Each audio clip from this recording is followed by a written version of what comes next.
One of the more enjoyable series I made, specifically because of my personal interest in metal horses, was a classic motorcycle collection of great British marques, featuring an introductory title, Classic British Motorcycles, followed by 4 breed specifics, Ariel, BSA, Norton, and of course, Triumph. Some of these models I owned, but most were generously handed over for rides, so I could learn the feel of these sturdy and solid pieces of two-wheel vintage motoring for myself. And then of course my grateful thanks for all the restorers and owners of some of the most unique models in the world of veteran motorcycles and motorcycling. For old metal cowboys of a similar age to me, I hope you spot models that you straddled in your own lifetimes. Slanch Liam Dale.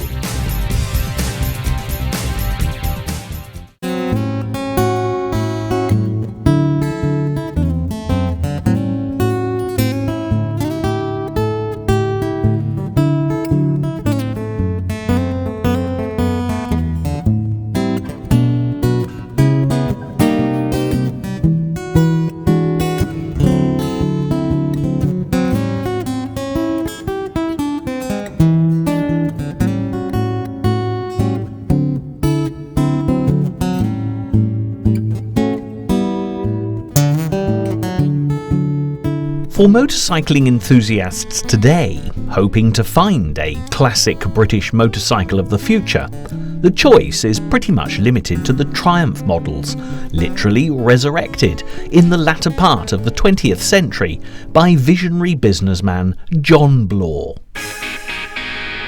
It's a sad indictment of an industry that once boasted as many as 700 motorcycle manufacturers. But it's a tradition that thankfully lives on with the riders and restorers of classic British motorcycles who refuse to let the nation's best loved transport heritage die. This programme is a celebration of the very best of British motorcycles and will take you on a nostalgic journey in search of machines that date back to the early 1900s, yet still run to this very day. Inevitably, everyone has their own particular favourite, but with the names of BSA, Norton and Triumph topping the familiarity stakes, it's often easy to overlook the Ariel, Velocet, AJS, Matchless, Cotton, Rex, or Vincent. The motorcycles featured reflect this great diversity, and although it would be impossible in an hour to do justice to every marque, hopefully the motorcycle selected will bring back some happy memories and, who knows, acquaint those too young to remember these magnificent machines firsthand with a taste of what they've missed. Many people today in our high-speed, technologically advanced world regard the bicycle as a very humble means of transportation, although its appearance way back in the 1800s was revolutionary.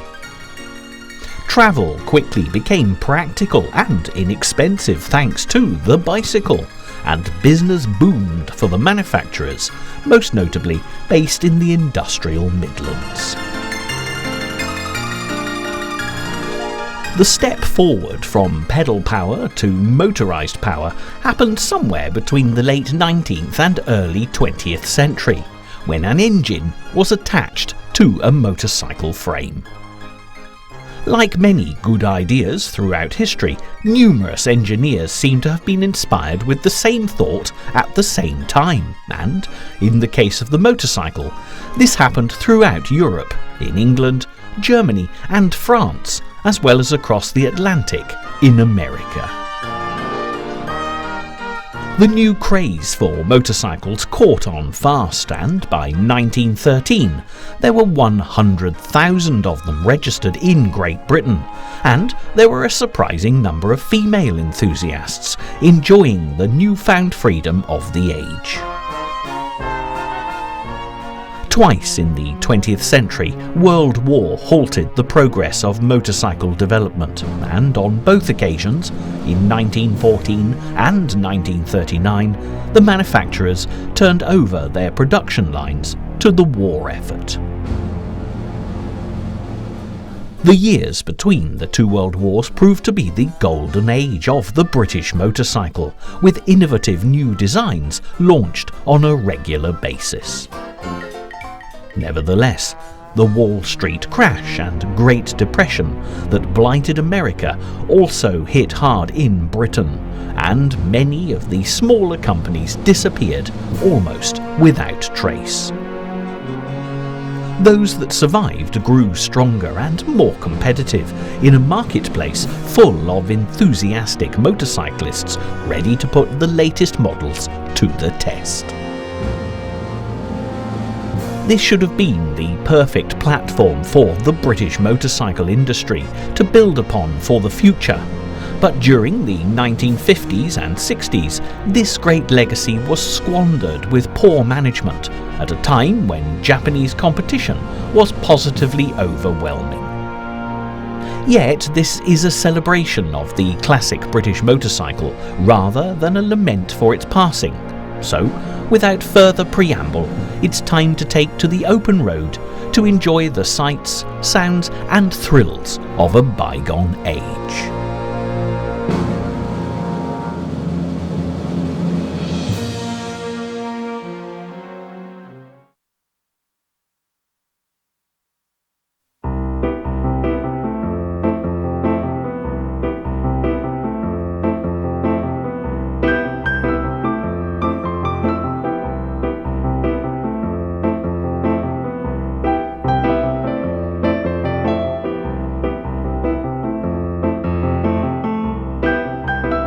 In 1907, just after the turn of a brand new century, with technology advancing in leaps and bounds, Triumph began to be known as true pioneers in the field of motorcycling.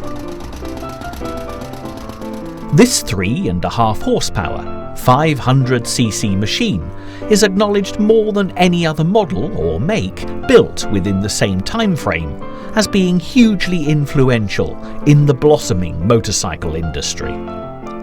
Triumph undoubtedly helped influence the mass acceptance of the motorcycle, which was still looked at with suspicion and fear by the general public before this model. In itself, the bicycle had been of immense importance as an instrument of social change. For the first time in history, the common man could afford to travel and explore new horizons. No longer was the village idiot a tragically inevitable accident of birth, as with the bicycle came the opportunity for people to move around the countryside. Consequently, the gene pool was strengthened, and the working classes became a strong and intelligent force to be reckoned with. However, the new-fangled motorcycles were simply bicycles with engines attached, and both men and women soon realised the freedom this means of transportation offered. Triumph was quick to exploit the new marketplace and went into production on a grand scale, making motorcycles like the one you see here an aspirational commodity. Of course, it helped a great deal that the popular Isle of Man TT race was won in 1908 by this single-cylinder side-valve motorbike. This boosted the sales of the Triumph Roadster enormously, and a special TT Roadster soon appeared in the trade catalogues of 1909. The continued reliability of these early models off the production line soon led to later models becoming known as Trusty Triumphs.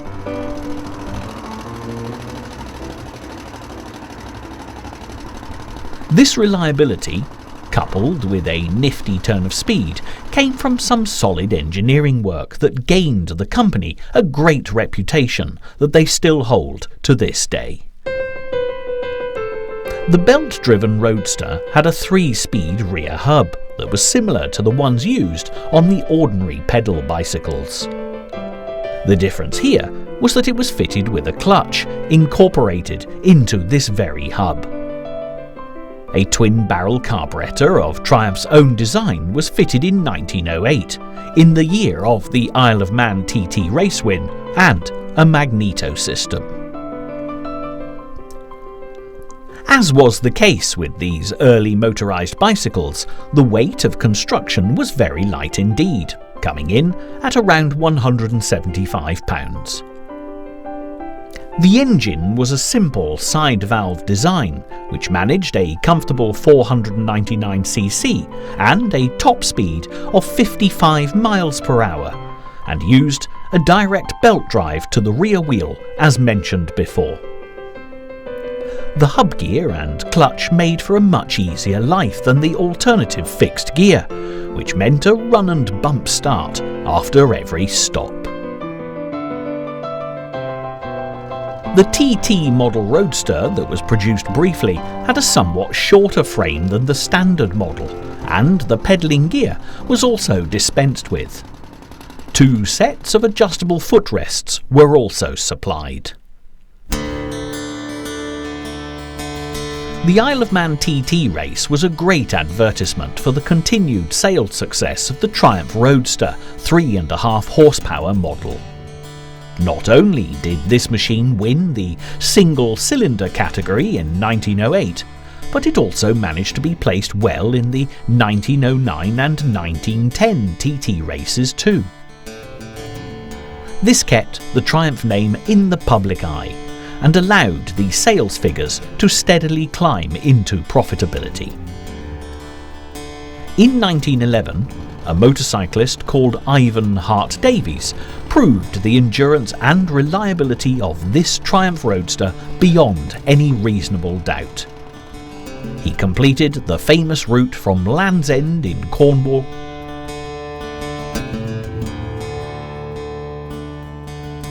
to John O'Groats in Scotland.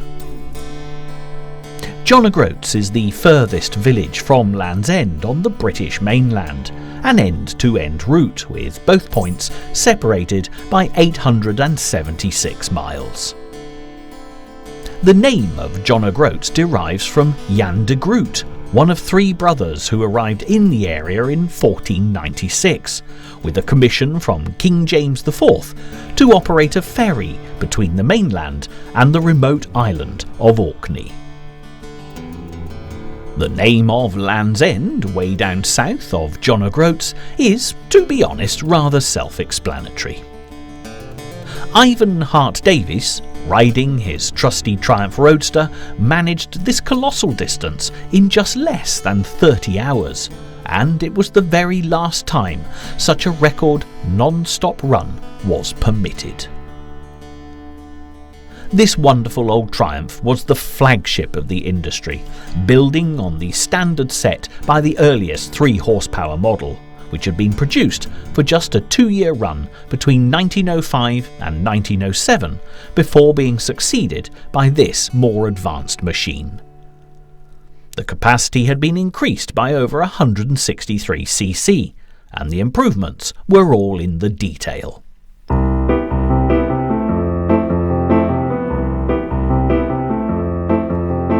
The new Roadster ran for a longer period than its immediate predecessor, with an unbroken 7-year run from 1907 through to 1914. It was the machine that set the stamp for the Triumph Engineering Company Limited, and also prepared the public for the sonic sound of the motorcycle boom.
Having just enjoyed such a classic Triumph being put through its paces, the manufacturer's name is very familiar indeed, not least because of Triumph motorcycles still being in production today.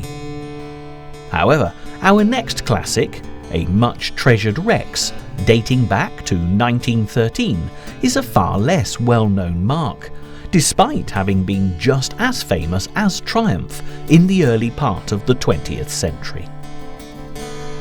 In fact, as a point of interest, Rex was actually a larger company than Triumph when this magnificent machine was manufactured, and a Rex was always referred to as the king of motorcycles. This is why, despite its rarity, the Rex without doubt deserves to be included in this classic collection of great British motorcycles. When you list this as a 1913 Rex, although it's immediately recognisable as an early motorcycle, its age really does need to be put into context. Just a year before this motorcycle was ridden off the production line, the Titanic sank on her maiden voyage across the Atlantic. Fortunately, this Rex has fared much better. But when you consider that the first rumblings towards the world going to war were being noticed and the suffragettes were fighting for women's rights to the vote, you realise that any object preserved from this time has done well to survive. The fact that this motorcycle has done more than this, also being in full working order, is more remarkable still.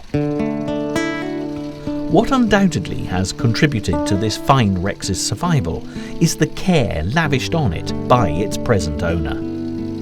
It's actually the oldest bike in his collection and has been in his possession for the last 15 years. Unlike a number of his motorcycles which came in pieces, the Rex was purchased in running order, and over time he's repaired it and restored it as necessary. This is an impressive 890cc V-twin single-speed belt-driven machine, which is wheel-free with an early form of clutch. The starting mechanism is hand-operated, which is a great rarity in such an early model, as much later British motorcycle manufacturers stubbornly stuck with kick-starts, even when in the 1950s and 60s their Japanese competitors used much more user-friendly hand controls to start their machines. There are girder forks on this Rex, although the company actually made the first ever telescopic forks in 1906. Stopping this machine can be surprisingly noisy, as there's a rear brake block that works on a brake ring, and consequently, the harder the rider brakes, the louder the screeching. What you can also see is an exhaust whistle, giving this charming classic motorcycle a unique appearance. The oil pump too is worthy of mention, as it runs on a total loss system, with oil dripping slowly into the engine while the excess is burnt or blown out. Needless to say, this has to be kept in good order, as a malfunction could prove disastrous. Yet despite the fact that the majority of motorcycles of this age and quality are to be found in motor museums, this Rex not only gets used regularly on the road, but also goes on tour. It's been a popular visitor to rallies in the southwest of Ireland, and has certainly managed a comfortable 1,000-mile trip on a number of occasions. There's no doubt whatsoever that this is a superb classic motorcycle, and in terms of longevity, it has tenaciously stayed the course, which poses the question, whatever happened to Rex, the king of motorcycles? Like so many of the British motorcycle manufacturers, Rex was located in the Midlands, Coventry to be more precise. Brothers William and Harold Williamson, who were car makers, founded the company in 1899, but by 1904 they'd turned their attention to motorcycles. The earliest machines used the company's own power units, but they soon dropped them in favour of the very high-quality Blackburn engines. As already mentioned, Rex engineering was innovative, with the first telescopic forks in 1904, and in the same year they came up with a 372cc motorcycle that had the silencer cast in one piece with the cylinder. Further developments included a rotary valve engine in 1906, and in 1908 they were the first manufacturer to angle the top tube downward to the lower riding position. It was all change at Rex in 1911, when the company's founders were fired, and new boss, George Hemingway, took the helm, producing engines and a series of JAP-powered machines for Premier. However, for the British motorcycle manufacturers, world events were about to change their industry beyond recognition.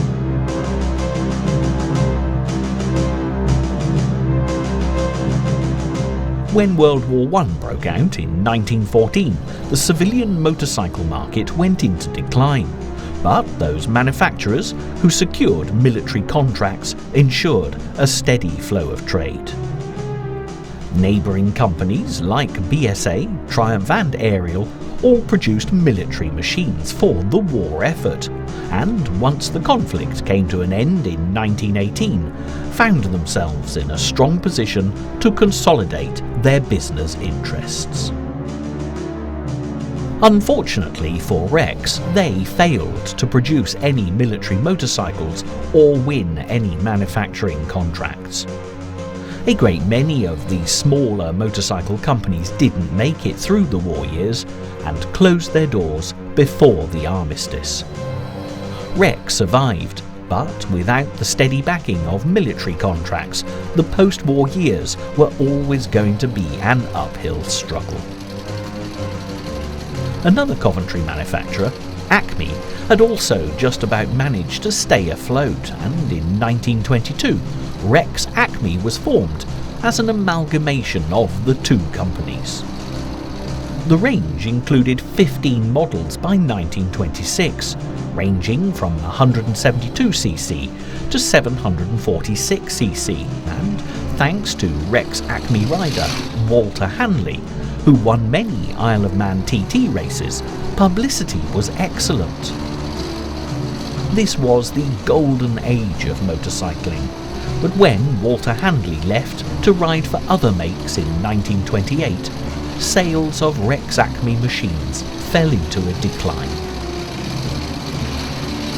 To add to the company's woes, the Wall Street crash and subsequent depression had a knock-on effect on British industry in the early 1930s.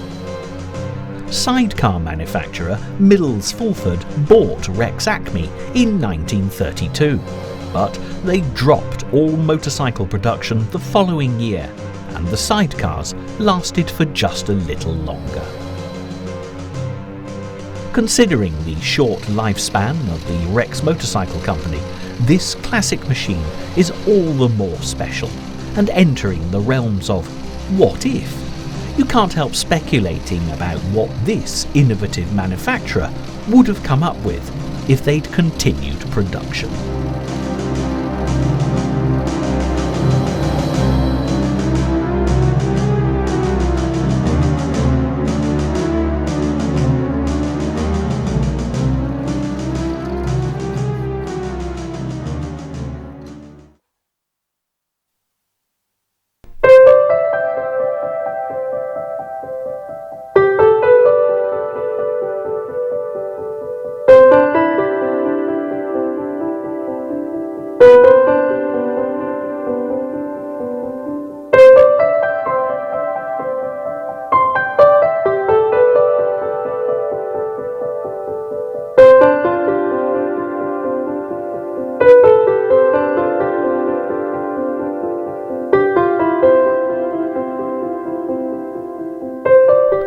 hard to believe, looking at this fine Ariel motorcycle, a 500cc overhead valve model from 1926, that it was actually brought home by its present owner as a derelict pile of parts in a wheelbarrow.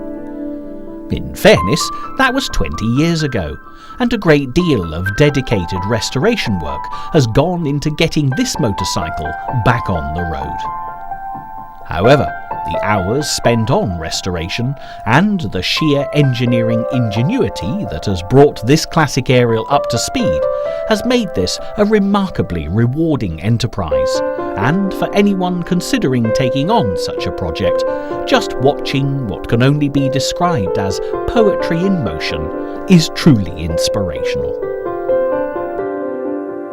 One of the best places to begin if you have an interest in classic motorcycles will be the owners' clubs, and if your chosen mark happens to be Ariel, then you are indeed very fortunate. Thanks to the development of the World Wide Web, all the information you could possibly need will literally be at your fingertips through the Ariel Owners Club website. Here you'll find a wealth of experience in the club's membership and all the inside info on everything from how to get hold of spare parts to taking part in classic motorcycle events. There are those who might ask, why Ariel? What's the fascination with this particular make of motorcycle? As you watch this 1926 Ariel in action, these are questions that are easily and immediately answered. But there's more than just aesthetics to consider.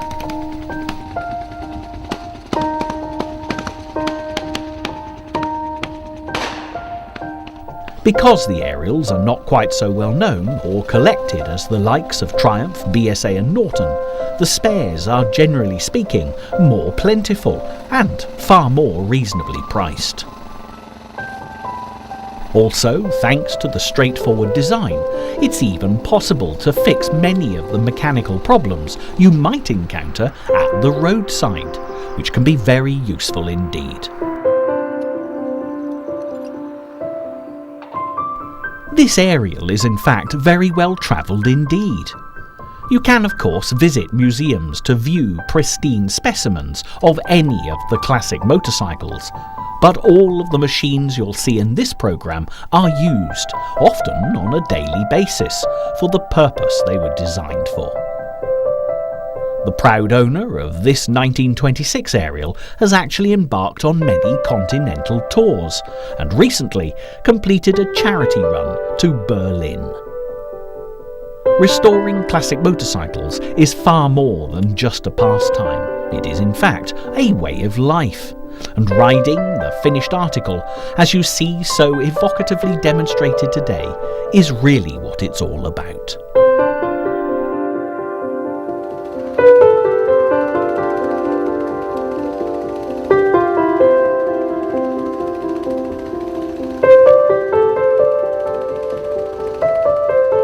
Until World War I, Ariel had focused on developing motorcycles for a rapidly expanding number of intrepid travellers, and although the motorcar was beginning to make an appearance, it was definitely a prerogative of the wealthy.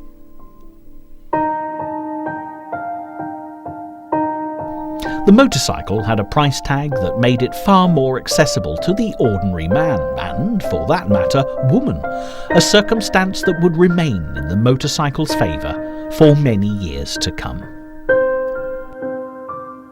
Interestingly, as all civilian production ceased for the motorcycle and the motorcar, with Britain going to war in 1914, the car was very much halted in its early stages of production. In America, where the nation didn't become embroiled in the conflict until 1917, the car manufacturers advanced far more rapidly than their British counterparts. Consequently, when the war was over, the Americans turned to the already mass-produced car rather than the motorcycle for their transportation needs. At the beginning of World War I, there were 200 American motorcycle manufacturers. By 1920, there were less than 40, and by the early 30s only Harley-Davidson and Indian remained. In Britain, the car designers were still some way off producing an accessible, reasonably priced car, so the motorcycle manufacturers continued to dominate the market. At the Motor Show at London's Olympia in 1919, some 112 makers displayed their wares, and Ariel would have been a household name, albeit for serviceable, if unremarkable vehicles. Then, in 1925, a recruitment decision changed the face of Ariel, distinctly for the better. A designer by the name of Val Page, who'd been working for JAP, arrived at Ariel and revolutionised the company, as he would later do at BSA and Triumph.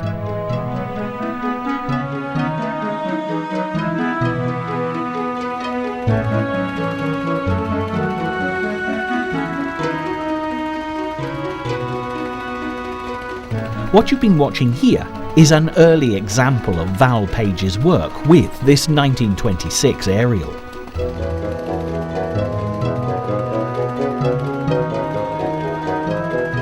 Although Page got down to business very quickly, it's predominantly the engine that marks his involvement with this model.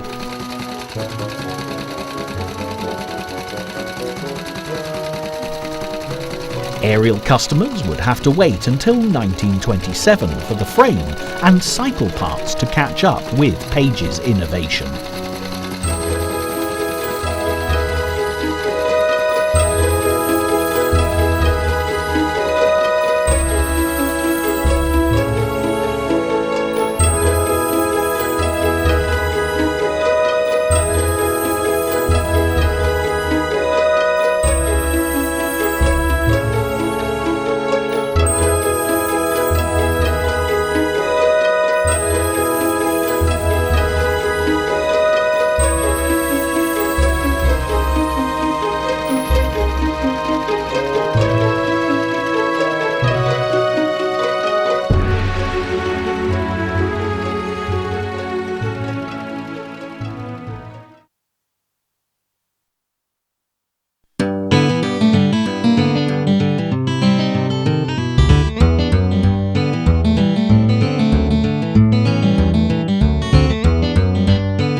(1927) was, as we've heard, a significant year for Ariel, and the same was true for the entire British motorcycle industry. These were great years, when the designers were at their most innovative. There was a post-World War I euphoria that remained in the air, and in terms of motorcycles, the Roaring Twenties was a very apt description of the era, particularly as the dark days of the Depression and the threat of a Second World War were still some years ahead in the future. This is the classic vintage of our next motorcycle, a 1927 AJS 500cc side-valve Model H9. Although this bike's owner has a fine collection of motorcycles, not least the Rex that was out on parade earlier, this AJS holds a very special place in his affections. It was actually the first vintage motorcycle that he bought way back in 1975, and he paid the grand sum of £50 to acquire such a treasure. There was a great deal of work to be done, as the machine required a complete rebuild, and it took until 1977 before he could enjoy the first ride. But since then, it's been out on the road regularly and toured all over Great Britain and the continent.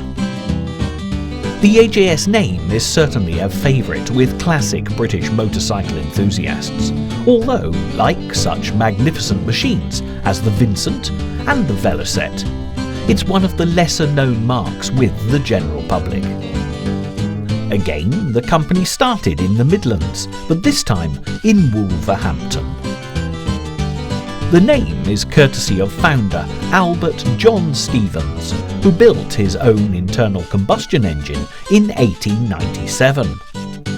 However, the first commercial enterprises were motorcycle engines for other companies.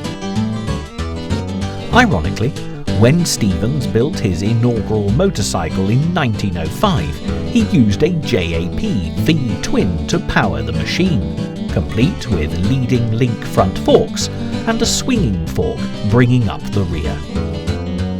AJ Stevens & Co., later to be abbreviated to AJS, was founded in 1909 and manufactured a complete motorcycle in 1911, boasting a 292cc side-valve 2-speed engine.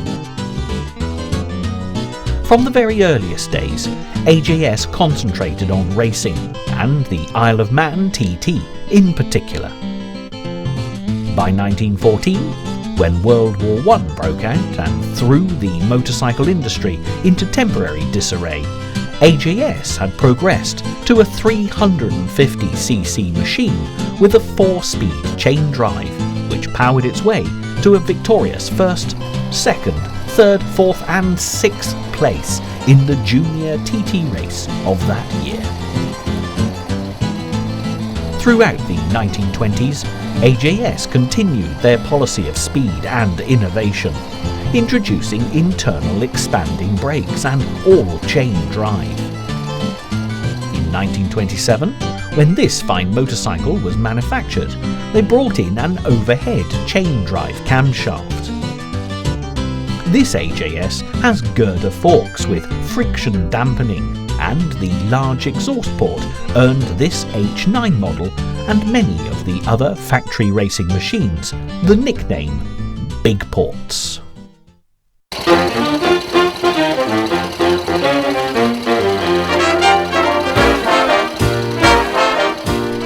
Racing was very definitely AJS's forte. But in 1927, the company attempted to diversify into cars, commercial vehicles, and even radios, with disastrous consequences. By 1930, the Stevens brothers of AJS were in financial trouble, and they sold out to the Collier brothers of Matchless in 1931. As the 1930s progressed, the AJS name was continued, and the marque provided the fastest British road racing machines built before the Second World War. The company became known as Associated Motorcycles, usually shortened to the letters AMC, and would eventually add the likes of Sunbeam, James, Francis Barnett and Norton to their ranks. When the privations of the Second World War were over, and soldiers, sailors and airmen returned to civilian life, motorcycle trials and racing increased in popularity. Those who had faced the adrenaline rush of war on a daily basis needed something to help them settle back into domestic routine. For the private motorcyclists, rather than the works team riders, the 1949 AJS 348cc OHC single certainly fitted the mood of the moment. Officially, it was the 7R, but it was forever known as the Boys Racer, proving that despite what the young of every new generation might believe, it's all been done before. For a number of years, AJS and Matchless machines were separately badged, although there were few differences between them, with the same components used. Inevitably, by the 1950s, the AJS name was dropped and the machines were rebadged Matchless. The era that followed saw the decline of the British motorcycle industry, and the poor management at AMC certainly contributed to the difficulties. With the rise in accessibility of the motorcar as prices came within the reach of the average family, Britain's motoring habits increasingly involved 4 wheels rather than 2. Also, the Japanese manufacturers Suzuki and Yamaha were producing cost-effective, user-friendly machines that were dominating the worldwide motorcycle market. There were a few later AJS models, but in effect, by the end of the 1960s, the once famous racing name was no more. This does make this wonderful classic motorcycle all the more special, and the fine restoration job that its owner has achieved so important. Thankfully, there are plenty of like-minded enthusiasts the length and breadth of the country, and for anyone considering a similar rescue mission of a classic British motorcycle, they are a wealth of information. Undoubtedly, having spent this nostalgic interlude with this delightful AJS out on the open road, the true value of classic motorcycle restoration will have been proved beyond question. However, our journey of discovery is far from over, as the next motorcycle, a very rare 1930s BSA, makes a well-earned pit stop after a lifetime's international travel.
When this delightful motorcycle first left the company's Birmingham factory, BSA held the ever-expanding motorcycle industry in the palm of its giant conglomerate hand and wouldn't let go.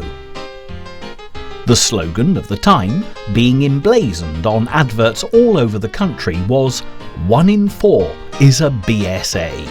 And this was a boast that was more than backed up by sales statistics and brand loyalty. Many reasons are given for BSA's total stranglehold on this booming market, but the main one seems to be that they simply understood the market they were aiming for. They realised that the needs of the public were for basic, reliable, undemanding machines that would comfortably get the rider from point A to point B without breaking down. The example we have here is a very rare motorbike indeed, of which a limited run were produced. It is a BSA G30 1000cc V-twin with a fixed cylinder head that became available in 1930. This motorbike had the immense power of the machines used for sidecar production, but without the added weight and stability of an attached sidecar itself. In fact, the popular mystery writer of the time, Dorothy L. Sayers, the Oxford University-educated creator of the Lord Peter Wimsey series of detective novels and advocate of women's motorcycling, regularly wrote about motorbike and sidecar combinations, and, for that matter, all types of motorcycles, in her novels and short stories. The sidecar was rarely viewed with the same respect that the solo motorcycles enjoyed, and this practical addition to such a fine machine as this classic BSA was often mocked for its practicality, as this amusing anecdote from the 1930s demonstrates. The sidecar, even in those days, tended to be a dead end as a form of transport. A young man with a solo machine would add on a pillion for his girlfriend and later his wife. When the first child came along, there would have to be a decision: sidecar or four wheels. If economy dictated the sidecar, then four wheels moved still further into the distance. Solo riders passed him with amused sympathy. Poor devil, got married. Motorists passed with amused understanding. Poor devil, can't run a car. And the police would not bother him. Poor devil, got enough on his plate already. The fact that this BSA 1000cc motorbike was sold without a sidecar makes it a powerhouse of a machine with a huge top speed for the era. In 1930, when this beautiful big bike became available, the national speed limit of 20 miles per hour was abolished in the Road Traffic Act, allowing motorbikes of this size and calibre to be bought and ridden by the average man in the street. Machines of this size had been produced and sold before, but only to be used in amateur racing, or the Clubman scene as it was more commonly known. In Europe, motor racing took place on public roads, but this had been outlawed in the United Kingdom. This was why the popular TT races were held on the Isle of Man and not the mainland.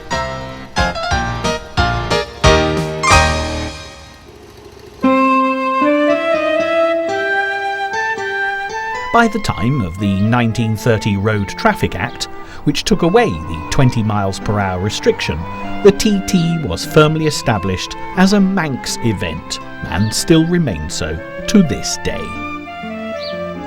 1930 was also the year that the Metropolitan Police of London, England, established a motorcycle squad using BSA and matchless machines.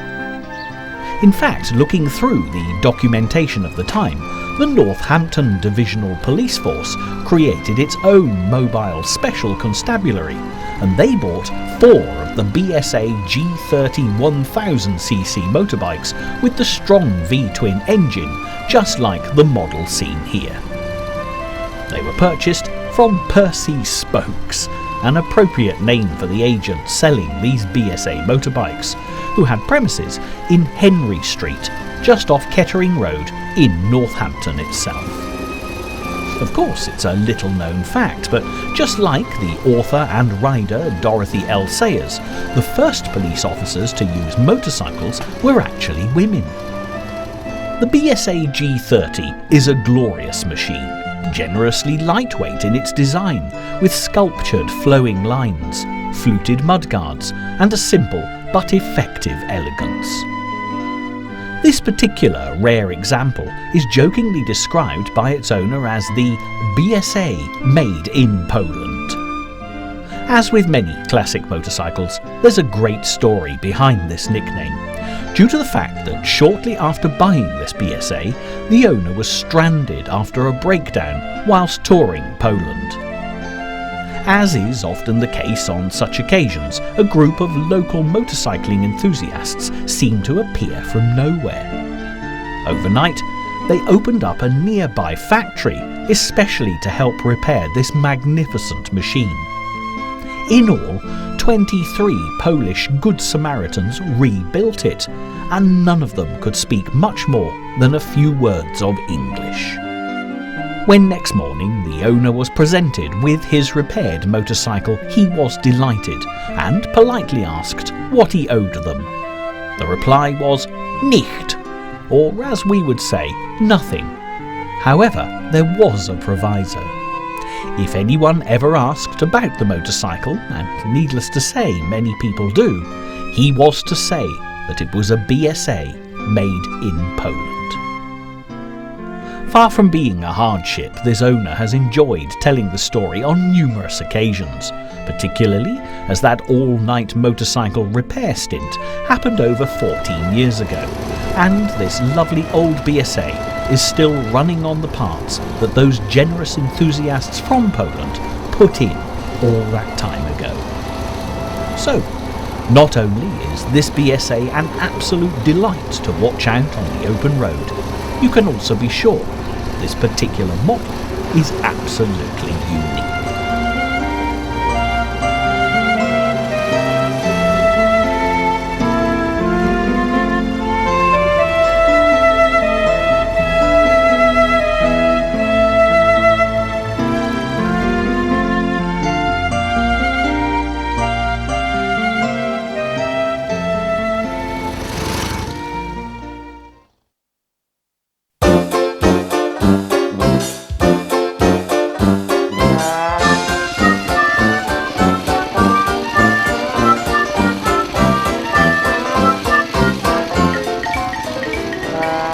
The Model 18 has a long history in production with Norton, starting as it did in 1922 and not ceasing manufacture until an amazing 32 years later in 1954. The Model 18 was so called because it was, logically enough, the 18th model that the Norton Manufacturing Company had made since they started producing motorbikes in 1902. All of these earlier Norton motorcycles were side-valve, belt-driven machines and were built predominantly for racing. Eventually, Norton had to bow to the predominant post-World War I trend of motorbikes with an OHV engine. That's an engine configuration in which all the valves are located in the cylinder head and the camshaft is located in the cylinder block. The camshaft operates the valves via lifters and push rods. But it must be noted that James Lansdowne Norton, the company's founder and principal engineer, was talking about overhead valves with Desmodromic operation as early as 1913, just before the onset of World War I. The Desmodromic valve control in the engine was an important development in motorcycling history. The valves in this system are positively closed by a leverage operation rather than relying on the more conventional springs to close them. The valves in question are the ones that allow air into the cylinder and the alternating ones that allow exhaust gases out. In general mechanical terms, Desmodromic is used to refer to mechanisms that have different controls for their actuation in different directions. The word Desmodromic is derived from two Greek words, desmo, meaning controlled, linked, and dromos, meaning course, track. For an easy example, certainly one that's easier to say, if you imagine a saw cutting a tree trunk, the pushing and pulling of the saw is a desmodromic action. Whereas something like opening a door is not, because the handle is only controlled in opening, while the closing is less controlled as it relies on an automatic spring. So, with this desmodromic control in the Norton bikes, no return springs are used, and the engine relies on compression to seat the valves. This allowed for much higher revs per minute and horsepower, which immediately proved itself in racing, and racing was the thing that James Lansdowne Norton was most interested in. In 1922, the first OHV machine, the Model 18, was wheeled out of the factory after being overseen in production and design by James Norton himself. Sadly, he never lived to see the continued success of his motorbikes, as he died in 1925, just when the Norton OHV bikes were establishing themselves as a force to be reckoned with on the racetrack. He did, however, live long enough to see his Model 18 break 18 world records at the Brooklands testing site in 1923. Brooklands was a motor racing circuit built near Weybridge in Surrey, England in 1907. It was the first custom-built oval-shaped circuit in the world, and at the end of the First World War, the track became the venue for motorcar and motorbike manufacturers to test their new models.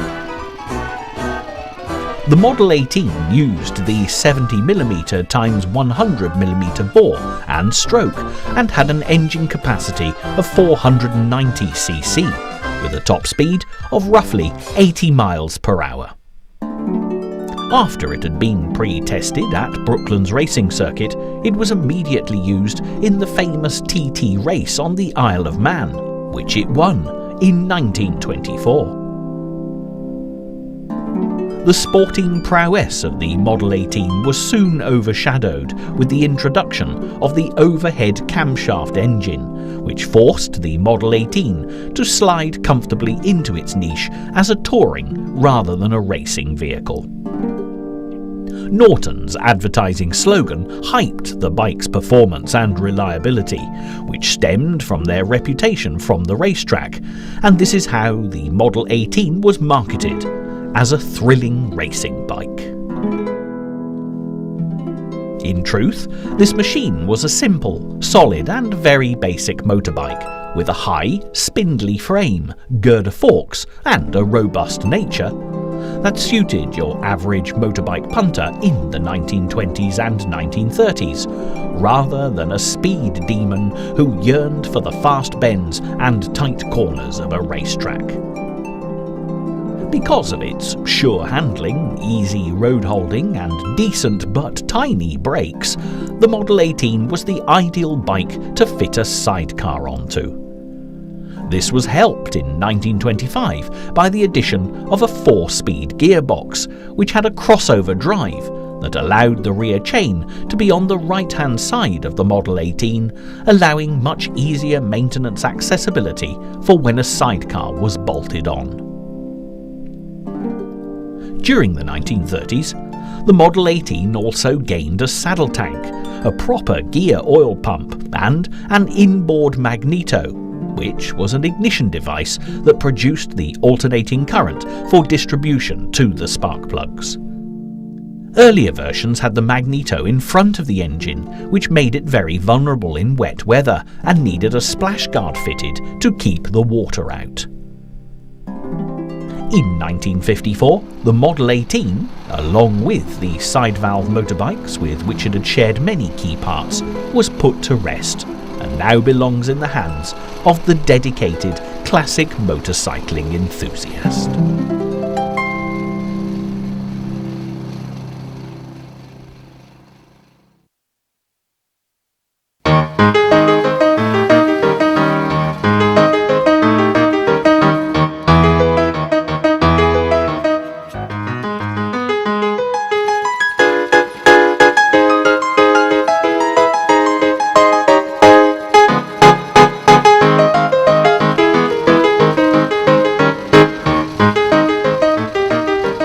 And on that note, this trip down memory lane to enjoy these great British classic motorcycles really has reached the end of the road.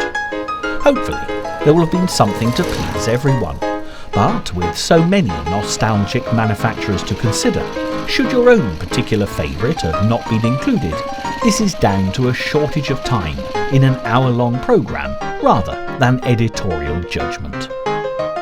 Thankfully, the world of classic motorcycles is alive, well and most definitely thriving in the 21st century, and the future is without doubt set fair. for as long as enthusiasts like the ones featured here, who have given us a precious glimpse of their treasured machines, continue to keep these fascinating bikes in working order and out on the open road. The golden age of the classic British motorcycle will never die.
When it comes to classic British motorcycles, there are few machines that can inspire the true enthusiast quite like the Ariels. And although this manufacturer is generally less well known than the likes of Triumph, Norton and BSA, those that have been rescued and restored are equally as well loved as their more famous counterparts. Birmingham was at the very heart of the British motorcycle industry, and Ariel was no exception, starting life as a bicycle manufacturer in the Selly Oak district of the city towards the end of the 19th century.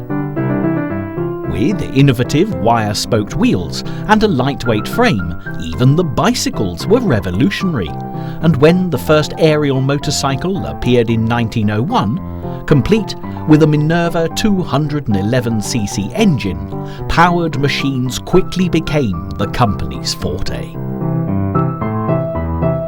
A year later, the engineer Charles Sangster and his family took over Ariel and designed a 3-speed, 2-stroke motorcycle with a clutch and kickstart, known as the Arielette. But progress came to an abrupt halt with the outbreak of World War I.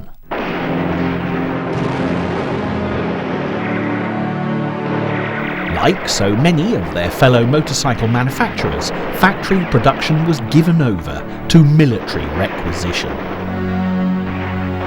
Although the war ended in 1918, it took a while for Ariel to resume civilian production in 1919, and the V-twin motorcycles in solo and sidecar forms continued with little alteration. But Ariel not only manufactured motorcycles, they also produced cars that were at this time failing to perform in the post-war marketplace. Urgent action was required, and when Ariel engaged the services of JAP's former chief designer Val Page in 1925 to create a new type of motorcycle, matters improved dramatically. Val Page's elegantly simple single-cylinder 496cc overhead valve and 557cc side valve engines were state-of-the-art, and the new company slogan, Ariel, the modern motorcycle, certainly reflected this. In a very short space of time, Ariel motorcycles advanced at a fantastic pace. Edward Turner, another inspirational designer, arrived, bringing ideas for a unique four-cylinder engine, which materialised as the legendary Square 4, or the Squariel as it was affectionately nicknamed. World events had taken something of a hand in Ariel's fortunes as the Wall Street crash and the Great Depression affected Britain as well as America. Financial troubles forced a complete restructure, and the Square 4 really did put the company back into the black. The new Ariel image also received an injection of a different colour when the Red Hunter models lived up to their name. Again, world events overtook Ariel as the outbreak of a Second World War took its toll. The production line was reduced to military motorcycles for the duration of the conflict, and just as peace began to appear over the horizon, in 1944, the company was taken over by BSA. Sadly, Ariel stagnated after the war, despite such classics as the Huntmaster, which used an Ariel frame with a BSA engine. Further attempts at innovation in the following years culminated in poor sales, and the 1970s Ariel 3 50cc motorised trike was the final disaster. There's no doubt that the years between the two world wars were Ariel's finest, so without further ado, let's step back to those better days and enjoy some of the finest British motorcycles ever made.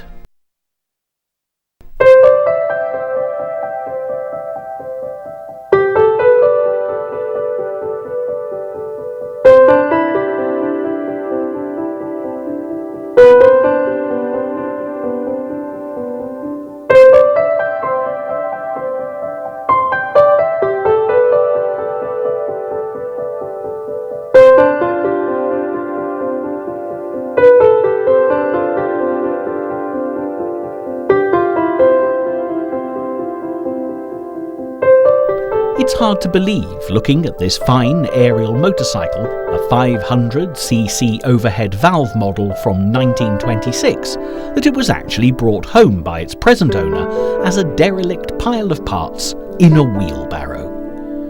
In fairness, that was 20 years ago, and a great deal of dedicated restoration work has gone into getting this motorcycle back on the road. However, the hours spent on restoration and the sheer engineering ingenuity that has brought this classic Ariel up to speed has made this a remarkably rewarding enterprise, and for anyone considering taking on such a project, just watching what can only be described as poetry in motion is truly inspirational. One of the best places to begin if you have an interest in classic motorcycles will be the owners' clubs, and if your chosen mark happens to be Ariel, then you are indeed very fortunate. Thanks to the development of the World Wide Web, all the information you could possibly need will literally be at your fingertips through the Ariel Owners Club website. Here you'll find a wealth of experience in the club's membership and all the inside info on everything from how to get hold of spare parts to taking part in classic motorcycle events. There are those who might ask, why Ariel? What's the fascination with this particular make of motorcycle? As you watch this 1926 Ariel in action, these are questions that are easily and immediately answered. But there's more than just aesthetics to consider.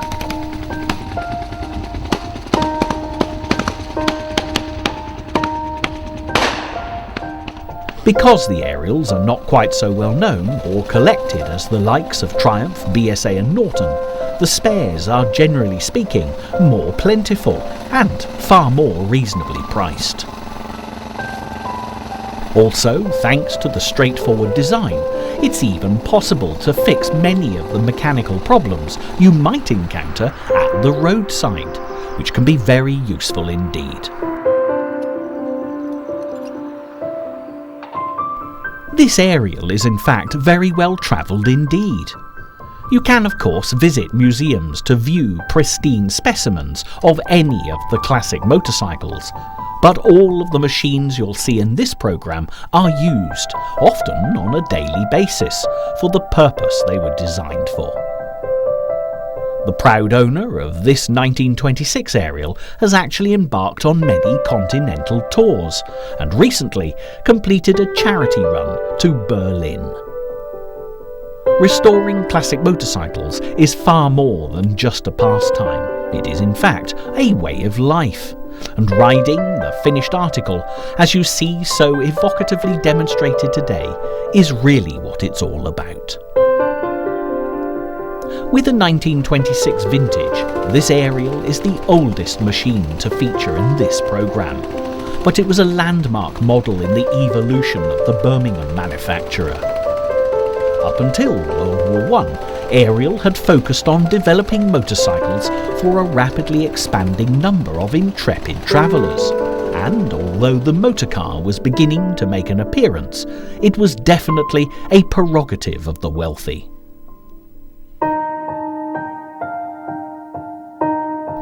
The motorcycle had a price tag that made it far more accessible to the ordinary man and, for that matter, woman, a circumstance that would remain in the motorcycle's favour for many years to come. Interestingly, as all civilian production ceased for the motorcycle and the motorcar, with Britain going to war in 1914, the car was very much halted in its early stages of production. In America, where the nation didn't become embroiled in the conflict until 1917, the car manufacturers advanced far more rapidly than their British counterparts. Consequently, when the war was over, the Americans turned to the already mass-produced car rather than the motorcycle for their transportation needs. At the beginning of World War I, there were 200 American motorcycle manufacturers. By 1920, there were less than 40, and by the early 30s, only Harley-Davidson and Indian remained. In Britain, the car designers were still some way off producing an accessible, reasonably priced car, so the motorcycle manufacturers continued to dominate the market. At the motor show at London's Olympia in 1919, some 112 makers displayed their wares, and Ariel would have been a household name, albeit for serviceable, if unremarkable vehicles. Then, in 1925, a recruitment decision changed the face of Ariel, distinctly for the better. A designer by the name of Val Page, who'd been working for JAP, arrived at Ariel and revolutionised the company, as he would later do at BSA and Triumph.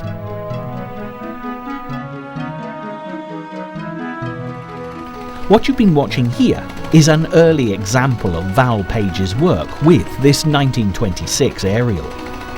Although Page got down to business very quickly, it's predominantly the engine that marks his involvement with this model. Ariel customers would have to wait until 1927 for the frame and cycle parts to catch up with Page's innovation. Nevertheless, this 500cc Ariel is the perfect model to begin our journey with.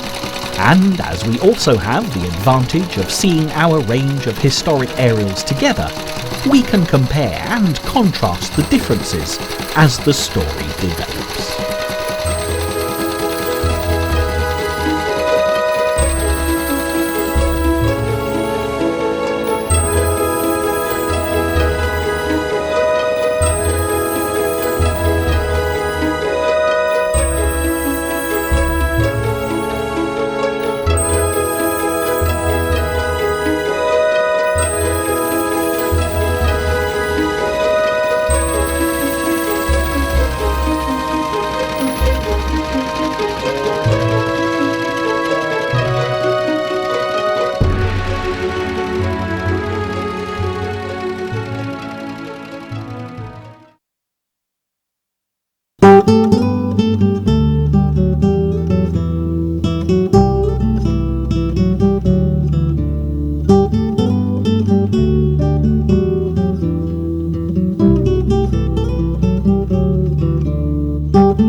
may wonder at the wisdom of including a 1926 and a 1928 Ariel in the same programme.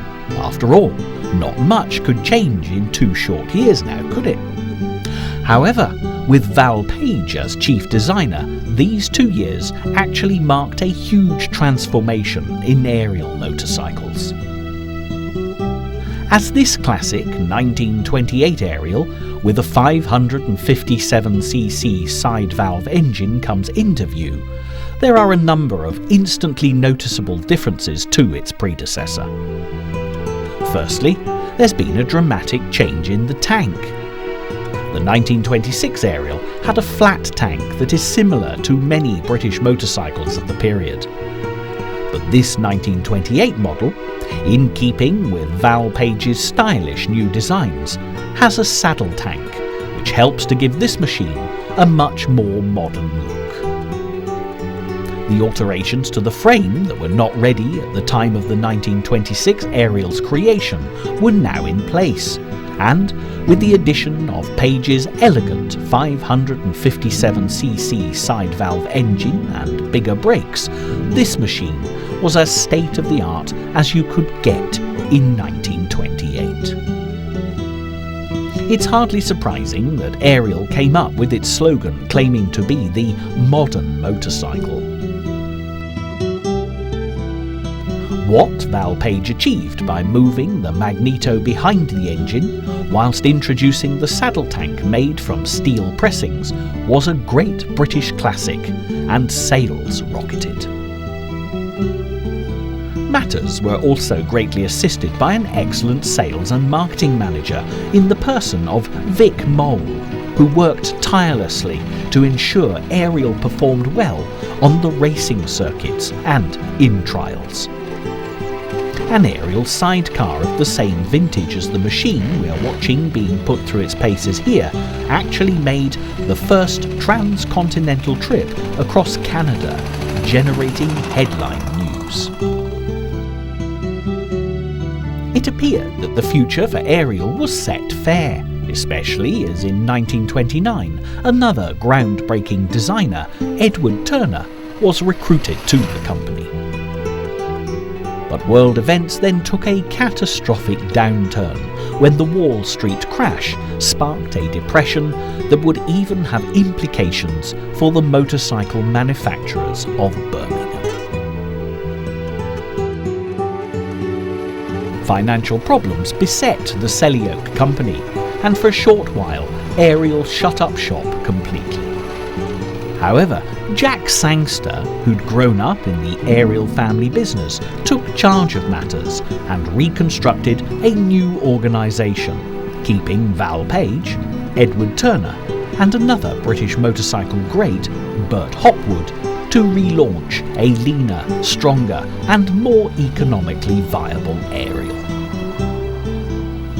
Fascinating as the history of Ariel is, nothing can detract from the elegant grace of this 1928 model as it powers through the country lanes.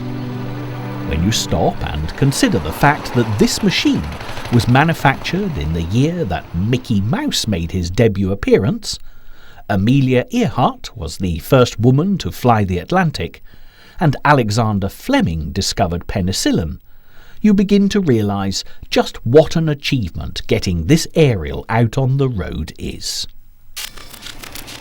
But for this owner, it has indeed been a labour of love over many, many years. An avid collector of much older bikes with an interest in pre-1910 machines, this Ariel is nevertheless very special indeed. With classic motorcycling, we all have to start somewhere. And this partnership between man and machine began in 1969, and it was the first vintage motorcycle that this enthusiast actually bought. It may not be the most unusual or valuable specimen in his still growing collection, which has been more than 30 years in the making, but it'll always be a nostalgic reminder of those long gone but never forgotten early days as a motorcycle collector. If you're looking enviously at this motorcycle, Considering acquiring just such a classic treasure for yourself, remember that once you've started, it's invariably a passion that grows over time. A small corner of the garage will be fine at the outset, but be warned, it won't be long before you'll find yourself filling all available spaces. Garden sheds and lofts seem to be inoffensive enough, but when you find yourself storing motorcycles and associated parts in living rooms and bedrooms, the rest of the family do tend to voice their objections very loudly indeed. Also, be prepared for an influx of books, magazines, and all manner of memorabilia.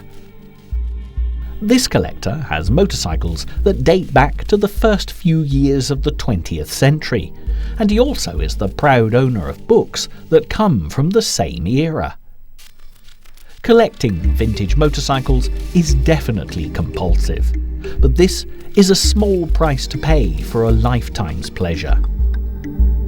Just one thought, however, to consider. If you can get loved ones to share your love of motorcycles, then all the better. Rallies and shows make for a great day out, from the tiniest tots to the youngest at heart. And, of course, you do then have the added bonus of being able to spread your motorcycle collection houseward if the need arises.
Moving on in time, our next motorcycle dates back to 1932 and truly is a landmark machine.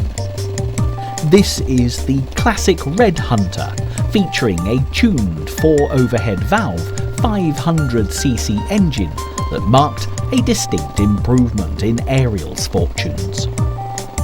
Up until the launch of this motorcycle in 1932, a little like Henry Ford's motor cars, Ariel machines had been predominantly black, and the addition of colour was positively revolutionary.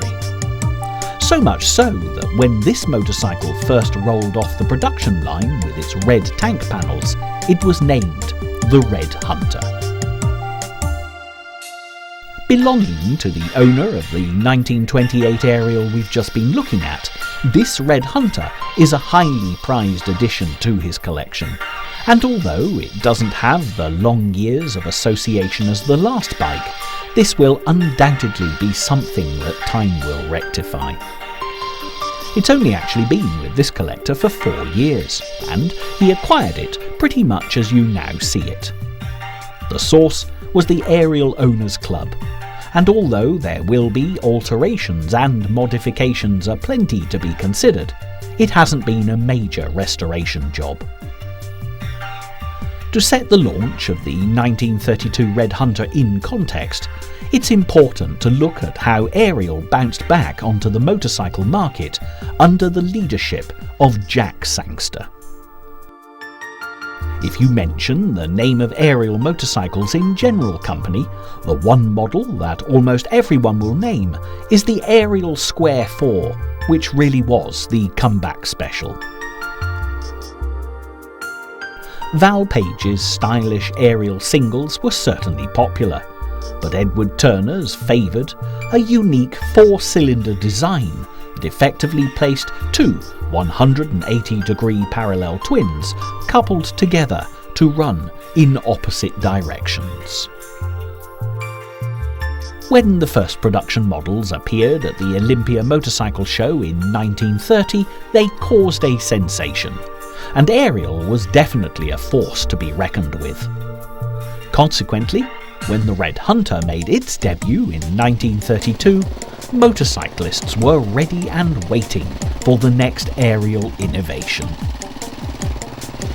Throughout the early 1930s, there were further modifications and additions to the Red Hunter range, including a 250cc and 350cc versions. For Ariel, the Red Hunter proved to be as successful as the Gold Star had been for BSA. There were many competitive outings for the Red Hunters, and success followed success, and popularity soared. This extract from Ariel's advertising campaign for the 1935 500cc Red Hunter says it all. The 500cc Red Hunter, acclaimed by all as being the outstanding sports machine of 1934, is better than ever for 1935. Capable of being tuned to speeds exceeding 100 miles per hour, it places no limit to the scope of the enthusiastic tuner and rider. The new long-stroke engine is now offered with a 2-port head or with a single-port head without extra charge. The fins, which in conjunction with the improved finning of the nickel-chrome iron cylinder barrel, give increased conductivity and longer wear. The massive crankcase and flywheel assembly are designed to withstand still higher maximum speeds and inertia loads. It's incredible to think that when these words were written in Ariel's advertising department more than 60 years ago, the designers would never have dreamt that the original Red Hunters they were waxing so lyrical about would still be travelling the roads of Britain. And what's more, if you study the internet for information relating to Ariel's Red Hunter, you'll find they're ridden all over the world. Details of a 1935 500cc Red Hunter in California makes for interesting reading. On the other side of the world, a very similar machine to the one you are watching here always starts on the first or second kick, before running extremely smoothly in the Californian sunshine.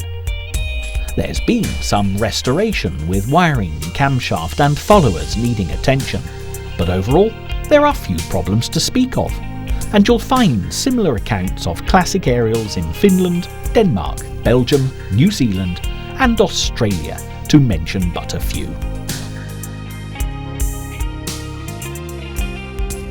The valuation of the Californian Ariel is a pleasantly reassuring $8,500, although the owners featured in this programme rarely discuss their machines in terms of monetary value. These motorcycles are living, breathing pieces of history. Investment, in terms of hard cash, time, effort, energy and enthusiasm, will usually be considered as a privilege and pleasure rather than a chore. However, that said, those Ariel owners who have managed to save a pile of rusting old scrap and restore it to a pristine example of Ariel engineering will take great satisfaction in a generous valuation, even if it's the saving of a classic motorcycle to be put back on the road that's the major motivational force. In the latter part of the 1930s, the world faced a much greater threat than the depression that characterised the best part of this decade. The storm clouds of war were gathering, and this would mean big changes for Ariel, as we will discover as we move on to our next motorcycle.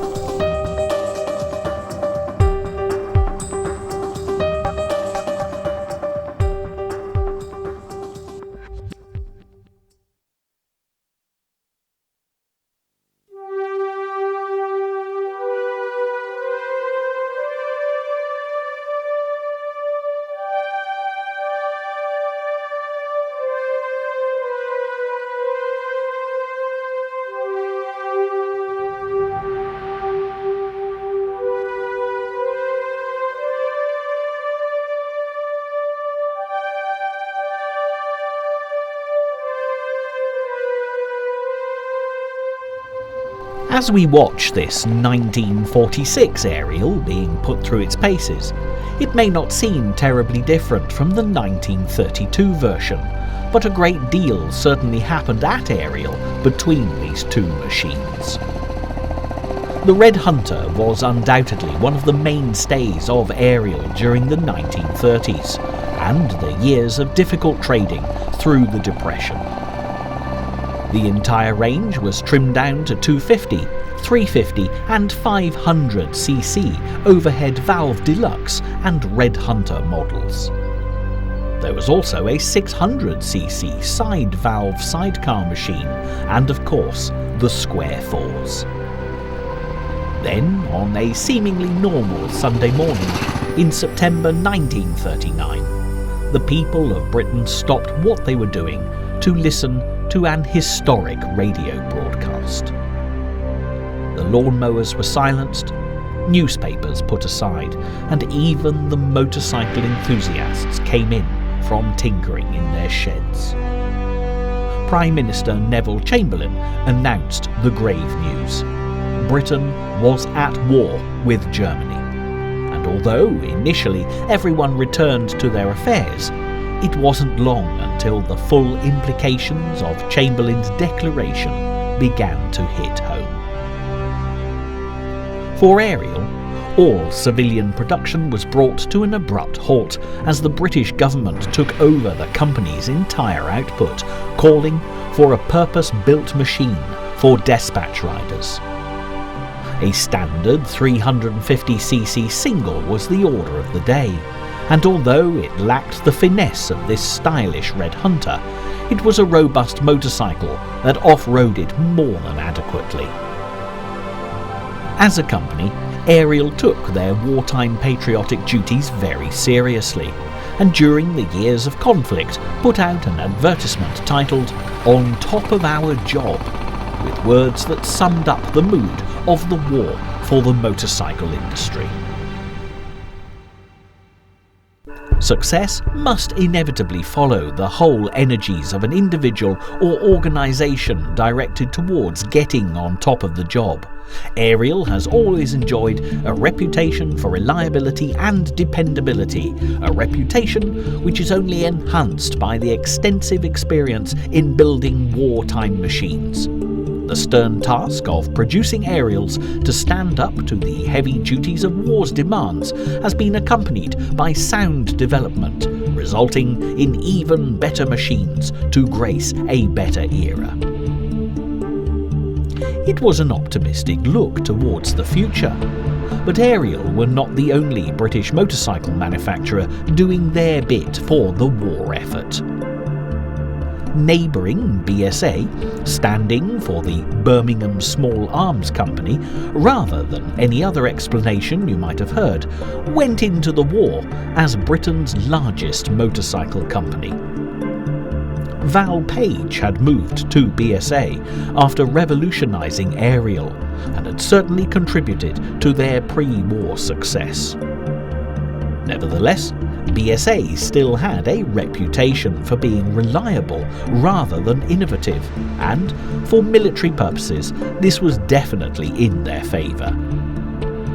BSA sold over 126,000 M20 machines for the Allied war effort, and with 67 factories across the UK, their star, most notably of the gold variety, was rising.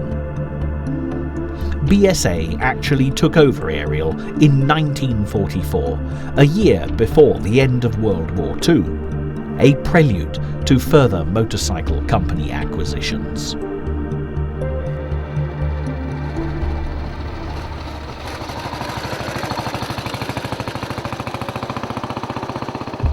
BSA continued to produce the Ariel machines under their own name, and early post-war civilian trading saw the Red Hunter pick up exactly where it had left off, and as a 1946 500cc Red Hunter, this is precisely the era of the motorcycling we've been enjoying watching. The Red Hunter fast became Ariel's best-selling bike, and it performed extremely well in competitive events.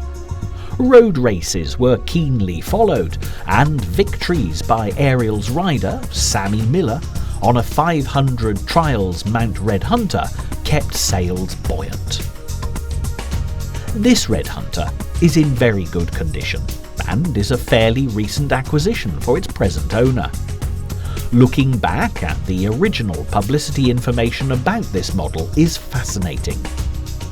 Maximum speeds are surprisingly good for the time, with an average top speed of 40 miles per hour in first gear, 62 miles per hour in second, 77 in third, and 85 miles per hour in top gear. The capacity of the tank, however, was rather limited by modern-day standards, holding a mere 3.5 gallons.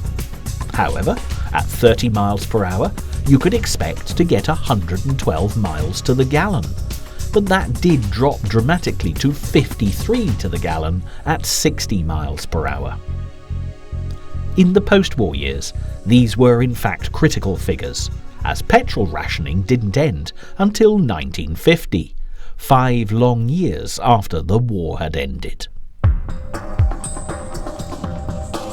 The first proud owner of this Red Hunter as it exited the showroom in 1946 would have needed somewhere in the region of £150 to purchase this machine, and a further £3 for a year's road tax. Also, with the addition of a sidecar, you could comfortably accommodate family travel, still making motorcycling a much more economical means of transportation than the car. By rights, Ariel, under the much larger and protective wing of BSA, should have been set fair for the future. But the British motorcycle industry was about to go into its most difficult period of trading to date, with the likes of Yamaha and Suzuki hot on their tails, and a management structure incapable of reading the writing on the wall.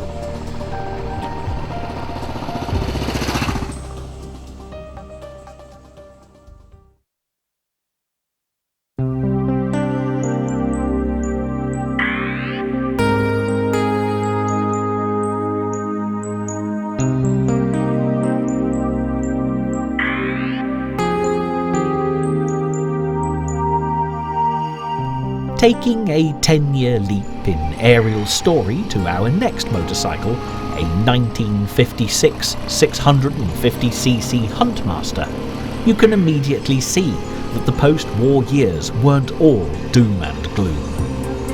For one thing, with BSA now a major force to be reckoned with, Val Page was back on side, and the Ariel Huntmaster was significantly influenced by his now not inconsiderable design skills and experience. This machine really did give the motorcycle enthusiast the best of both worlds, as a BSA A10 650cc engine was put into an Ariel frame. The first Huntmasters appeared in 1954, and early road tests certainly substantiated its claim as a speed machine. When the Motorcycle magazine put the ton-up claim to the test, the reviewer had this to say: "Under poor conditions, and the rider wearing bulky clothing, a speed of 96 miles per hour was reached." This was an exciting time for all those who'd grown up with wartime deprivations. The world was changing and a new age was dawning. In the same year that the Huntmaster made its debut, Bill Haley and the Comets recorded Rock Around the Clock, and Roger Bannister broke the 4-minute mile. Everyone everywhere wanted to go faster, and rock and roll was definitely here to stay. In 1954, a young singer by the name of Elvis Presley was just beginning a career in music. But by the time the Huntmaster featured here rolled off the production line in 1956, the King was definitely top of the pops. Suddenly, on both sides of the Atlantic, a new phenomenon changed the demands of the motorcycle market. No longer did children grow seamlessly into adults. Instead, they stopped off in teenage, an unheard of younger generation that was quite literally both fast and furious.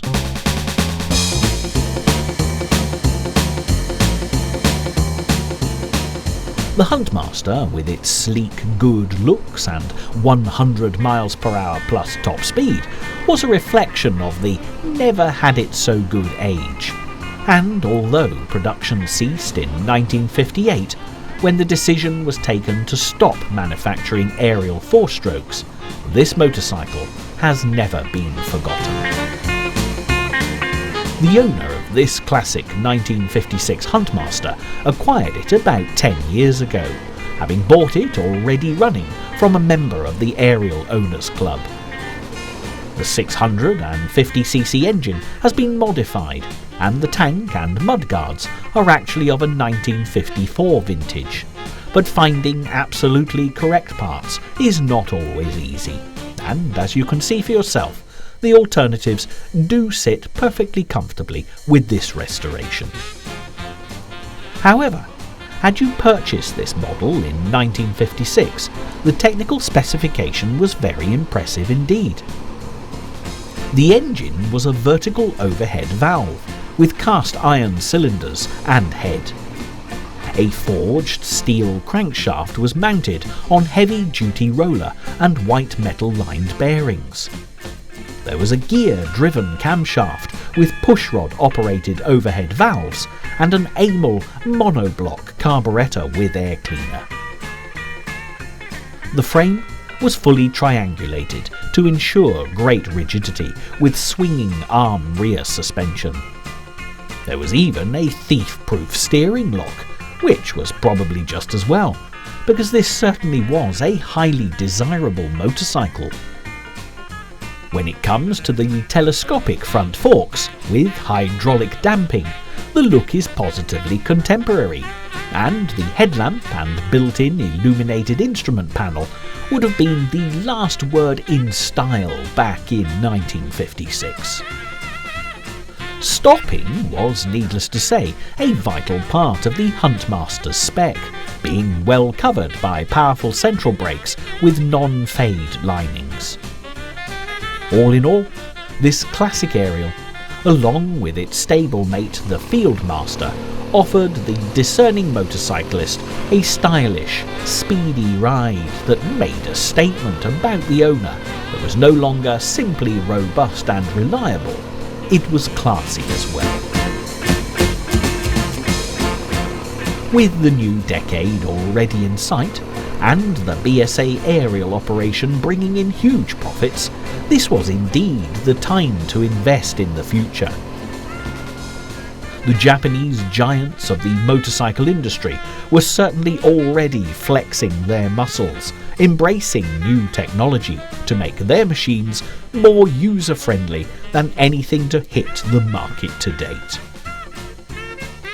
Electric starts, efficient fuel consumption, rider comfort and unshakable reliability threatened to dislodge the British motorcycle moguls from their all-too-comfortable laurels. The result of this failure to take on the Japanese competition can be seen on our roads today. are Yamahas and Suzukis in abundance. But where are the Ariels, or even for that matter, the BSAs, Nortons, Royal Enfields, Vincents or AJSs? If you look hard enough, you may spot a modern Triumph, thanks to an 11th hour rescue bid from an inspired entrepreneur in the 1980s. The truth is, just like Nero, who, according to history, played the violin while Rome burned, the British motorcycle industry failed to act as they watched the Japanese beat them at their own game. Nevertheless, Ariel, with the inspiration of Val Page, had just one last trump card to play.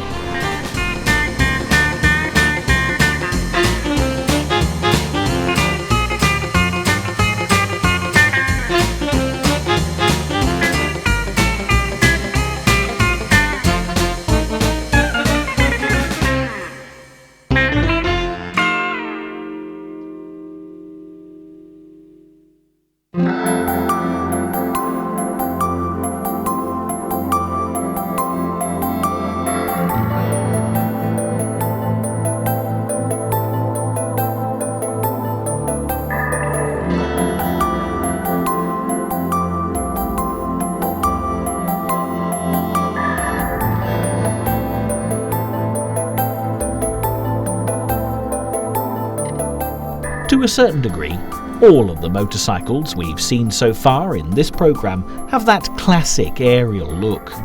But this next machine truly is in a class of its own. This is the Ariel Leader, the culmination of Val Page's lifetime of experience in motorcycle design. And if Yamaha or Suzuki presented it today as a 21st century answer to commuter traffic congestion, it wouldn't seem at all out of place. Yet this motorcycle first rolled off the Ariel production line in 1958, unquestionably decades ahead of its time. This particular leader is actually a 1961 model that's been much treasured by its present owner for the last 28 years. Scrap and breakers yards are great places for classic motorcycle enthusiasts in search of precious replacement parts, and this leader ended up at a scrapyard, abandoned, with a coat of bright orange paint. When this collector discovered it there, while rummaging for a part for a BSA Bantam, he couldn't resist it, despite the appalling colour scheme. Getting the leader back on the road wasn't hugely complex, as one of the major plus points of the design was its simplicity. If you're looking for an Ariel leader, they're definitely becoming more collectible as time goes on, partly because age and rust does take its toll. Nevertheless, this leader has given very good service over the past 28 years, and even when it has on rare occasions proved troublesome, other Ariel enthusiasts are never far away. On a trip to Scotland, the little end bearing ceased, but even at a remote Scottish garage, an Ariel collector was discovered just a few miles away. By the morning, the bike was fixed and back on the high road. This is nothing unusual in the world of classic motorcycles, and even on the continent, riders have always found like-minded souls to help out in times of breakdown. The generosity of spirit between classic motorcyclists is universal, even transcending language barriers, which all adds to the attraction of these wonderful old machines. From a technical viewpoint, the leader was something of a masterpiece. Val Page literally tore up the rulebook and came up with an easily manufactured tourer that was stylish, effective and economical. A 250cc two-stroke engine hangs from a rigid beam frame made from two simple pressings. Economical to manufacture, the design was nevertheless impressive, with a self-contained fuel tank in the optimum position for the best possible handling. Not that you'd realise there was anything unusual here, because there's a dummy petrol tank between the rider's knees that actually provides the space for a luggage compartment. This allowed for streamlined panniers whilst accommodating the maximum amount of luggage.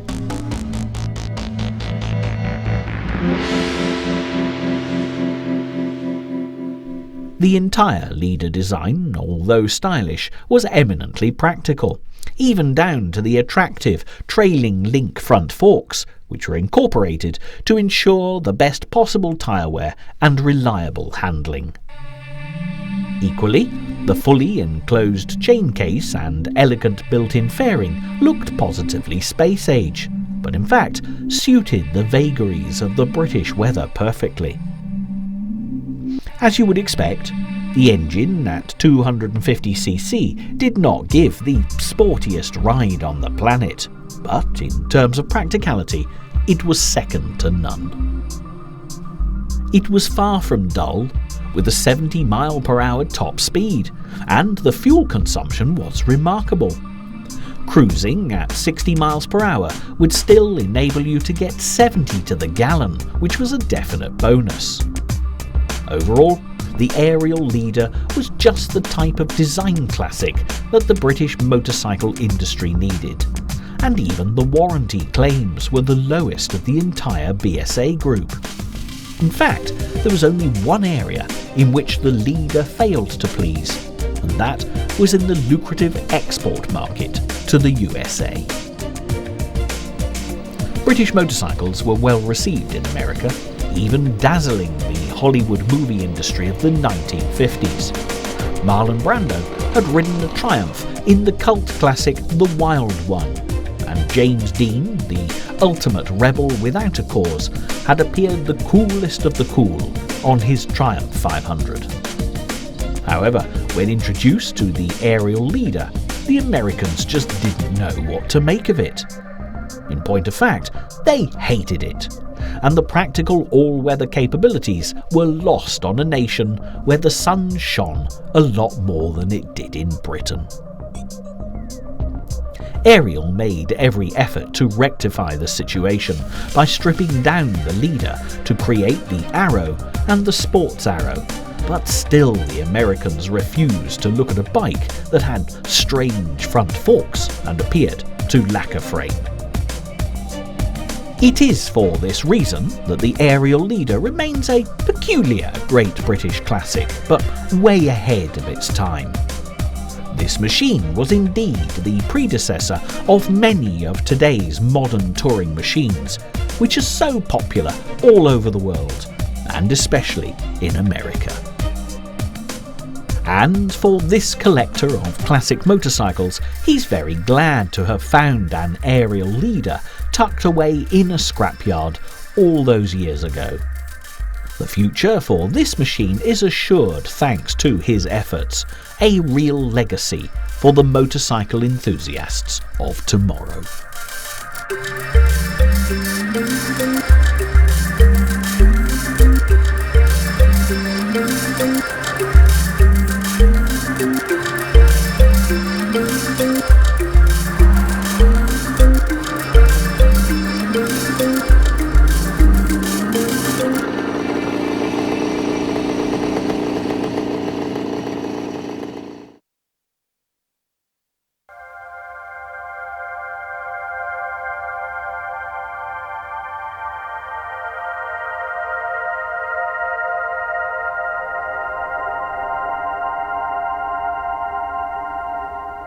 As our time looking at classic Ariels draws to a close, this is one story that sadly does not have a happy ending.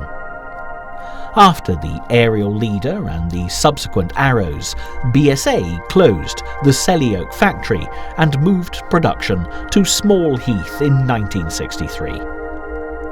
Val Page had one last design to offer, proposing a Leader with a 70cc 4-stroke inline 4 engine, but the now beleaguered management chose not to put it into production.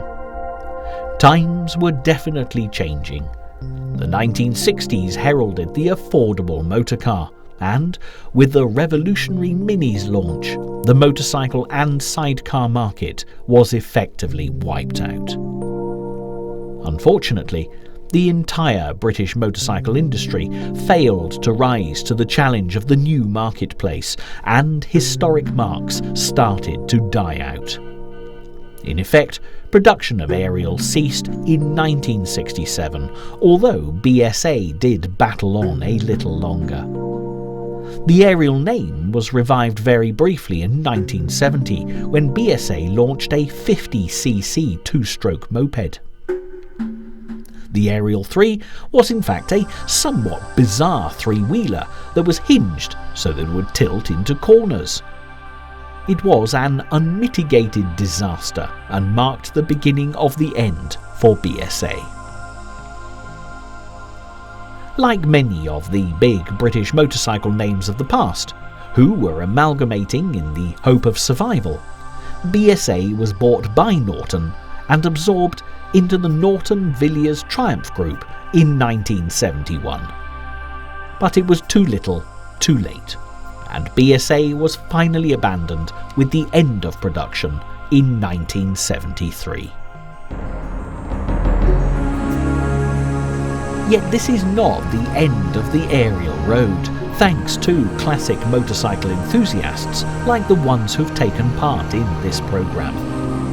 The quality of the engineering and the simple elegance of the designs of Val Page, Edward Turner and Bert Hopwood have ensured that the Ariels produced in the Selly Oak factory would survive the test of time. These motorcycles truly are a vivid reminder of a bygone age, and although undoubtedly precious treasures to their owners, they're also extremely important in terms of social history. The Ariel story is one of motorcycles, engines and technology, but it also charts the history of industrial Britain through the 20th century. Whatever your interest in Ariels, this selection of machines should have given you an insight into this very special branch of classic British motorcycles. The one piece of advice that every owner has given is that the Ariel Owners Motorcycle Club, to give it its full title, is the place to go if you want to discover more about the magic of Ariel motorcycles. If you're just setting out, looking for an Ariel to buy, then this is a great place to start. And should you be the proud owner of a wheelbarrow loaded with an Ariel in pieces that you want to put back together again, then all the expertise can be found within the club. There's a remarkable camaraderie between members, and for the novice and expert alike, the club will always have something to offer. Sadly, time really is now up, and as these wonderful old Ariels ride off into the distance, it's certainly been a great privilege to enjoy such a vibrant blast from the past. The name Ariel belongs to a mischievous spirit creation of that most famous of Midland sons, William Shakespeare, in his final play, The Tempest. Considering the closing words of The Tempest were Shakespeare's last lines, they're remarkably appropriate to finish this programme with, as he says, "Let your indulgence set me free." Hopefully, this is precisely what these rather more modern Ariels have achieved throughout the course of this programme.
Mention the name BSA, and images of classic motorcycles will instantly spring to mind.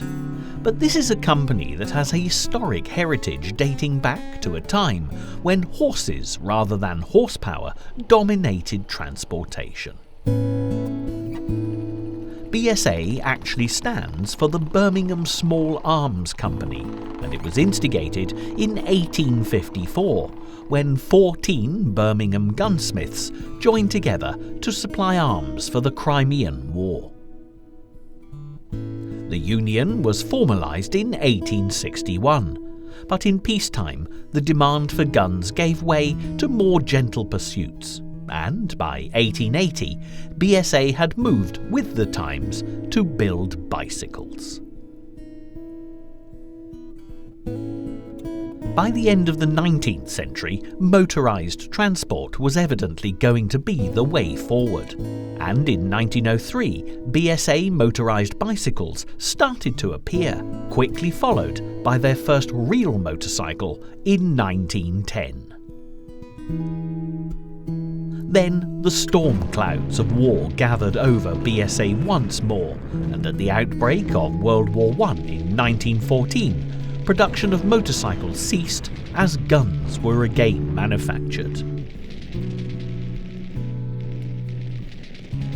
When the war came to an end in 1918, BSA turned their attention back to motorcycles, and by the 1930s, real progress was being made with BSA's world-famous Star series. The Blue Star was quickly followed by the Empire Star, and eventually the Star definitely turned to gold. This was the heyday of motorcycle racing, and when Walter Handley won the 1937 Brooklands Gold Star on a 500cc Empire Star, the future production of a 350cc and 500cc machine took the Gold Star name, and these BSAs proved to be a huge success with motorcycling enthusiasts everywhere. As the 1930s drew to a close, a Second World War became inevitable, and although motorcycle production continued, BSA's Allied war effort was considerable as they manufactured munitions, shell fuses, and a folding bicycle. Reliability was crucial during the conflict, overseas and on the home front, and BSA's military M20SV proved to be just that, with over 126,000 machines manufactured. Sadly, BSA suffered a direct hit during the German bombing raids of Britain, damaging premises, destroying machine tools, and worst of all, killing 53 employees. Between the two world wars, BSA had become the biggest motorcycle manufacturer on a global scale, and claimed that 1 in 4 motorcycles on Britain's roads were BSAs. It was a success that they built upon throughout World War II, and in the post-war 1940s and 50s. Despite storming into the 1960s with massive profits, BSA made the same error as their fellow British motorcycle manufacturers by failing to keep up with the times. With little investment in new technology at a time when Japanese imports were becoming highly competitive, in just a decade, BSA was facing financial disaster.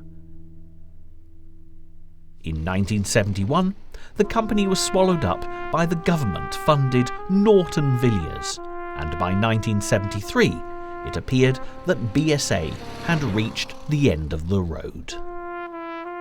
Yet the BSA legacy is still very much alive and well today in the world of classic motorcycles, with much loved and cherished machines saved and restored for posterity.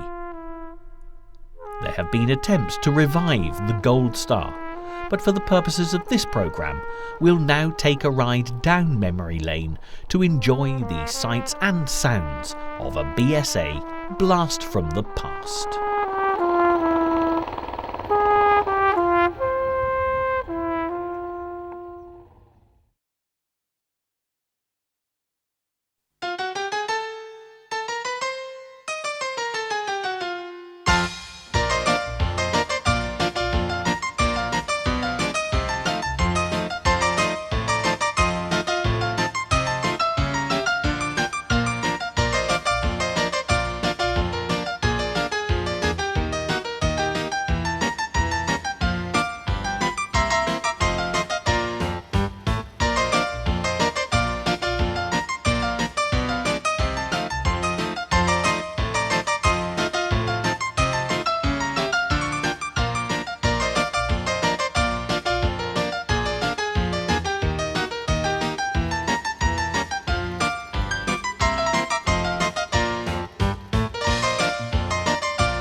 When this delightful motorcycle first left the company's Birmingham factory, BSA held the ever-expanding motorcycle industry in the palm of its giant conglomerate hand and wouldn't let go. The slogan of the time, being emblazoned on adverts all over the country, was "1 in 4 is a BSA." And this was a boast that was more than backed up by sales statistics and brand loyalty.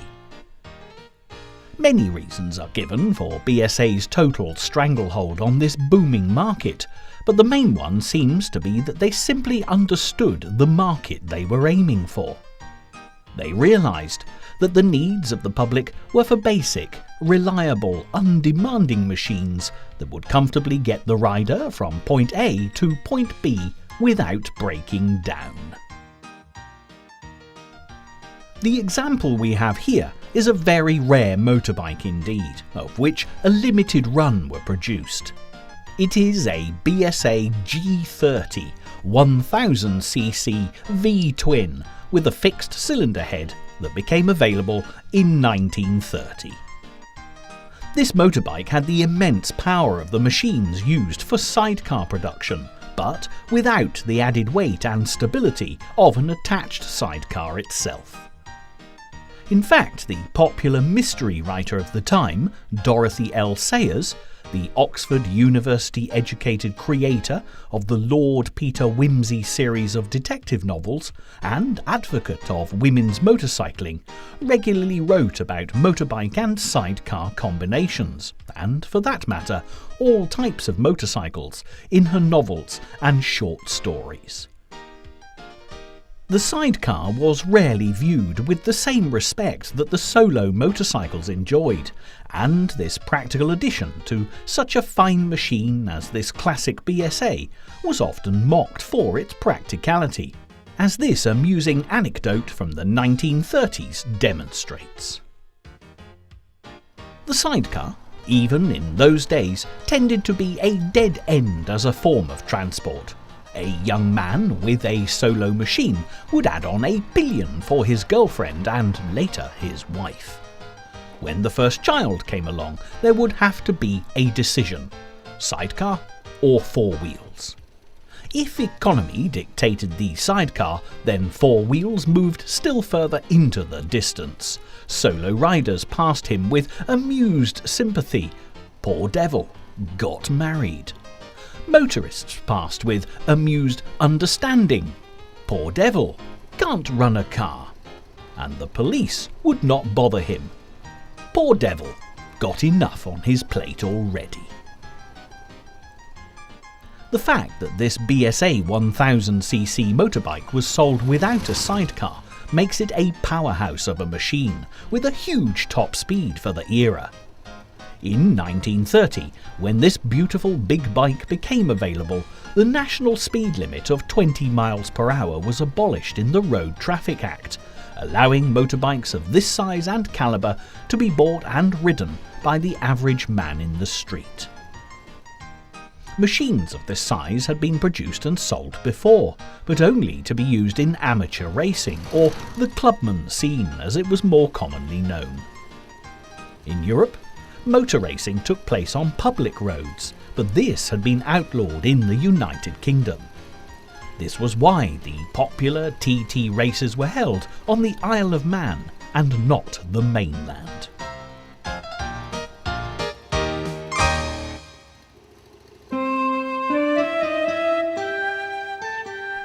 By the time of the 1930 Road Traffic Act, which took away the 20 miles per hour restriction, the TT was firmly established as a Manx event and still remains so to this day.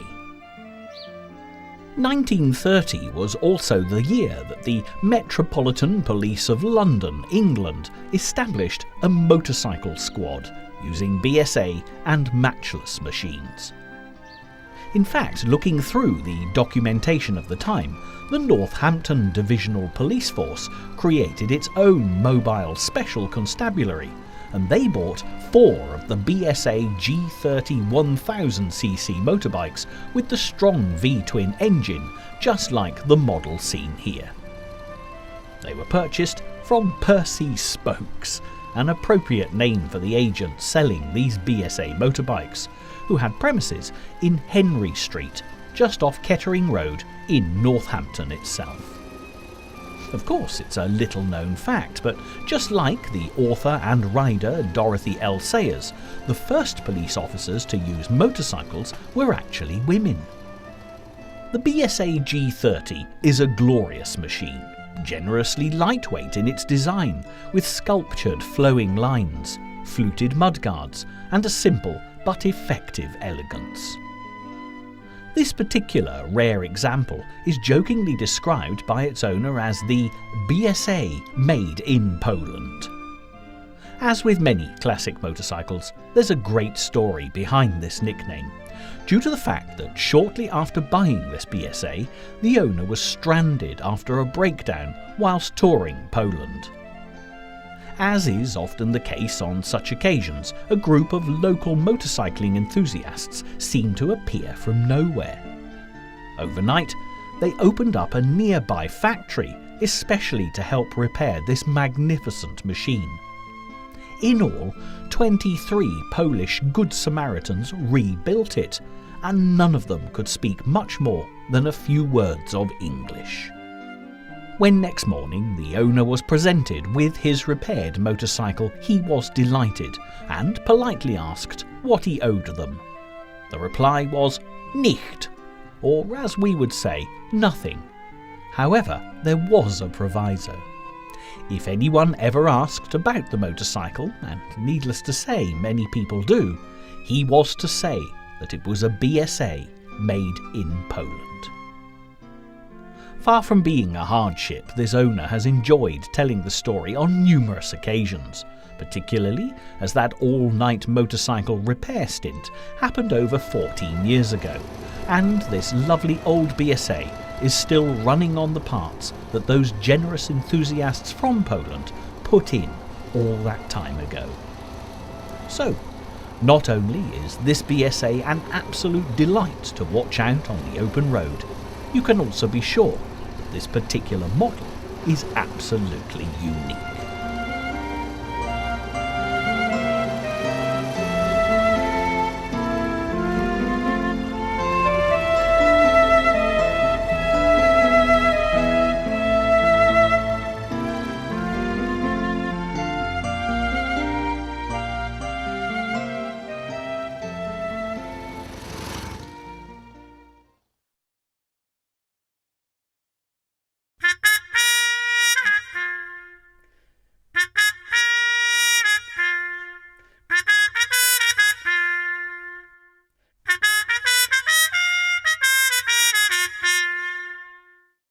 In the years between the two world wars, BSA very quickly moved with the times, creating motorcycles that the great British public really wanted to own. As already mentioned in our introduction, the mainstay of this period of development was the Star range of models, and we actually have 3 prize specimens featured in this programme. The machine you're actually watching being put through its paces is a 1938 Empire Star, although it was not the first to appear in BSA's shining firmament.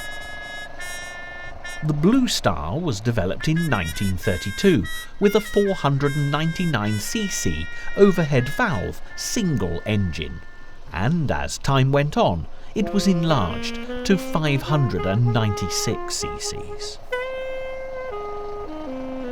The man responsible for the design of the BSA M23 Empire Star was Val Page, a remarkable talent in the field of classic British motorcycles. When he moved to Ariel in the 1920s, he revolutionised the company with his elegantly simple motorcycles, moving from the flat tank to the saddle tank, while sporting classic single-cylinder overhead valve and side valve engines.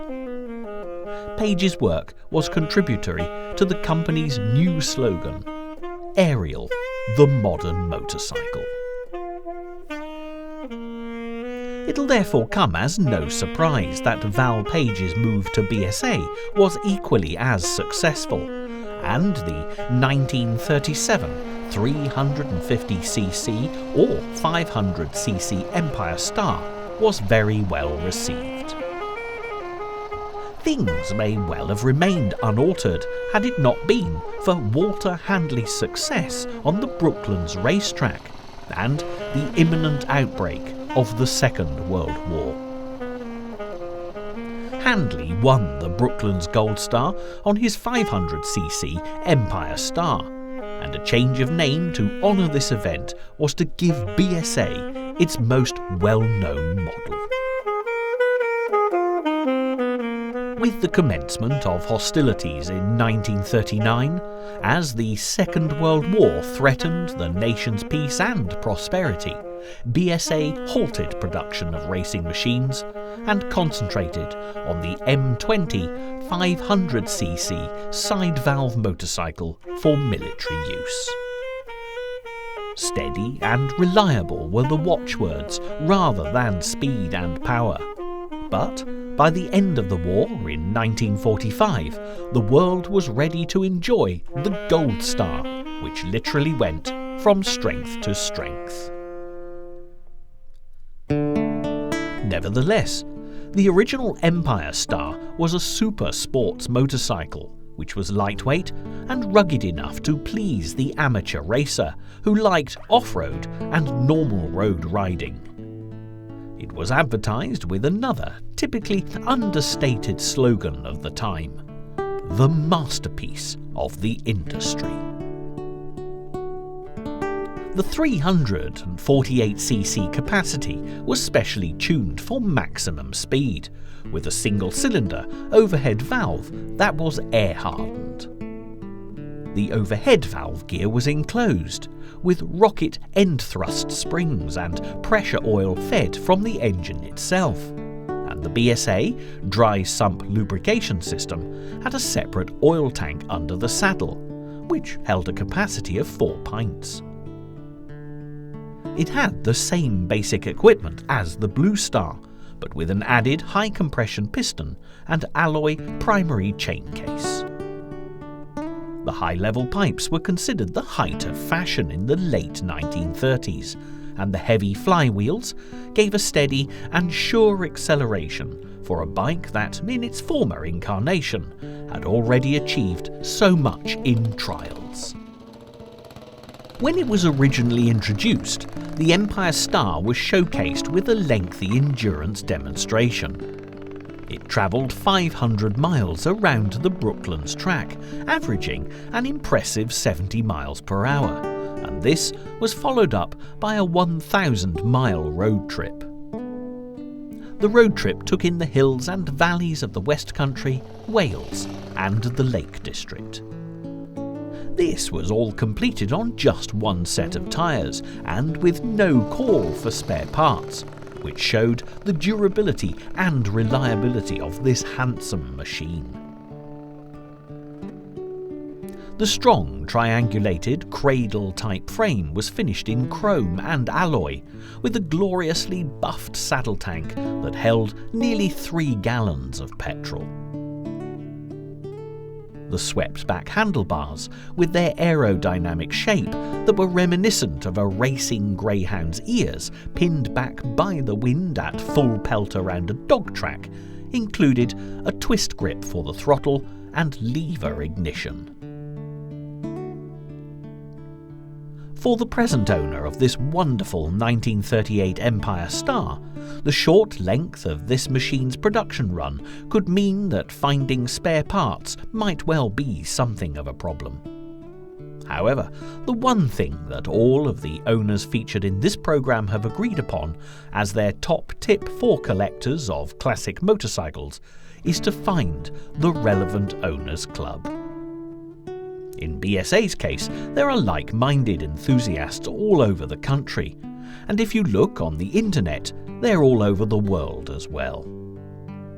Here you'll discover a veritable colossus of information, and you can guarantee that whatever spare part needs to be hunted down, there will be a chap whose best mate has heard of a friend who can find you one, or failing that, knows a man who can make it.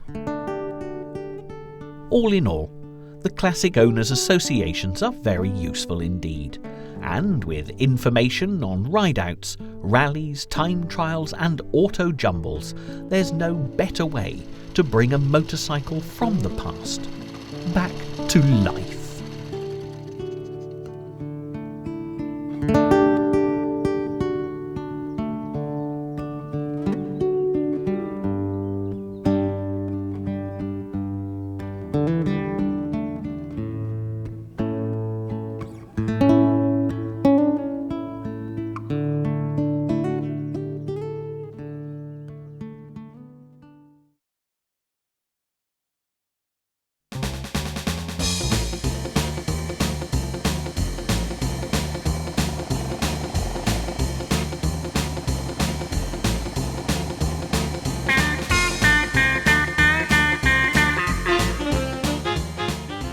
The BSA Gold Star shines brightly in the annals of motorcycle history.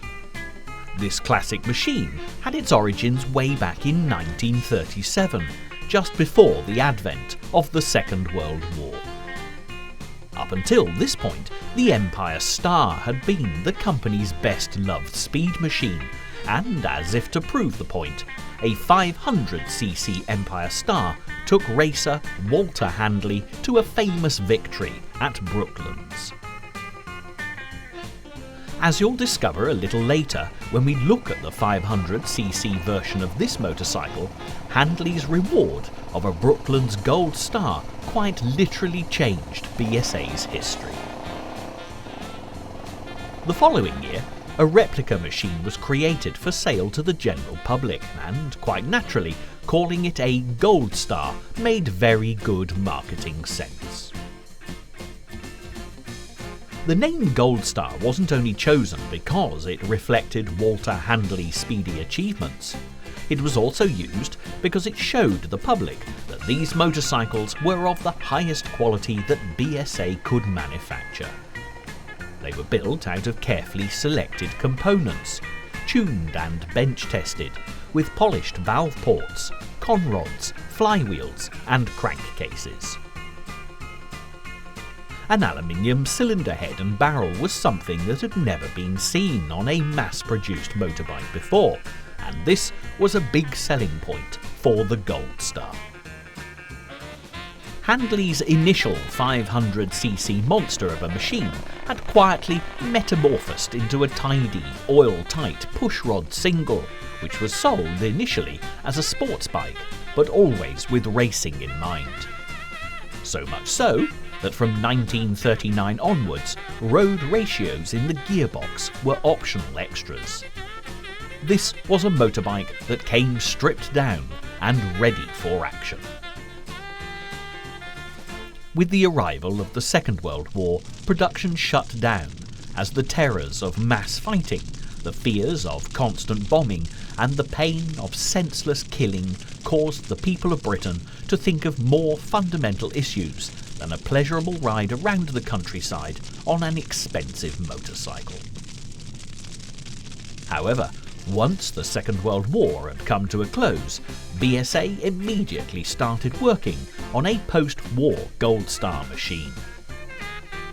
The very first of these Gold Stars was not on sale to the general public immediately. Amateur racing caught the first glimpse of them in competition, and they were clearly visible in the 1947 Manx Grand Prix and 1948 Clubman's TT. On the strength of these powerhouse performances, BSA unveiled the new Gold Star at the Earl's Court Show in London, England. The difference between the pre-war Gold Star and the first post-war model was in the engine capacity. This new BSA Gold Star, arriving fully formed and track-tested in 1949, was a 350cc machine. The slightly altered design included an alloy head and barrel that enclosed the pushrod tube this time. There was a huge catalogue of specifications for them, which included a massive choice of gearbox ratios with different cams and port sizes. It was evident that the enthusiastic amateur racer now had a real bike to compete on, which could not only be used on the testing tracks of Brooklands and Donington, but also for general riding on the long and winding roads of Great Britain. The stylish look of the BSA, with its upswept exhaust pipe and downswept racing handlebars, proved to be very easy on the eye and attracted admiring glances wherever it went. New telescopic forks were added, as was a plunger rear suspension. The version we can see here was specially designed for the Trials rider, which was born out of the consistent development programme instituted by Bert Hopwood and put into practice by Roland Pike. The special lightweight rigid frame is the difference between this bike and its counterparts. The top speed was limited because of the low-octane fuel that was available, and only managed to reach 80 miles per hour if you were going down a steep hill and covered from head to foot in butter. However, when it was fitted with the factory tuning parts, it could top 90 miles per hour without the need of a steep decline or greasing up the rider. In 1949, this better-equipped version won the amateur 350cc race in the Isle of Man TT. The 1950s were an amazing decade for BSA, which saw them become the biggest motorcycle manufacturer in the world. They produced over 75,000 bikes in 1 year alone. At the start of the decade, the 350cc was slightly revamped, with a larger 8-inch front drum brake, and 2 years later, due to a few minor detail improvements, the 350cc's Gold Stars could easily exceed 95 miles per hour without breaking into an oily sweat. The frame changed too, and became an all-welded construction of single top tube and a duplex cradle under the engine. An effective swing-arm suspension was added to the rear, and by 1954, with more tinkering taking place, the 350cc Gold Star achieved that elusive ton. 100 miles per hour was now the standard. The first win for the 350 machines in the 1949 Isle of Man Clubman's TT gave BSA a taste for success, and this powerful beauty continued to dominate the race until 1956. In the final year of racing, due to the 350 series being discontinued, only 2 of the racers in that particular field rode anything other than a BSA Gold Star. This was truly an amazing tribute to this universally acclaimed motorcycle.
The BSA Gold Star is the one classic bike name that still carries an aura all its own even today, and the 500cc series was indisputably the big daddy of the bunch. The fact that it has been copied by every other motorcycle manufacturer to the point of parody makes it, without doubt, the leading icon in its class. Unlike many other iconic or classic motorcycles, the Gold Star, or Goldie as it was affectionately nicknamed by the general public, could actually lay claim to being as good as the legendary status it boasted. Not only were they a class apart on the road, but they also stood wheels and handlebars above other motorcycles when it came to motocross riding, Grand Prix racing, and even testing trial biking. To borrow a phrase from a review of the Gold Star, you could put a good rider on a Goldie in any discipline and he could win. And this did prove to be the case. But competitive success wasn't always such a foregone conclusion, as in 1912, the BSA factory had withdrawn from racing activities after all their entries failed to finish in that year's Isle of Man TT. Worse still, they were gaining a reputation for solid, dependable and, ultimately, dull motorcycle manufacturing. So, in order to kickstart their image again, the BSA Empire Star was given an intense makeover and tweaked harder and faster than ever before. Increasing the engine to 500cc's, this production model was ridden by Walter Handley at Brookland Speed Bowl, a testing track in Weybridge, Surrey. Handley was allegedly the first rider to achieve the 100 miles per hour mark and was awarded a Brooklands Gold Star for his efforts. This then became the name for the revamped Empire Star, which was available for the public to buy in 1938. Sadly, the advent of the Second World War halted the production after only a year. Nevertheless, in the post-war market, the Gold Star made a triumphant return with a 350cc model, and by 1955, 33 out of the 37 entries to the 350 Clubman's TT race were riding Gold Stars. In 1950, with the roaring success of the 350 Gold Star range, BSA decided to release a 500cc version. The engine was air-cooled with an overhead 4-stroke valve. It produced 42 horsepower at 7,000 revs per minute and had a top speed of over 110 miles per hour.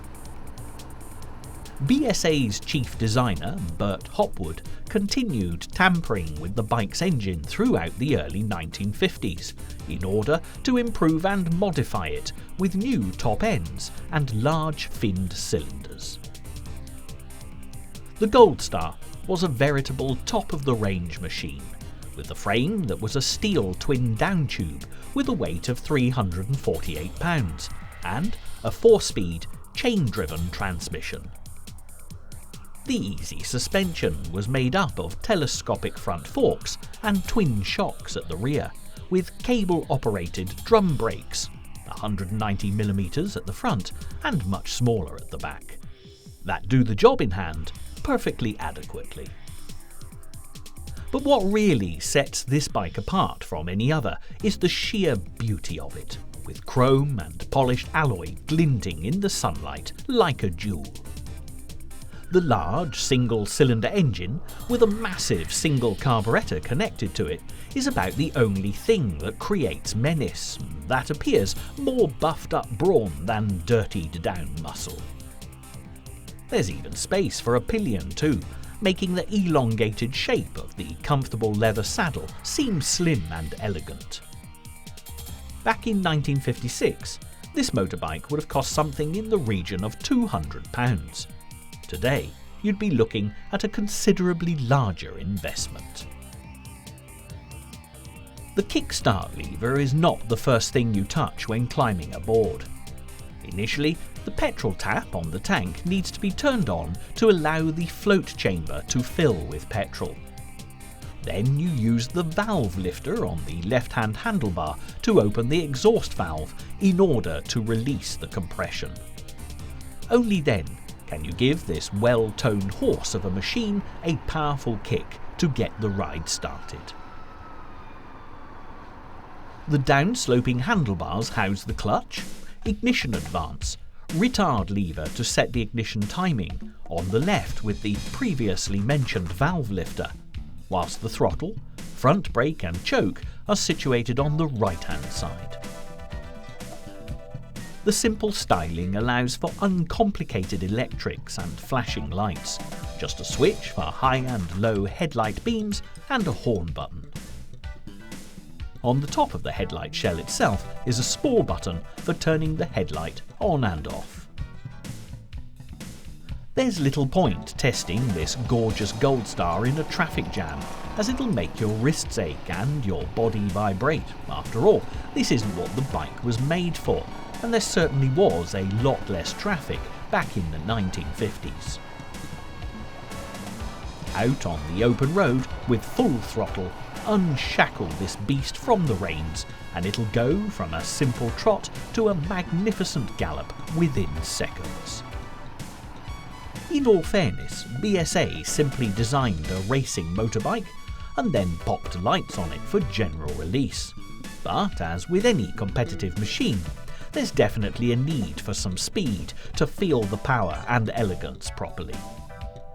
The twittering sound, which is characteristic of all Goldstar machines on the engine Overrun, is so pleasant to a rider's ears that it's often tempting to keep revving it up and down just to listen to it.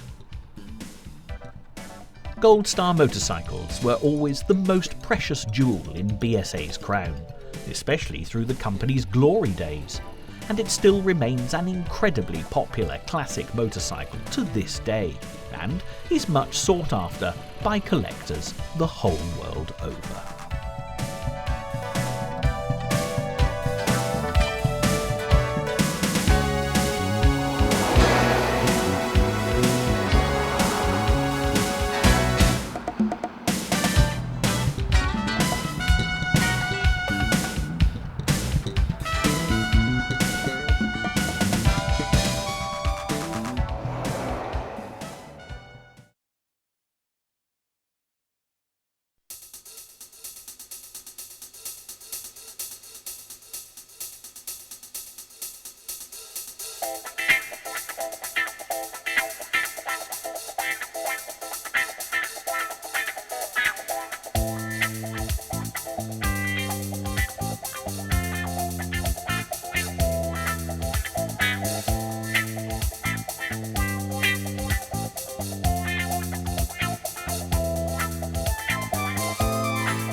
As the 1960s dawned, people began to realise that they'd never had it so good, and the whole world seemed to be switched on to free love, peace and freedom, and all everyone seemed to want to do was travel.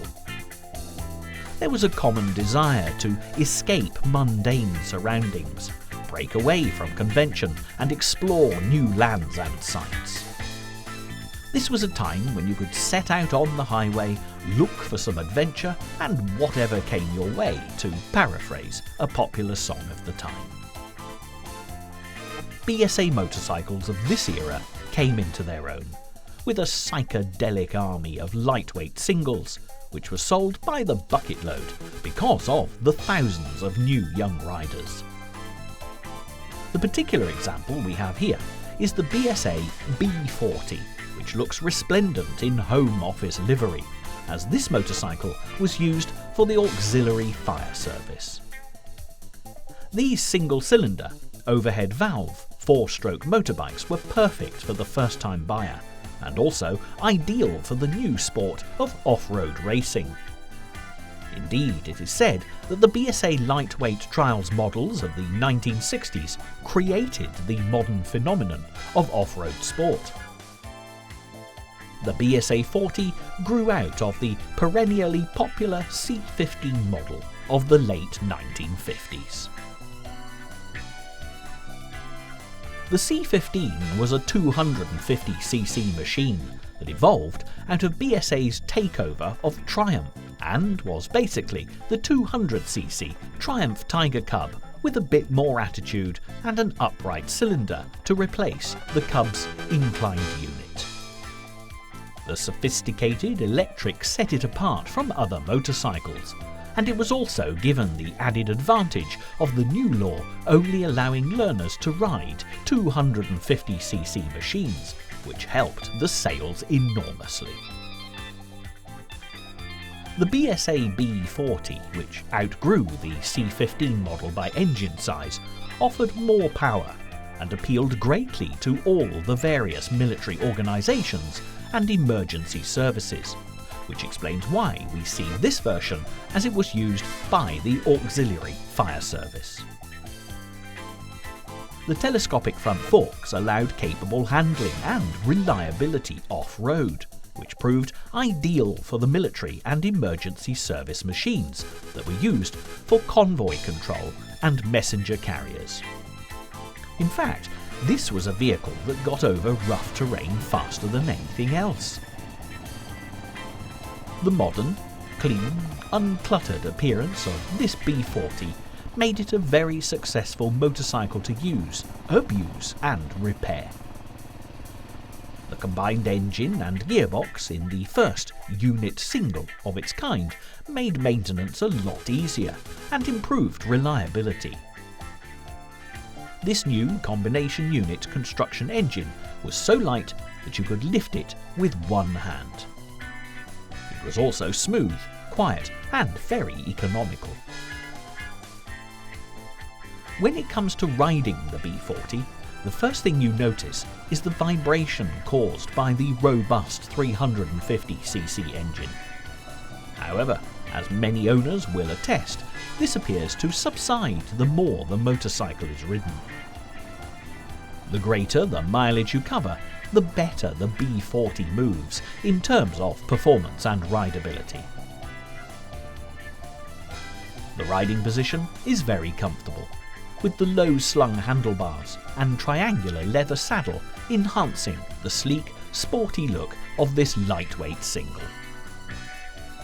The fact that the suspension uses a very satisfying hydraulically dampened telescopic fork at the front, with a pivoted fork at the rear, only adds to the easy ride once the vibration diminishes. The engine proved to be incredibly contented at low speeds and yet gave excellent acceleration, especially in second and third gears. Put the motorbike in top gear, cruise along at 60 miles per hour, and this machine purrs like a lion after a big feed. The straight-through exhaust is probably louder than a purring lion, but this evokes a pleasant sound reminiscent of the nostalgic golden era of the British motorcycle industry. It is a beautiful bike to look at, even more so here with the specially fitted Home Office livery adorning it like a proudly worn badge of honour.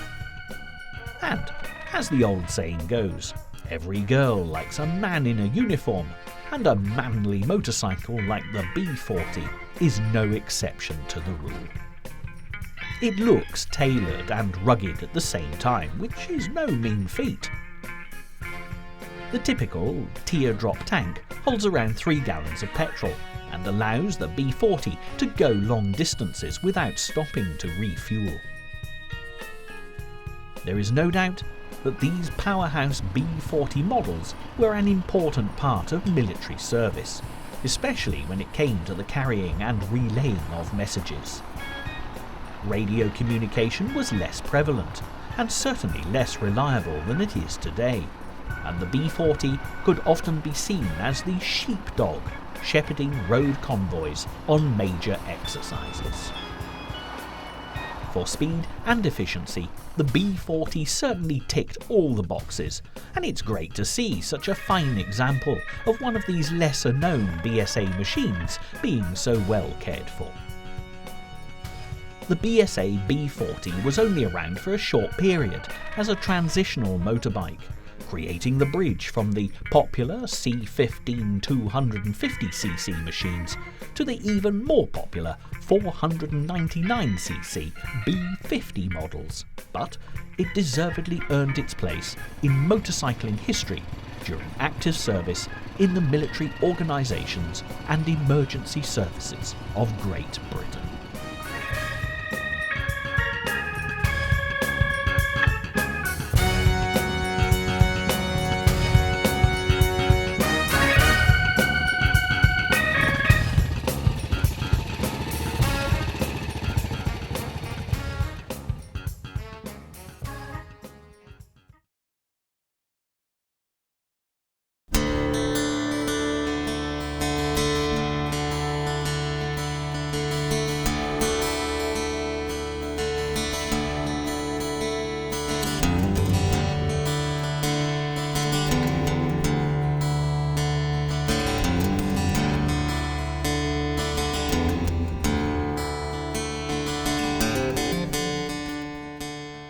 Throughout the 1950s and 60s, BSA came up with some positively explosive names for their motorcycles: Thunderbolt, Lightning, Firebird, Hornet and Spitfire expressed the mood of the moment, and as the real possibility of landing a man on the moon was transformed from science fiction into the NASA space program, BSA came up with the Rocket, one of the best loved motorcycles of all time. This is a BSA Super Rocket 650cc that was manufactured in 1959. But the first rockets were actually launched some 5 years earlier in 1954. The brief for the designers at BSA had been to come up with a motorcycle that would appeal to the tastes of the American riders, and the Rocket did just that. Quickly nicknamed the Missile with Muscle, the model sold very well in America, but BSA would probably have been pleasantly surprised at the very favourable response the bike got from British motorcyclists, as a great many Rockets were actually sold on both sides of the Atlantic. The all-new, improved Super Rocket was introduced in 1957 to build upon this success, and with a price tag of just over £1,000, it was certainly at the more exclusive end of the market. The technical specification included a 650cc overhead valve twin engine with racing valves and springs. There was an Amel TT Racing carburettor, Super Sports camshaft, and the engine was advertised as having been tuned at the Birmingham factory for maximum horsepower output. In fact, the tagline claimed that the Super Rocket was for the highway rider who wants the response of a competition-type twin.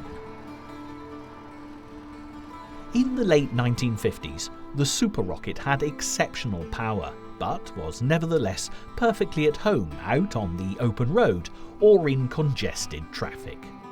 So often at this time, low-end performance was sacrificed to gain power, but not in this case, and with well-designed lines and enough chromium to positively outshine the competition, the Super Rocket was as aesthetically pleasing as it was fast.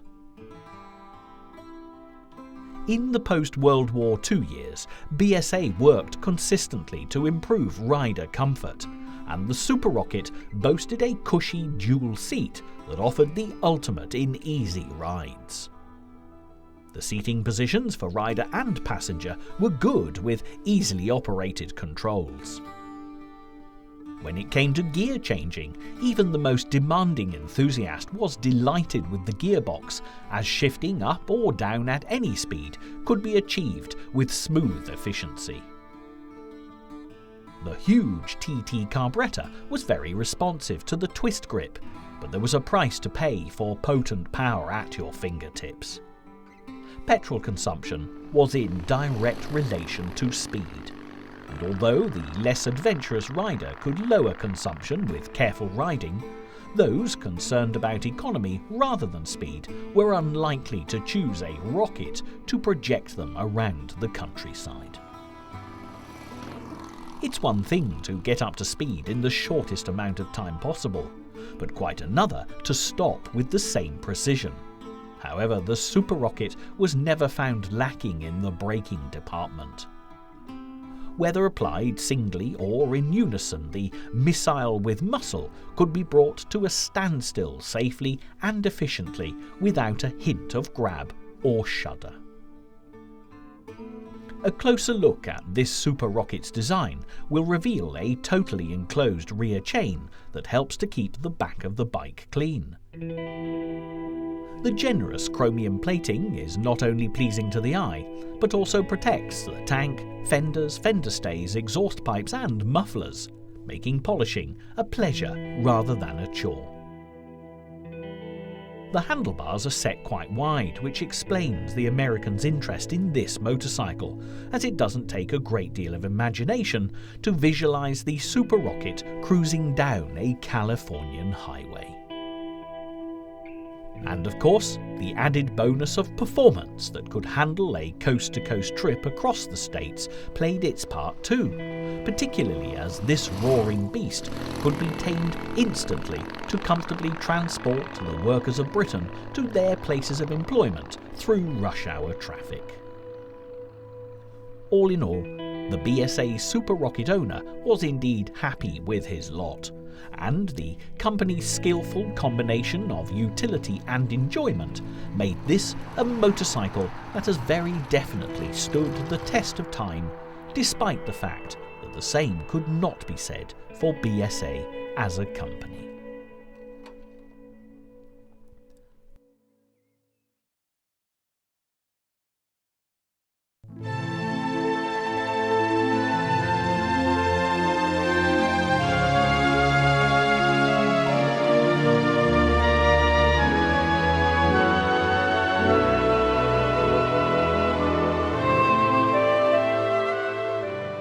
As our time looking at classic BSA motorcycles draws to a close, it's hard to understand why such an iconic and financially successful company failed to survive beyond the 1970s. When you remember the remarkable star models and Walter Handley's great achievements for BSA on the racetrack, plus the introduction of other timeless classics such as the diminutive Bantam, the A7, A10 and the C15, it's difficult to work out how things have gone so badly wrong. However, BSA were not alone in this respect, because the problems that beset them were the same difficulties faced by the British motorcycle industry in general. The late 1930s witnessed the evolution of AMC, associated motorcycles, and, in theory, the merging of small companies together, in this case Matchless, AJS, Francis Barnett and James, seemed to make a great deal of sense. Meantime, BSA had become the largest motorcycle company in the world and began a series of acquisitions of their own. They acquired Sunbeam from the newly formed AMC, took over Ariel, one of the greatest names in British motorcycle history, and by 1951 were in the enviable position of buying Triumph. As BSA's major competitor, AMC were also busy in the takeover market, winning the prize of Norton for their conglomeration. The British motorcycle industry had changed beyond all recognition. Gone were the small concerns often run as family businesses, with their talented engineers, creative designers, and unadulterated passion for speed. As the years passed, the boardrooms of these mighty industrial giants filled with businessmen who knew nothing of motorcycle design or production, and the consequence was a complete failure to innovate. Even BSA, with its past glories and massive profits, went into a decline as the Japanese manufacturers, such as Suzuki and Yamaha, took full advantage of the situation, importing state-of-the-art, low-cost machines into 1960s Britain. AMC went bankrupt in 1966 and were taken over by Manganese Bronze Holdings, while BSA battled on until they were absorbed by the same consortium to form the Norton Villiers Triumph Group in 1971. Incredibly, BSA, the biggest single manufacturer of them all, was lost and consigned to the history books, and only Triumph, the company bought by BSA in the 1950s, has survived to produce great British motorcycles in the 21st century. But it's not all doom and gloom, thanks to the many classic motorcycle enthusiasts that delight in tracking down ancient and decaying BSA machines and bringing them back to life. As you've seen during the course of this programme, the BSAs of the past are in very safe hands, which means that new generations of future motorcycle enthusiasts have a very fine legacy to inherit.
When it comes to British motorcycles, the name of Norton has always been synonymous with performance and style. Like so many British motorcycle manufacturers, the company's roots were firmly established in the bicycle industry and in the Midlands. James Lansdowne Norton of Birmingham began the Norton Manufacturing Company in 1898, making chains and other items for bicycles, the greatest transport innovation of the day. But the need for speed is evidently not a modern phenomenon, because in 1902 the first Norton motorbike was produced when an engine was added to a bicycle frame. It was a revolution indeed, and progress was unstoppable. The advent of motorsport was inspirational to Norton, and when one of his motorcycles, complete with a Peugeot engine, won the first ever TT race on the Isle of Man in 1907, the company expanded into the newly evolving transport marketplace. This is Harrods in London's fashionable Knightsbridge, and if you'd wanted to purchase a Norton motorcycle in 1909, you could have bought one from here. There was a choice of 8 models, but despite the popularity of the new motoring craze, Norton struggled as a business. The man responsible for giving his name to these motorcycles was a very good engineer, but not so skilled as an entrepreneur, and by 1913 the company faced bankruptcy. Fortunately, one of the main creditors stepped in to save the day and formed Norton Motors Limited, allowing manufacturing to continue. Between 1914 and 1918, Norton's factory was kept busy with contracts for World War I, supplying motorcycles for the Russian army, Great Britain's allies. The company needed to move to larger premises in the Aston area of Birmingham, and it was at this time that the now famous Norton logo started to appear. As peace followed the war that was supposed to end all wars, James Norton fulfilled his dream of creating an overhead valve machine. The Model 18 first appeared in 1922 and quickly became established as one of the fastest motorcycles around. These were the golden years of the British motorcycling industry, as racing, whether in the TT on the Isle of Man or the Brooklands Road Special, put every new design to the test. James Norton died in 1925 at the age of 56, but his legacy lived on when a new design with an overhead camshaft helped the company to dominate the racing circuits of Britain and Europe for the next 25 years. However, the war to end all wars proved to have offered false hope. World War II broke out in 1939, and during the 6 years of the conflict, more than 100,000 Nortons were manufactured for military use, as production of the rest of the range was suspended. In the post-war years, such classics as the Dominator and the Commando all added to Norton's credibility. But the 1953 takeover by Associated Motorcycles Limited set a downward trend from which the British motorcycle industry, and inevitably Norton, would never fully recover.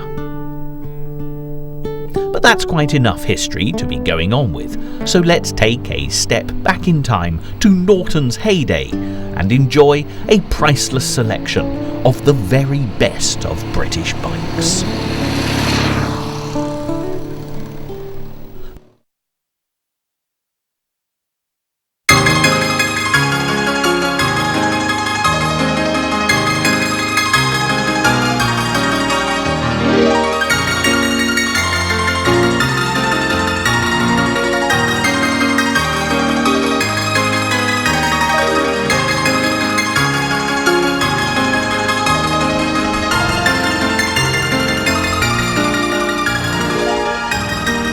The Norton 16H lineage can be traced back as far as 1911, with this quaint press release from the Gentleman's Journal of that very same year, extolling the virtues of the Norton Manufacturing Company's motorbike production.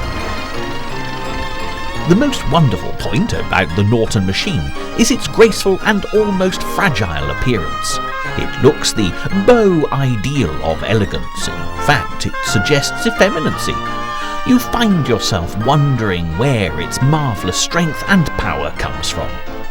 It is so scientifically designed that the art of its construction conceals its Herculean capabilities. It must have taken years of study to perfect such a purveyor of power. It may be driven at a walking pace or at 50 miles per hour, or, if a greater speed is desired, a 12 horsepower engine will carry you along at 80 miles per hour with perfect comfort if your respiratory organs will stand it. The Norton 16H has been an Isle of Man TT racer, a family transport sidecar holder, and a wartime dispatch rider within its 33-year history. Like the other Norton motorcycles of its era, this machine was stamped with incredible longevity and a proud tradition. The Model 16, as it was originally called, was very similar in design and specifications to the very first Norton ever built, the Big Four, which was a particular favourite of James Lansdowne Norton, the founder of the company. The main difference between the two was the 16H used a smaller engine, but with the same 79mm x 100mm dimensions. The 490cc single-cylinder side-valve 4-stroke engine managed a top speed of around 80 miles per hour with an external valve gear. The Big Four frame was also used on the 16H, but this had an extraordinarily high clearance from the ground. To distinguish between models, the 16H frame was redesigned to have a lower ground clearance, and this became known as the home model for travelling around England, and this is what the H in its name derived from. Because James Lansdowne Norton had travelled around South Africa on a Big Four and noted how the roads were different in the outer reaches of the British Empire, the high ground clearance frames came to be known as Colonial models for riding abroad. World War I intervened in the production and development of the 16H model, and it wasn't until 1919 that a Norton 490cc engine acquired a chain drive with a 3-speed gearbox. A saddle tank eventually replaced the flat tank of the earlier 16H models in 1929, and the frame went through several carefully designed and up-to-date changes in order to make it more aerodynamic and aesthetically pleasing. During the 1930s, a few more changes took place. These included the change of the position of the exhaust pipe, which switched from the left-hand side to the right-hand side. This was quickly followed by a new 4-speed gearbox, which replaced the 3-speed one, and had been available on other Norton models for a few years previously. Because the 16H was a relatively cheap motorcycle to produce, without the quality, reliability, or assured road handling ability being diminished, it soon caught the eye of the British Army. As the approach of an impending Second World War dominated the whole of the United Kingdom, Norton's factory in Birmingham, deep in the heart of the Midlands, began producing a military version of the Model 16H for possible use in the war. taking the engine from the 1937 version with an open valve gear and a high ground clearance frame with crankcase shield, and stripping it down to the bare essentials in case of off-road action, this military version of the 16H was capable of taking all the abuse that a rider or a terrain could throw at it. The buffer stops on the forks and the lower overall gearing enabled the rider to travel across smooth or rough ground with equal power and balance. Up to 100,000 of these military 16H machines were delivered and used during the entirety of the Second World War, which started in 1939 and ended in 1945. The military 16H motorcycles were painted in accordance with which branch of the military they were issued to. The Army had olive green or khaki. The Royal Air Force had light blue paintwork, whereas the Navy had a deeper and darker blue. Some of the specially built and military tested 16H machines even stayed in Army service well into the 1950s, such was their ease for mechanics to maintain and for soldiers to master.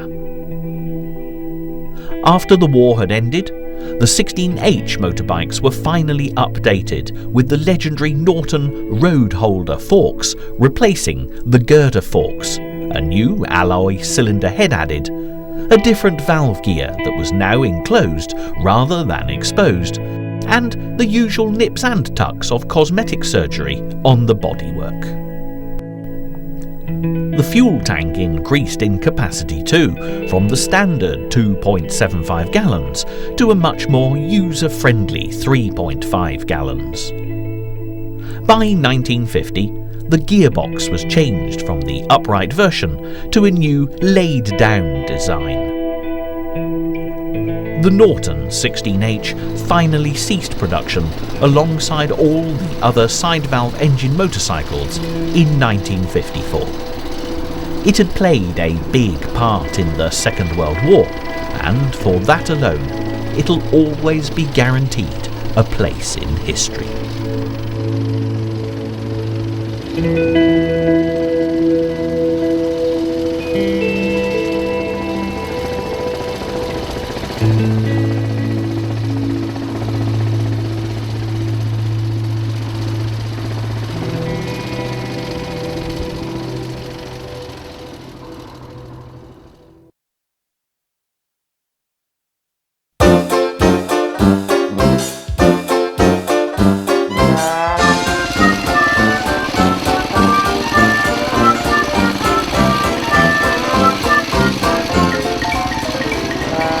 The Model 18 has a long history in production with Norton, starting as it did in 1922 and not ceasing manufacture until an amazing 32 years later in 1954. The Model 18 was so called because it was, logically enough, the 18th model that the Norton Manufacturing Company had made since they started producing motorbikes in 1902. All of these earlier Norton motorcycles were side-valve, belt-driven machines and were built predominantly for racing. Eventually, Norton had to bow to the predominant post-World War I trend of motorbikes with an OHV engine. That's an engine configuration in which all the valves are located in the cylinder head and the camshaft is located in the cylinder block. The camshaft operates the valves via lifters and push rods. But it must be noted that James Lansdowne Norton, the company's founder and principal engineer, was talking about overhead valves with Desmodromic operation as early as 1913, just before the onset of World War I. The Desmodromic valve control in the engine was an important development in motorcycling history. The valves in this system are positively closed by a leverage operation, rather than relying on the more conventional springs to close them. The valves in question are the ones that allow air into the cylinder, and the alternating ones that allow exhaust gases out.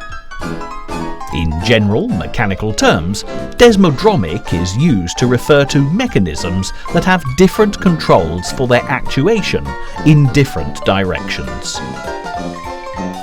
The word Desmodromic is derived from two Greek words: desmo, meaning controlled, linked, and dromos, meaning course, track. For an easy example, certainly one that's easier to say, if you imagine a saw cutting a tree trunk, the pushing and pulling of the saw is a desmodromic action. Whereas something like opening a door is not, because the handle is only controlled in opening, while the closing is less controlled, as it relies on an automatic spring. So, with this desmodromic control in the Norton bikes, no return springs are used, and the engine relies on compression to seat the valves. This allowed for much higher revs per minute and horsepower, which immediately proved itself in racing, and racing was the thing that James Lansdowne Norton was most interested in. In 1922, the first OHV machine, the Model 18, was wheeled out of the factory after being overseen in production and design by James Norton himself. Sadly, he never lived to see the continued success of his motorbikes, as he died in 1925, just when the Norton OHV bikes were establishing themselves as a force to be reckoned with on the racetrack. He did, however, live long enough to see his Model 18 break 18 world records at the Brooklands testing site in 1923. Brooklands was a motor racing circuit built near Weybridge in Surrey, England in 1907. It was the first custom-built oval-shaped circuit in the world, and at the end of the First World War, the track became the venue for motorcar and motorbike manufacturers to test their new models. The Model 18 used the 70mm x 100mm bore and stroke, and had an engine capacity of 490cc, with a top speed of roughly 80 miles per hour. After it had been pre-tested at Brooklands Racing Circuit, it was immediately used in the famous TT race on the Isle of Man, which it won in 1924. The sporting prowess of the Model 18 was soon overshadowed with the introduction of the overhead camshaft engine, which forced the Model 18 to slide comfortably into its niche as a touring rather than a racing vehicle. Norton's advertising slogan hyped the bike's performance and reliability, which stemmed from their reputation from the racetrack, and this is how the Model 18 was marketed, as a thrilling racing bike. In truth, this machine was a simple, solid and very basic motorbike, with a high, spindly frame, girder forks and a robust nature that suited your average motorbike punter in the 1920s and 1930s, rather than a speed demon who yearned for the fast bends and tight corners of a racetrack. Because of its sure handling, easy road holding and decent but tiny brakes, the Model 18 was the ideal bike to fit a sidecar onto. This was helped in 1925 by the addition of a 4-speed gearbox, which had a crossover drive that allowed the rear chain to be on the right-hand side of the Model 18, allowing much easier maintenance accessibility for when a sidecar was bolted on. During the 1930s, the Model 18 also gained a saddle tank, a proper gear oil pump and an inboard magneto, which was an ignition device that produced the alternating current for distribution to the spark plugs. Earlier versions had the magneto in front of the engine, which made it very vulnerable in wet weather and needed a splash guard fitted to keep the water out. In 1954, the Model 18, along with the side valve motorbikes with which it had shared many key parts, was put to rest and now belongs in the hands of the dedicated classic motorcycling enthusiast.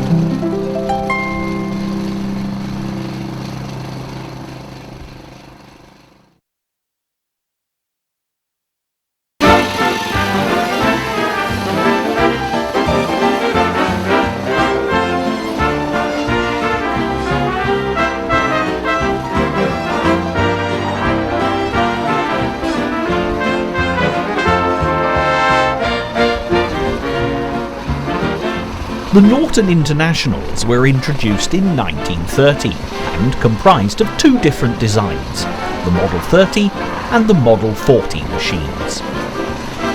These famous single overhead camshaft racers, both the 350cc version and the 490cc version, were the catalyst for the most famous Norton racing bike of all time, the Norton Manx, in 1938.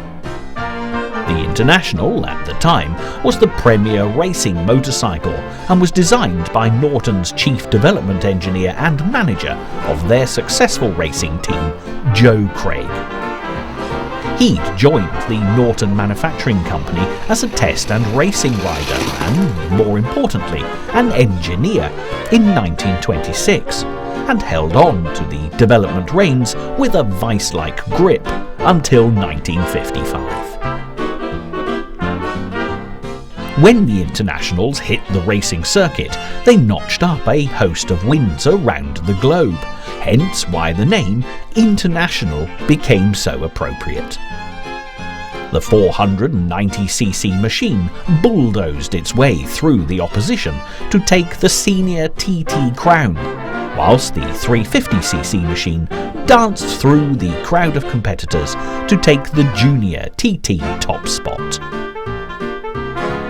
In 1932, the first Internationals went on sale to the public in both the larger and smaller versions, with little concessions for the home market.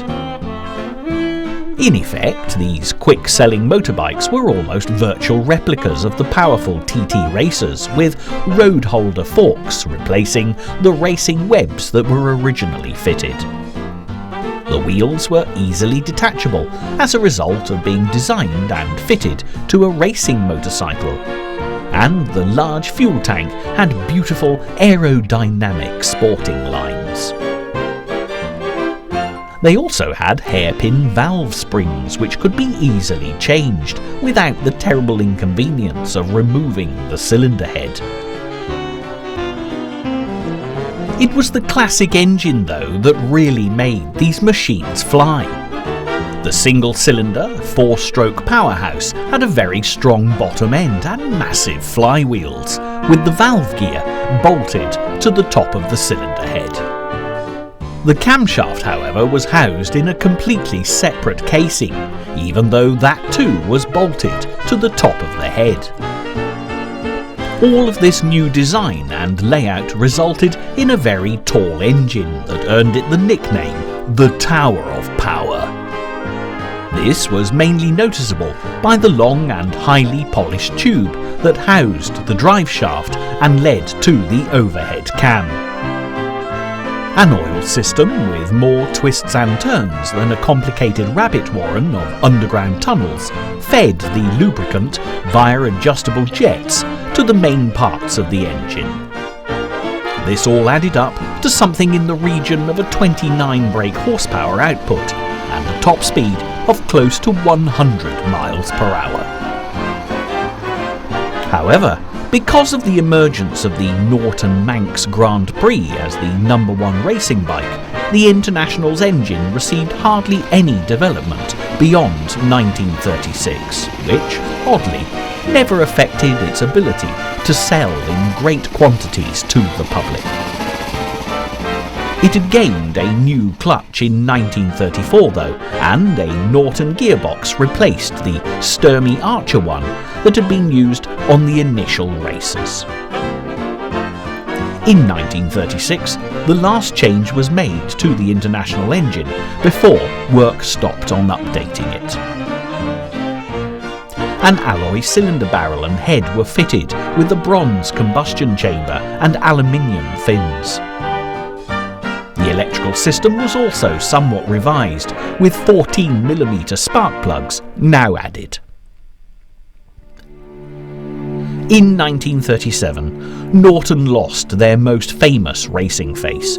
Jimmy Guthrie, the world-famous Norton racing rider from 1931 to 37, completed a junior and senior double on the Norton Internationals in the Isle of Man TT race, but after winning 6 times in his illustrious career with Norton, had to end his final TT race with retirement in 1937 when his engine failed. Later that year, he was tragically killed while trying to snatch victory from a supercharged BMW motorbike in the German Grand Prix. Many believe that this was one of the reasons that Norton lost faith in the Internationals, as they mourned his loss and instead concentrated on the Norton Manx motorbike. The biggest change to the Norton Internationals was made after the engine stopped being updated, and that was in the frame, when a rigid plunger rear-end suspension and girder forks were fitted in 1938. These were fitted a year after they'd been used with great success in the racing models. The difference between the Norton Internationals with racing fittings and a sleek look unmatched anywhere else at the time, and the other standard sports models that were on sale to the general public, was the price. The Norton Internationals became very expensive, although this didn't stop them from selling well, and they were always a desirable purchase for any true motorcycling enthusiast. It was the advent of the Second World War, with military orders coming in for the increased production of Norton's single-valve 16H models, which signalled the end of the line for the sportier Internationals. The Internationals took the checkered flag for the last time in 1939, and the first half of the story of the Norton International ended right there.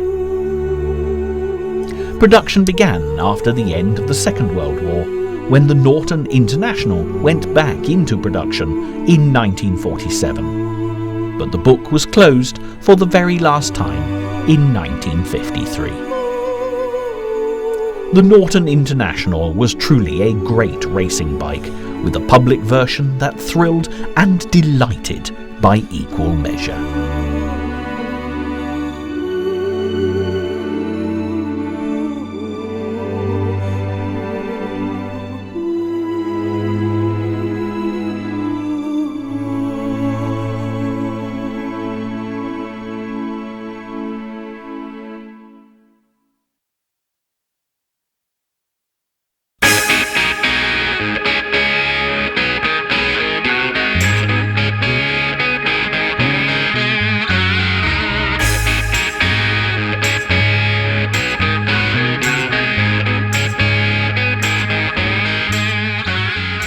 The Norton 500T Competition is a beautiful machine, with a look that combines classic roadster with classic off-roadster. It is essentially a trials motorbike, meaning that it was developed specifically for off-road riding. During the pre-war era of Norton manufacturing, these so-called trials bikes had only been available via mail order. For instance, the Colonial was one such bike, which had been developed by James Lansdowne Norton, the revered founder of the company, in the 1920s, after taking a riding holiday in South Africa. And it wasn't until the relatively late date of 1948 that such a machine was built and sold in the normal Norton range of motorcycles. This was the Norton 500T competition. In the post-World War II years, motorcycle trials became a very popular pastime. An entire generation of young men returned to civilian life after the constant adrenaline rush of war, and although they were undoubtedly glad to have survived, there was most definitely a void to be filled.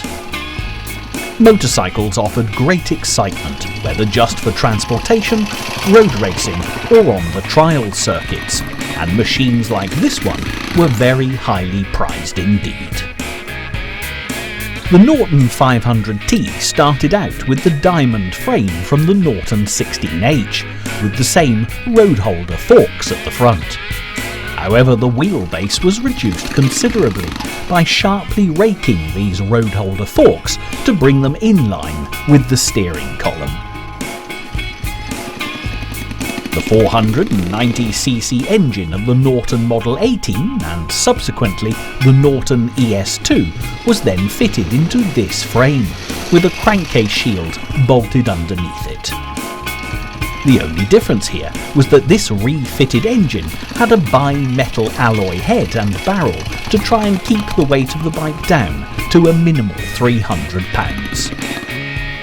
This was eventually achieved by making other parts of the motorcycle lighter in the initial construction, like the silencer, rear engine plates, mudguards, number plates, and a 7-inch front brake. This front brake was also fitted with a water-excluding ring in a scalloped hub, and the cast-iron brake drum was drilled with large holes to help with the lightness issue. The work to make this 24 brake horsepower motorcycle a less heavy machine than the previous Nortons was also continued through to other aspects of the bike. Wheel rims were created from high tensile steel. A rubber saddle was used with alternative mountings to adjust the seat height, along with fully adjustable handlebars. The lighting was optional, with a detachable headlamp with plug and socket wiring, and the lighter than usual oil tank had a filler cap set in the top to keep it out of the rider's way. The light steel, welded 2.5 gallon holding petrol tank was mounted on horizontal rubber insulated springs for the front of the bike, whilst the rear had a single fixing of rubber, making it all very fast and friendly for mechanical removal. The earliest examples of the Norton 500T had a high-level exhaust system, but just a year after it was introduced, it had been swept down to be clipped to the front engine cradle, over the right footrest, and lowered further with an upswept silencer. This was a quick and easy bike that managed an excellent 24 brake horsepower at 5,300 revs per minute and was extremely popular with private owners. It also performed well as a trials machine, continuing the grand Norton tradition of reliability and success, with nothing much added to each subsequent model as each year went by. The odd part was replaced here and there with a lighter alloy version in order to make the 500T equivalent to someone on a continuous Weight Watchers diet, but it never became anorexic, lost its appetite, or ran out of energy. The pre-war style gearbox was never updated and remained firmly tucked in between the back of the crankcase and the rear wheel, fitted as it was with wide ratios and a folding kickstart lever. The only main feature added was the inclusion of the clutch from the perennially popular Norton Manx motorbike, which had performed so well on the racing circuit. It was still selling well and looking good when it disappeared, seemingly without reason, from the Norton catalogue in the September of 1953. The Norton 500T competition truly is a beautifully shaped motorbike, even by 21st century standards, with a ride that matched its aesthetic qualities. Packed all the punch of a heavyweight with the weigh-in of a featherweight. Norton never produced another trials bike after discontinuing this model, and the 500T competition was the last shining example of its kind.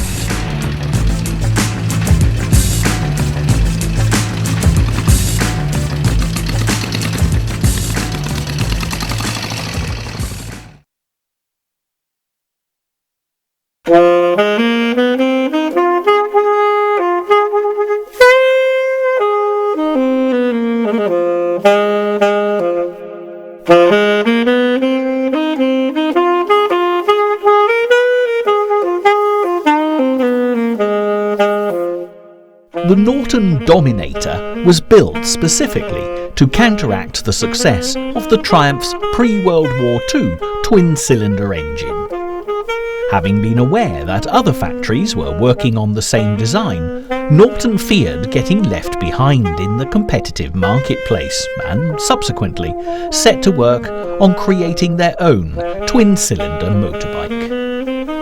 However, Norton wanted to go one better and beat Triumph at its own game. So, with this in mind, an engineer called Bert Hopwood produced some top-secret plans in 1947 to allow Norton a head start in the post-war race for the motorcycle-buying individuals' hard-earned money. Bert Hopwood had noted the design faults of the Triumph's twin-cylinder engine, along with other factories' designs too, and aimed to improve on such things as the poor cooling and double camshaft for inlet and outlet exhaust valves. The first Dominator, the Model 7, was driven out of Norton's factory in 1949 with a single carburettor, splayed exhausts and a special tank and mudguards. It displayed Norton's usual flair for faultless handling and reliability, but the Dominator was around £20 more expensive than similar range models, and consequently it didn't really take off until the revamped model became available.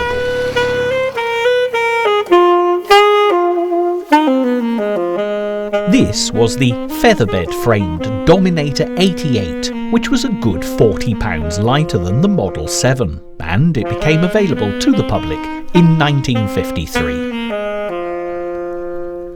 The Featherbed was a revolutionary frame that had been used with tremendous success on the single-cylinder Norton Manx racing bikes. It was built to house various types of Norton engines with a distinctive twin-loop design, and this proved perfectly suited to the twin-cylinder engine of the Dominator. In 1956, the granddaddy of all Dominators arrived on the scene, ready to outpower and outmaneuver all that came before it. This version of the Norton Classic was called the Dominator 99, which had some serious engine and performance development implemented before it went on sale. This new 596cc parallel twin 4-stroke engine had a new alloy cylinder head, higher compression and an AML monoblock carburettor.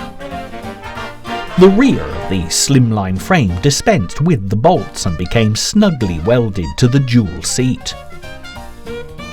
Enlarging both bore and stroke to 68 by 82 mm gave the engine this new capacity for speed. The Daytona camshaft, developed for the racing Manx motorbike, was also fitted on the Dominator 99, and this helped it to a top speed of a teeth-chattering 100 miles per hour. The power output jumped from 29 to 31 horsepower at 6,500 revs per minute. Slight adjustments to the frame improved aerodynamics to match the high performance of the engine. The Norton Dominator 99 stood at £395 when dry. This was less than its predecessor, even though it had an increased top speed and overall power. It was also fitted with the famous road holder telescopic forks at the front of the bike and twin shocks to the rear for improved suspension when riding. The front and back brakes were just a simple drum at both ends, but they did what they were supposed to do, so this was never a problem. But it's the look of the Norton Dominator that draws your eye past the statistics and onto the bike itself.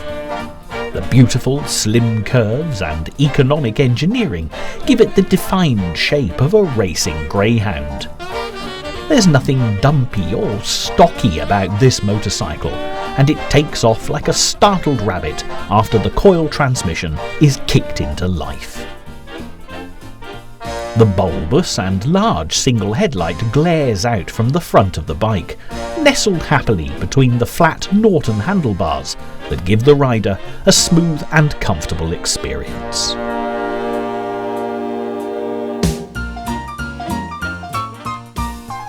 A new rear subframe, a swing arm suspension, and much more narrow fuel tank became a staple for the Dominator 99 in a slight revamp in 1960, giving an even more manageable feel to the machine with these reduced dimensions. Norton's tagline in advertising was "the world's best road holder," and this was not a statement they made lightly.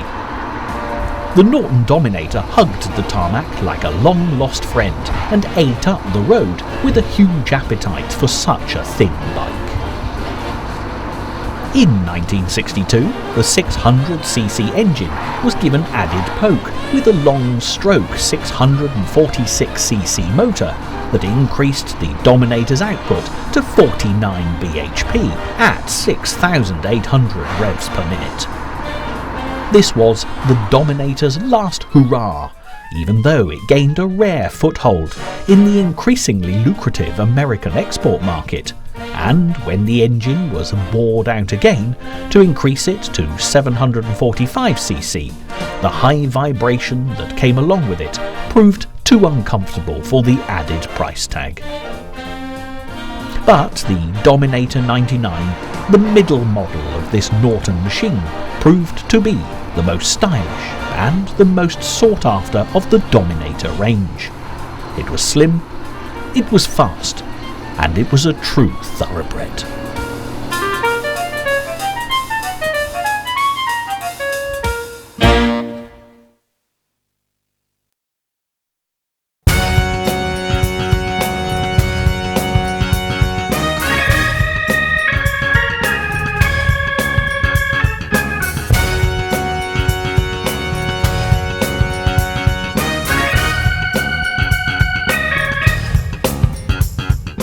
The Norton Commando was probably the best loved machine to come out of the last years of the British motorcycle industry.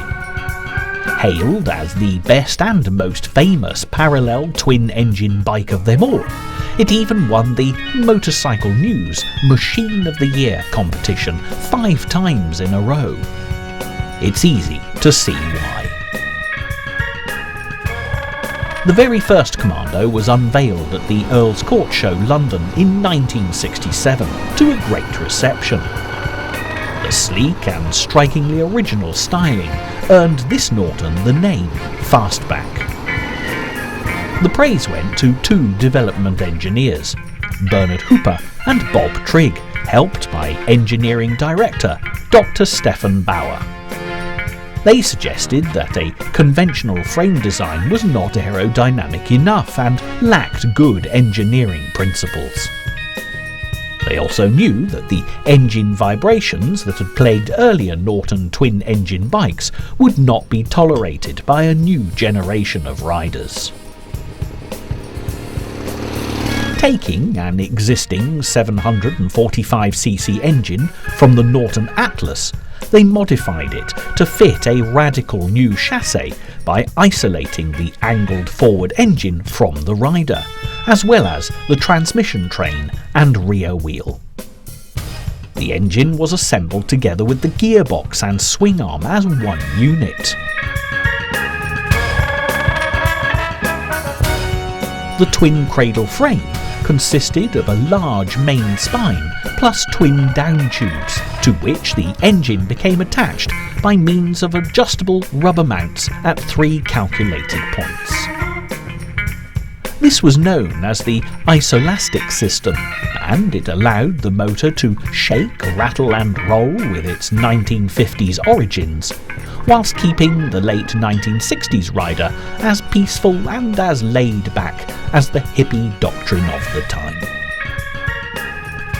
6 years after the initial success of the Commando 750 in 1973, the 745cc engine was bored out to produce a larger 850 Commando with a 4-stroke twin engine of 828 cc's.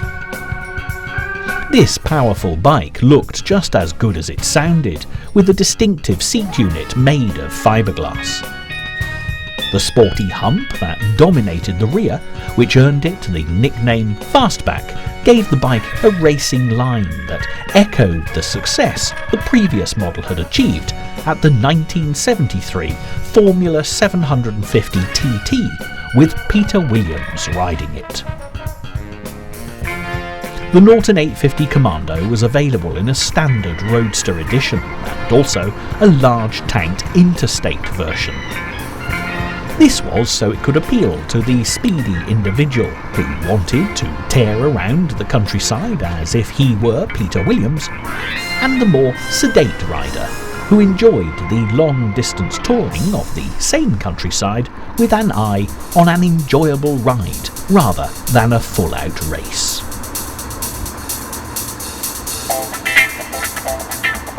The Commando 850 is one of the few British twin-engine machines that could accelerate from 0 to 60 in under 5 seconds, which was revolutionary in its day, and the top speed was a blistering 120 miles per hour when you moved quickly through the 4-speed gearbox. Masses of torque could thrust the light and narrow chassis forwards in an exhilarating and breathtaking manner. The fuel capacity of the Commando 850 was approximately a respectable 3 gallons, which gave the engine a top horsepower of 51 when ridden at 6,250 revs per minute. This was slightly down on the 750 version because of the increased weight of the 850's engine, which, although sitting at 221 kilograms when dry, still provided a light and assured feel to the bike that was unrivaled at the time of production. The air-cooled engine overheated at continued top speed, but this was only ever a problem if you were breaking the speed limit. Of course, before the engine had time to overheat at that continued pace, the police would have pulled you over and handed you a speeding ticket. The Commando cemented Norton's reputation for reliable and trustworthy handling at high speed, with the efficient telescopic road holder front forks, the twin-shock rears, and the single disc front and expanding rear brakes.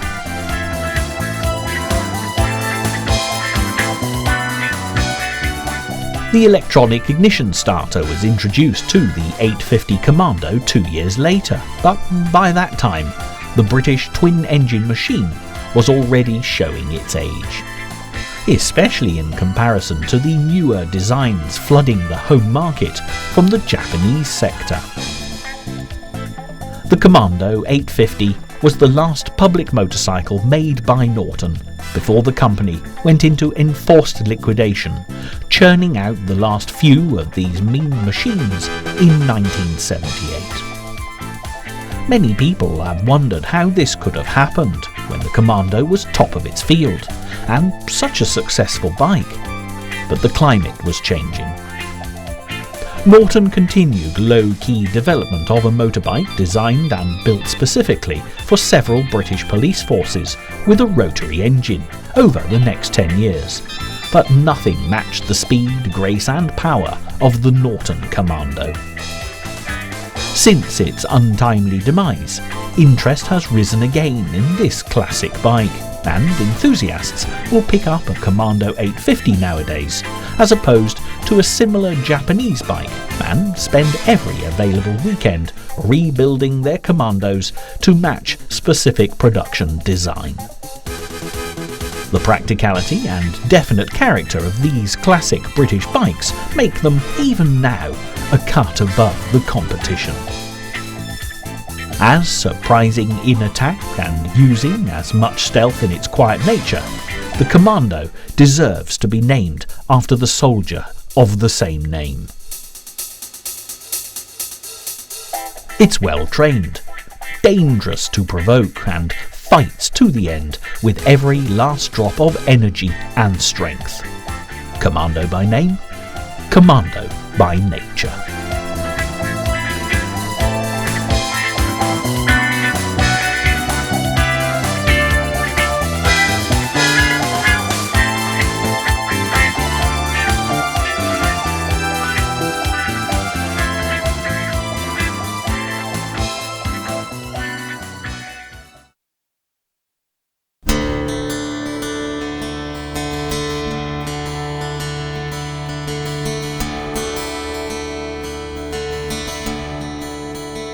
As this great celebration of Norton motorcycles draws to a close, the latter years of the company's history, like the British motorcycle industry in general, failed to produce a happy ending.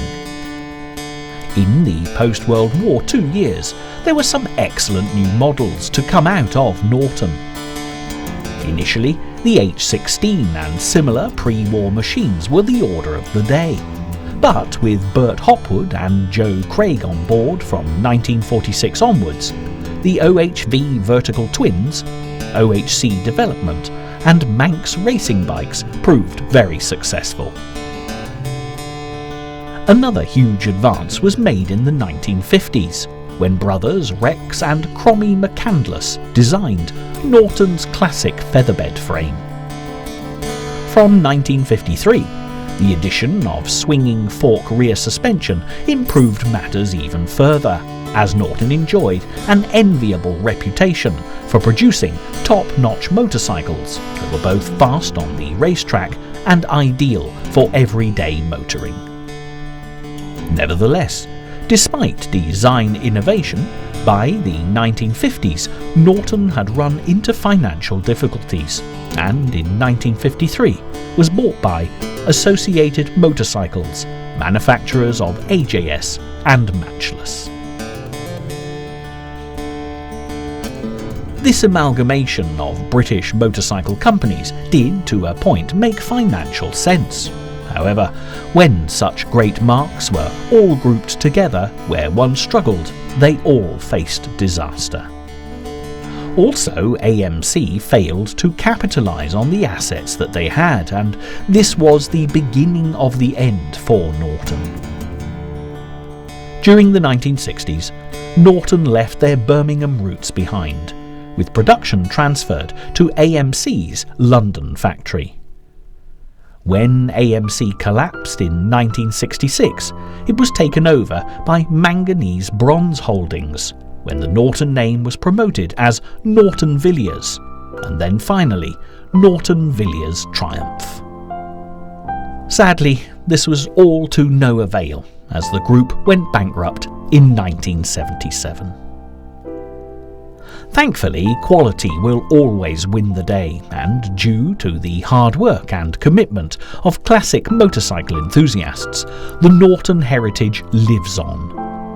The wonderfully evocative names of the Dominator, Commando, and the International have been kept alive by collectors all over the world for future generations of Norton riders, and, as you've seen demonstrated throughout this programme, not under glass cases in museums. These motorcycles are ridden on a daily basis, used for the purpose for which they were designed all those years ago. It's also interesting to note that the Nortons tend to be very popular with the ladies who ride classic motorcycles, of whom there are a pleasingly high number. The golden age of the British motorcycle might be long gone, but one thing's absolutely for certain: the classic Norton motorcycles will never be forgotten.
There is something truly magnificent in the lines of a classic Triumph motorcycle.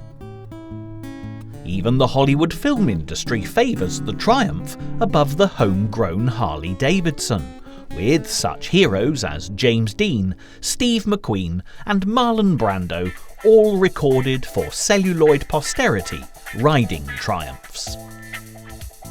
It's been said in Hollywood that the man who saves the world rides a Triumph motorcycle, and we certainly wouldn't argue with that, although our riders today, for this programme, would always modestly claim that the motorcycles are the true stars of the show.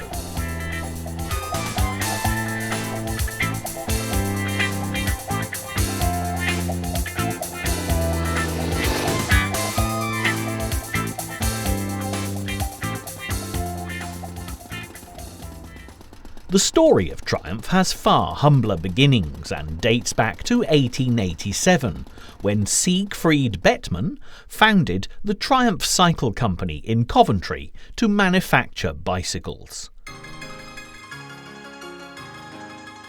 With the coming of motorised transport at the turn of the century, Triumph produced their first powered motorcycles in 1902, and by 1905, the factory output reached 500 motorcycles per year.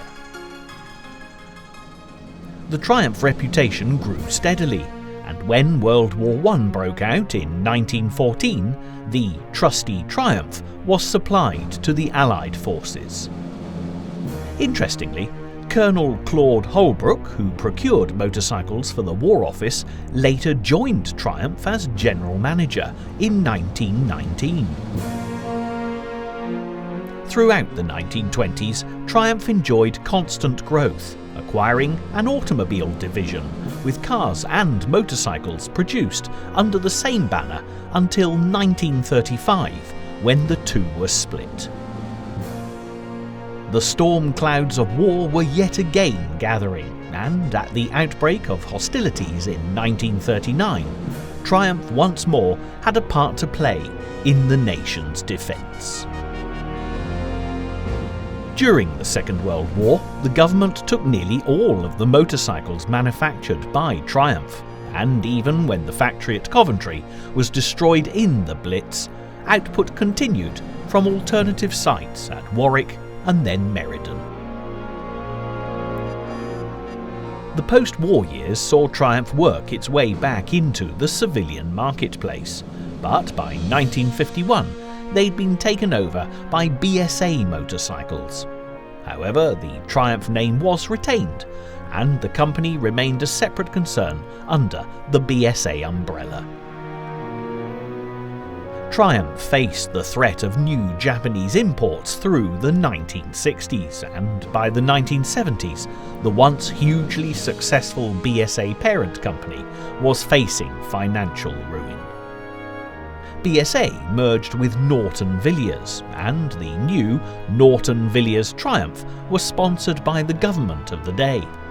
But when it was announced that the Triumph plant at Meriden was to close, there was a workers' sit-in that brought production to a halt. Eventually, the Meriden Workers' Cooperative was formed, but despite further government support, the cooperative went into liquidation in 1983.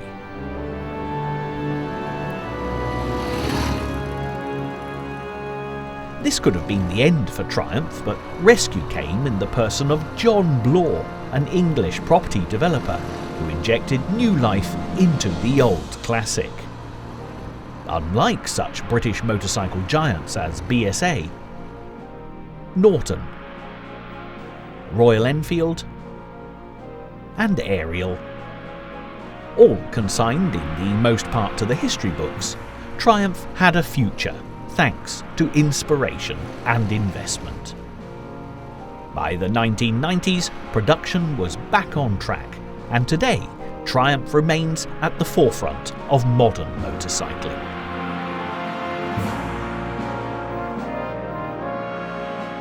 Yet there's nothing quite like a touch of nostalgia to thrill and delight. The future of Triumph does indeed look to be set fair, but for the next 50 minutes we'll be celebrating Triumph's classic past, enjoying a fascinating journey back in time to the golden age of the motorcycle.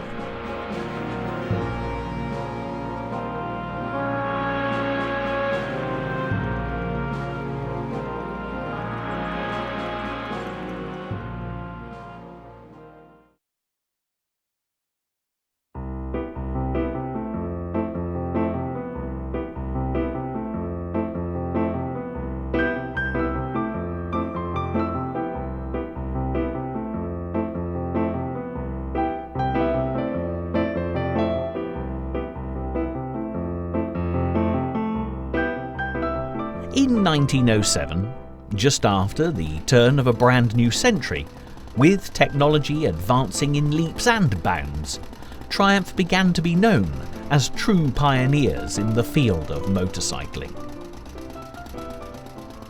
This 3.5 horsepower, 500cc machine is acknowledged more than any other model or make built within the same time frame as being hugely influential in the blossoming motorcycle industry.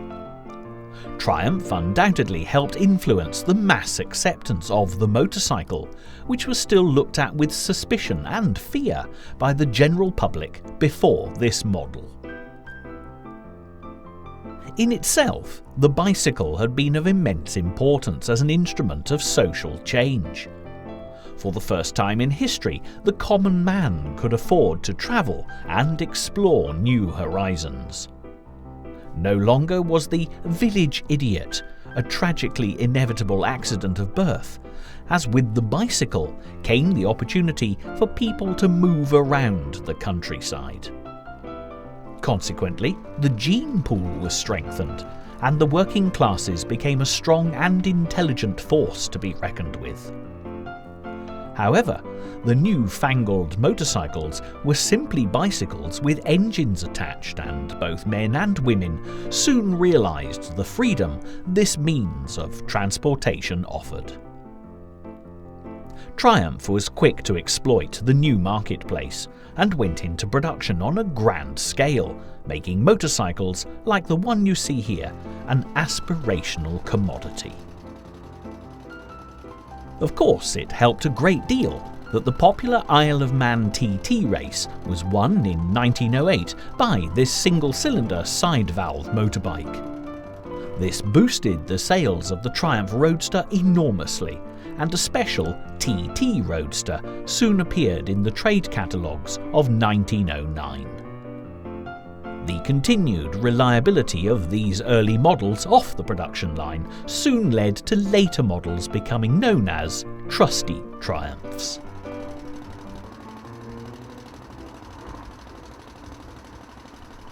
This reliability, coupled with a nifty turn of speed, came from some solid engineering work that gained the company a great reputation that they still hold to this day.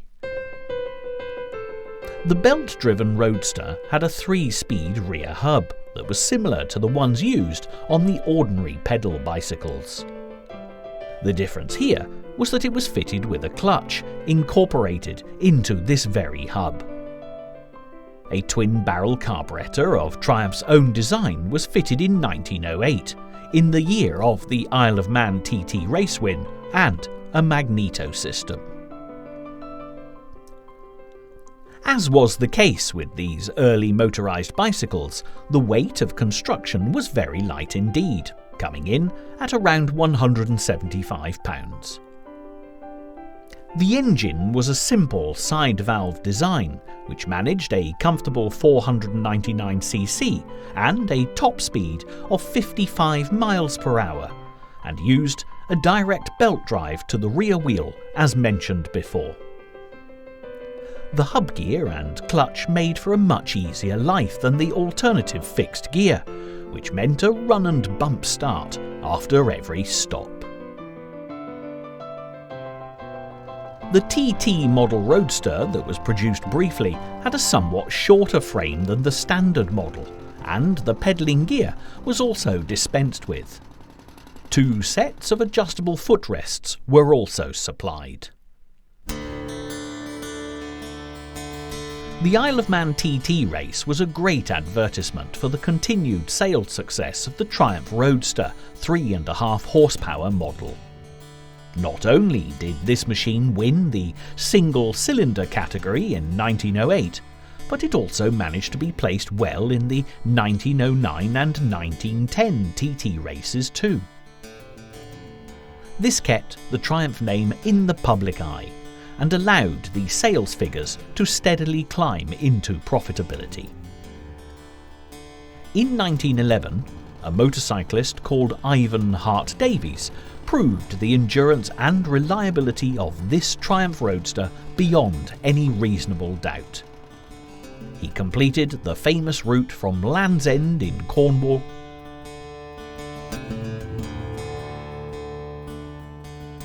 to John O'Groats in Scotland.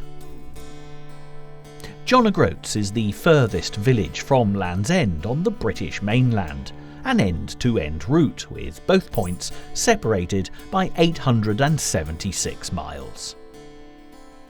The name of John O'Groats derives from Jan de Groot, one of 3 brothers who arrived in the area in 1496, with a commission from King James IV to operate a ferry between the mainland and the remote island of Orkney. The name of Land's End, way down south of John O'Groats, is, to be honest, rather self-explanatory. Ivan Hart Davies, riding his trusty Triumph Roadster, managed this colossal distance in just less than 30 hours, and it was the very last time such a record non-stop run was permitted. This wonderful old Triumph was the flagship of the industry, building on the standard set by the earliest 3 horsepower model, which had been produced for just a 2-year run between 1905 and 1907 before being succeeded by this more advanced machine. The capacity had been increased by over 163cc, and the improvements were all in the detail.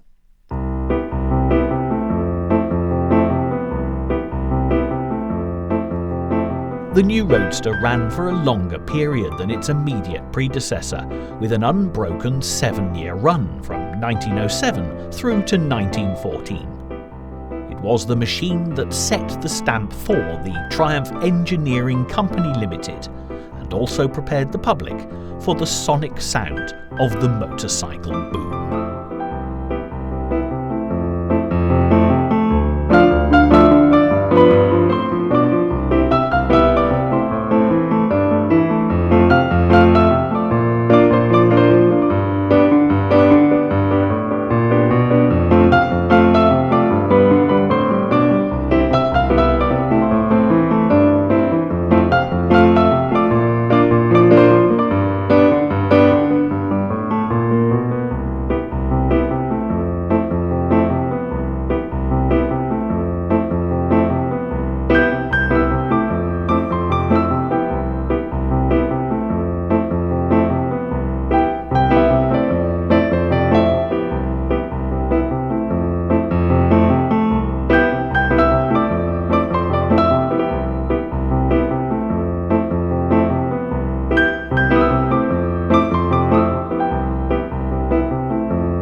The Triumph 100 was the most successful of the medium-range motorbikes that Triumph developed and produced both pre-Second World War and post-Second World War. The two examples we have here represent both of those eras in the Triumph Tiger 100's history. The Triumph Tiger was introduced to the general public in 1938 and it created a truly sensational buzz. Previously, it had been used for 12 months as a touring model to help iron out any irregularities and mechanical problems that might have developed. This was a policy thought up by Edward Turner, managing director of Triumph and also their chief designer. He believed that the sports model should be as close to perfect as it was humanly possible to achieve when it went on general sale, and this inspired thinking put Triumph ahead of the game when it came to any competition. The British press raved about this amazing machine, the public clamoured to buy them, and Triumph had the template of a motorcycle that they'd be building and modifying for the next 3 decades. The first batch of Tiger 100s were just a sportier version of the touring model, with a bigger and stronger cylinder base. This was accompanied by a gas-flowed cylinder head and a compression ratio of 8:1. The forged flat-top pistons had valve cutaways in the crown to accommodate the very impressive 7,000 revs per minute which could be achieved at full throttle. The parallel twin-engine characterised development in the British motorcycle industry from the 1930s right through until the 1960s. Originally, the Triumph Tiger 100 was simply intended for Clubman racing, as it was fitted with a detachable silencer that allowed the tailpipe, end cap and baffle to be manually removed by the owner. This gave an amplified roar from the engine, rather like sticking the exhaust next to a megaphone, and was simply to impress other riders and racers. Clubman racing was purely sport-orientated, with riders competing just for the fun of it, rather than for prize money or trophies that may have been on offer by the organising club. It was very popular in the early years of motorcycling on testing tracks when gentlemen racers would pit their strength, agility and handling skills against each other for nothing more than the thrill of the chase. The Tiger 100s were very popular in this field of Clubman racing, and the first run of these speedy machines were an instant success for the dedicated enthusiast and the general public alike. In 1939, masses of riders on their Tiger 100 machines descended like swarming ants onto the famous testing circuits of Brooklands in Surrey and Donington Park in Derby, both in the heart of England, for their Clubman's Day.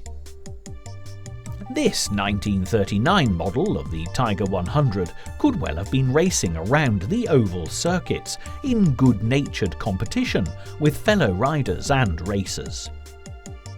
The 2-cylinder, 4-stroke engine of the Triumph Tiger 100 delivered 32 brake horsepower at 6,500 revs per minute. It was also very light on its feet, which allowed a top speed of 90 miles per hour.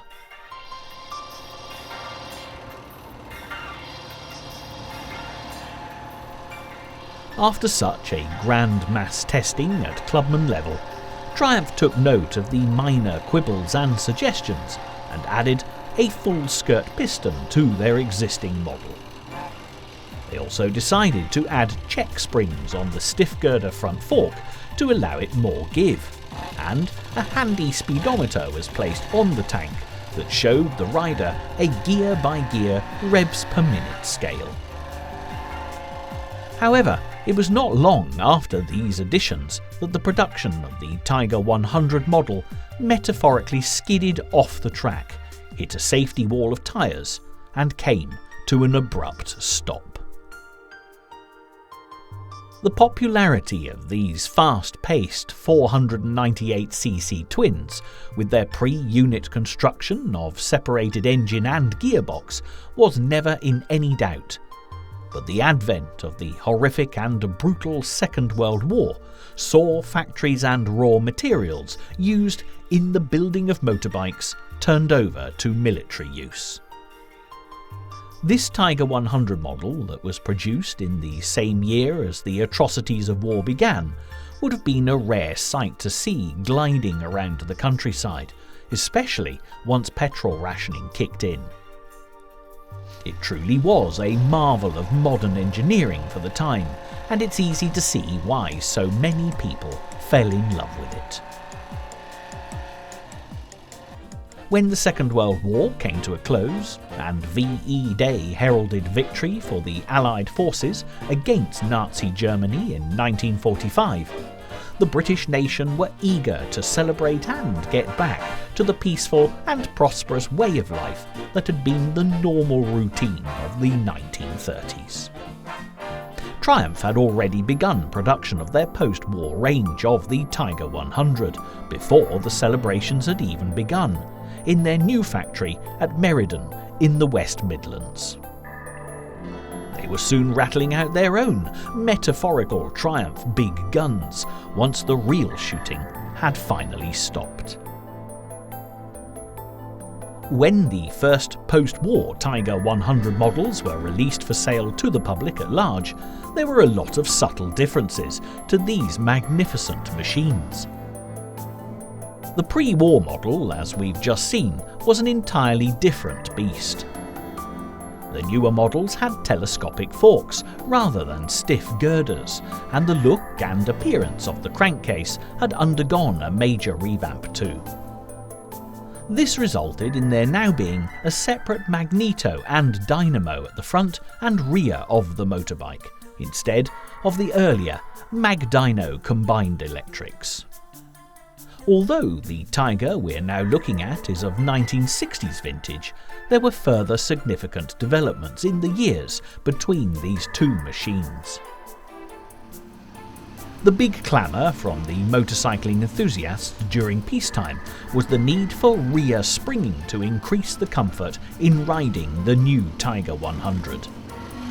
This would have required a major frame redesign, which was out of the financial budget of Triumph at the time, especially after the cutbacks and poor economy of the immediate post-war months. However, they were always mindful to listen to their loyal customer base, and so a large diameter hub, containing its own springing system, was added instead. This was called the Sprung hub, and became part of the rigid frame for an extra £20 on the purchase price. This did the trick for the time being, and saved Triumph a fortune in new production costs without shortchanging their customers. The new Tiger 100 was said to possess something of a Jekyll and Hyde personality by one review in 1952. It was described as docile and gentle when the occasion demanded, such as in heavy traffic, and then possessed of truly tiger-like characteristics when given space on the open road.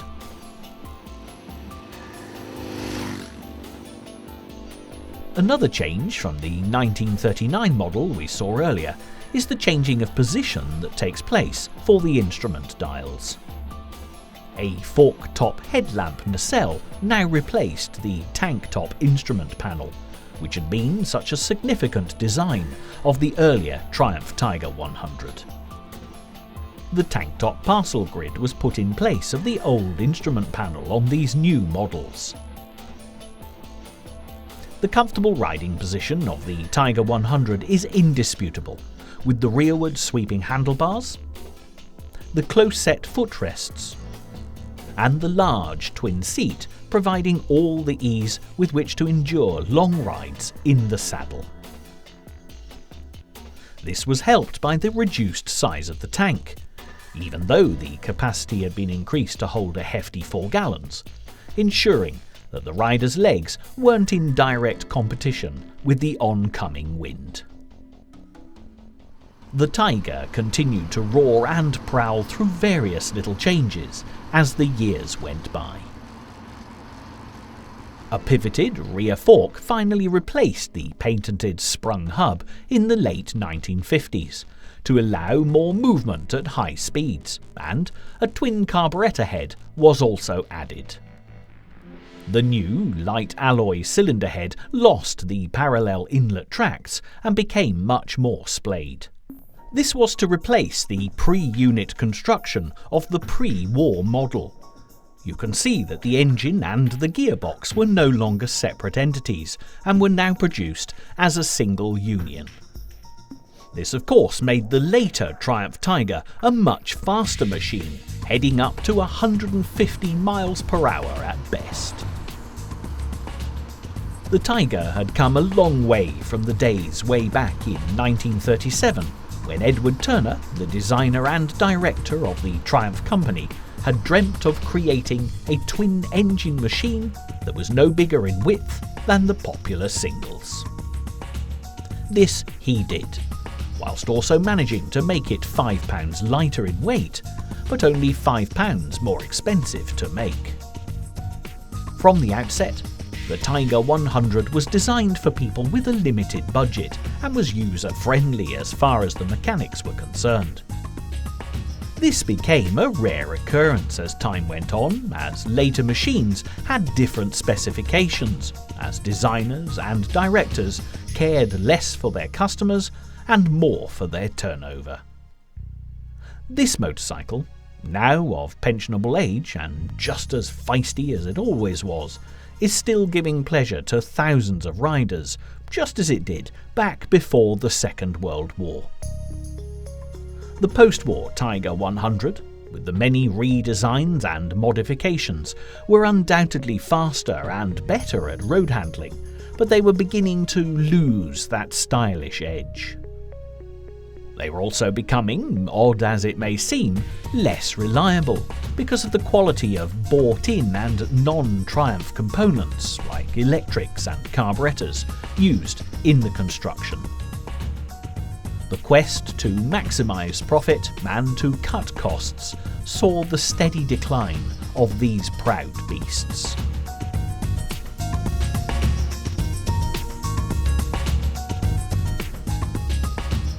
The Triumph Tiger 100 ran from the late 1930s until the late 1960s and was beloved by everyone who owned one. It was an unashamedly populist motorbike which appealed across the board. When it roared, you listened. When it purred, you wanted to stroke it. When it bit, it left marks. This was a real tiger of a motorcycle.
The Triumph Bonneville is arguably the most famous Triumph ever made. It was named after the famous Bonneville salt flats which stretch across Utah in the United States of America. The Bonneville salt flats are one of the most unique natural features in the world. Stretching over 30,000 acres, it became an ideal place for straight-line speed records to be challenged. Since the first speed record attempts in 1914, hundreds of records have been set and broken in a variety of automotive and motorcycle classes, including the only discredited one that was set on a streamlined Triumph motorbike by Johnny Allen. He'd been timed at 214 miles per hour in 1956, which the American authorities accepted as a new world record, but the FIM, the world governing body, refused to acknowledge it on a technicality. In 1959, the Triumph Bonneville T120 model was produced in response to public demand. At that time, America was Triumph's biggest market, which is no doubt what Edward Turner, the man responsible for naming the bike, had in mind when he called it Bonneville, in honour of Johnny Allen's record-breaking attempts on the famous Utah salt flats. The publicity for the new Triumph was also increased when the company took legal action to verify Allen's record, and since the earliest days, the Bonneville has always been synonymous with speed. The popular Triumph T100 was the design on which the T120 was based, with added twin carburettors, a single-piece camshaft and splayed inlet ports. The demand had been created by performance-minded riders customising their T100s with a twin carburettor conversion, so it was only natural that Triumph would want to get in on the action and actually make these riders buy a new version rather than update an old one. The very first production run of the T120 still bore the same shape and silhouette of the T100, which caused initial problems. The powerful 649cc engine, with a peak output of 46 brake horsepower at 6,500 revs per minute, could achieve an easy 115 miles per hour, and this created too many wobbles and vibrations for the less sturdy chassis of its immediate predecessor. In the 1959 catalogue, there was no Bonneville to be seen, as it had been rushed through production so quickly that the publicity office got caught unawares. However, in the hastily produced brochure and promotional material, Triumph trumpeted their new T120 Bonneville with some pretty high claims. The best motorcycle in the world, they boasted. The Bonneville 120 offers the highest performance available today from a standard production motorcycle, was a brave statement, and Triumph categorically insisted that this is the motorcycle for the really knowledgeable enthusiast who can appreciate and use the power provided. However, despite the Americans being the ones pressurizing Triumph to design and produce a twin carburettor 650, the look of the bike was off-putting for the average motorcyclist. The T100's headlamp, heavy mudguards and swept-back touring handlebars, which came as a package with the initial frame, were not particularly sporty looking, and in 1960 they were dropped altogether.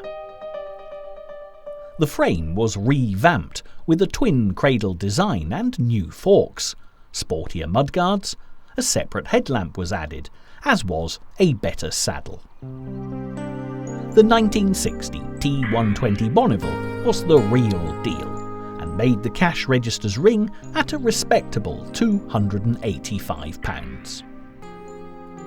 From then on, the Bonneville was regularly updated, with a new coil ignition being fitted as standard to all the Triumph 650 machines.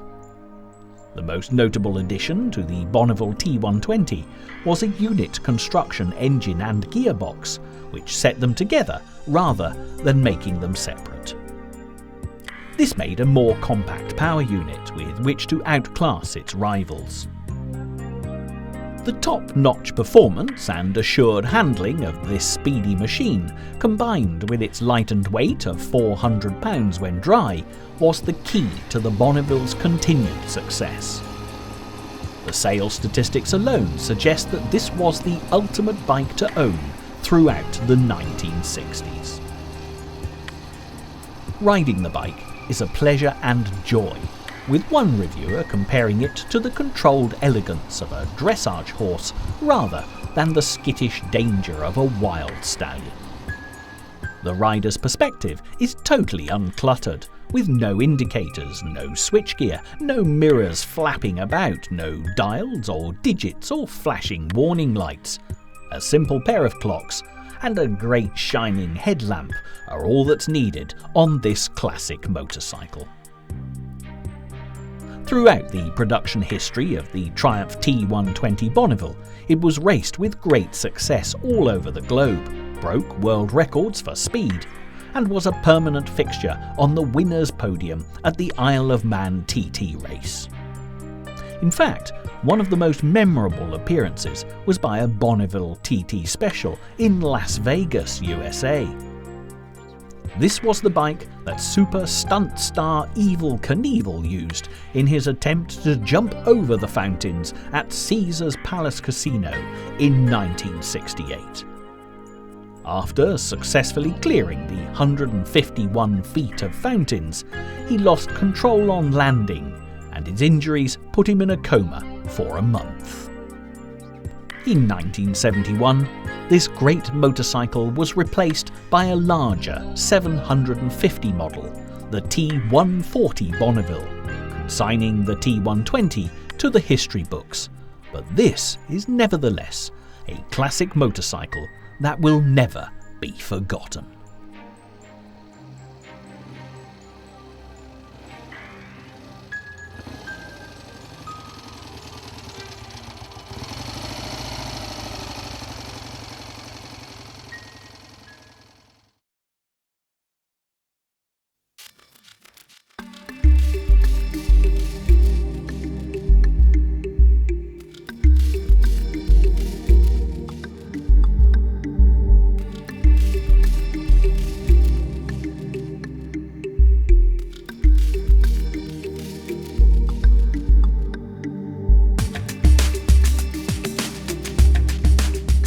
The Triumph TR6 trophy is probably best known for being the motorcycle from the World War II prisoner of war movie The Great Escape.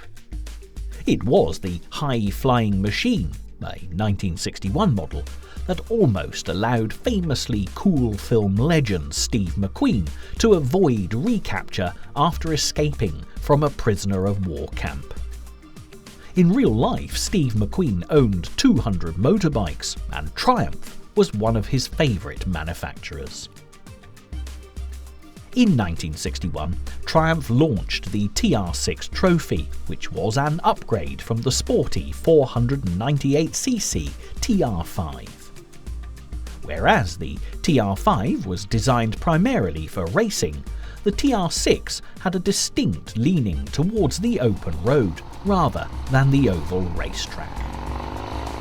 Edward Turner, chief designer and managing director of Triumph Engineering Company Limited, had never been happy that the TR5 had been developed, designed and prepared in his absence and without his initial consent. He was a man who was opposed to racing, even though it created so much success for Triumph and helped sell so many motorbikes. So when it came to the TR6 Trophy, he kept a watchful eye on production.